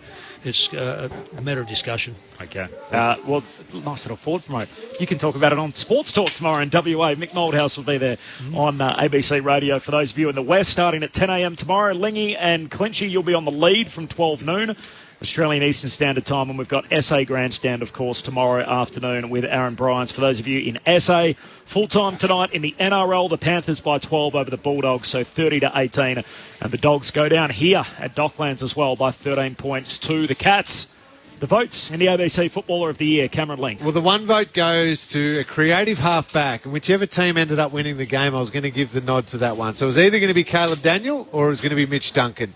Cats win. Mitch Duncan gets the one vote. Well done to Mitch. He had 29 touches and kicked one goal as well. Tom Liberatore gets the 2 votes. I thought he was just superb. 30 touches, 2 goals, was just the beating heart of that Bulldogs comeback.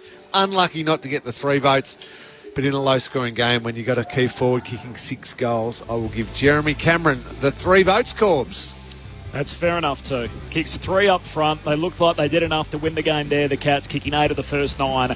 And then they withstood a fight back. The Bulldogs drew within 5 points in the final quarter, and Cameron kicked their last 3 goals to get the Cats home and up into the top 4 tonight. Geelong winners by 13 points. The footy continues tomorrow. We've got 3 games as round 12 of the AFL Premiership season rolls on, starting with Adelaide and West Coast. Thanks, Mick. Thanks, Lingy. Thanks, Corbs. Thanks to Tim Hodges. Thanks to Jules, to Craig, to Clinchy, to Adam back in the studio. That'll do us. Friday night footy in the books to start round 12. The Cats home by 13 points. Ever heard of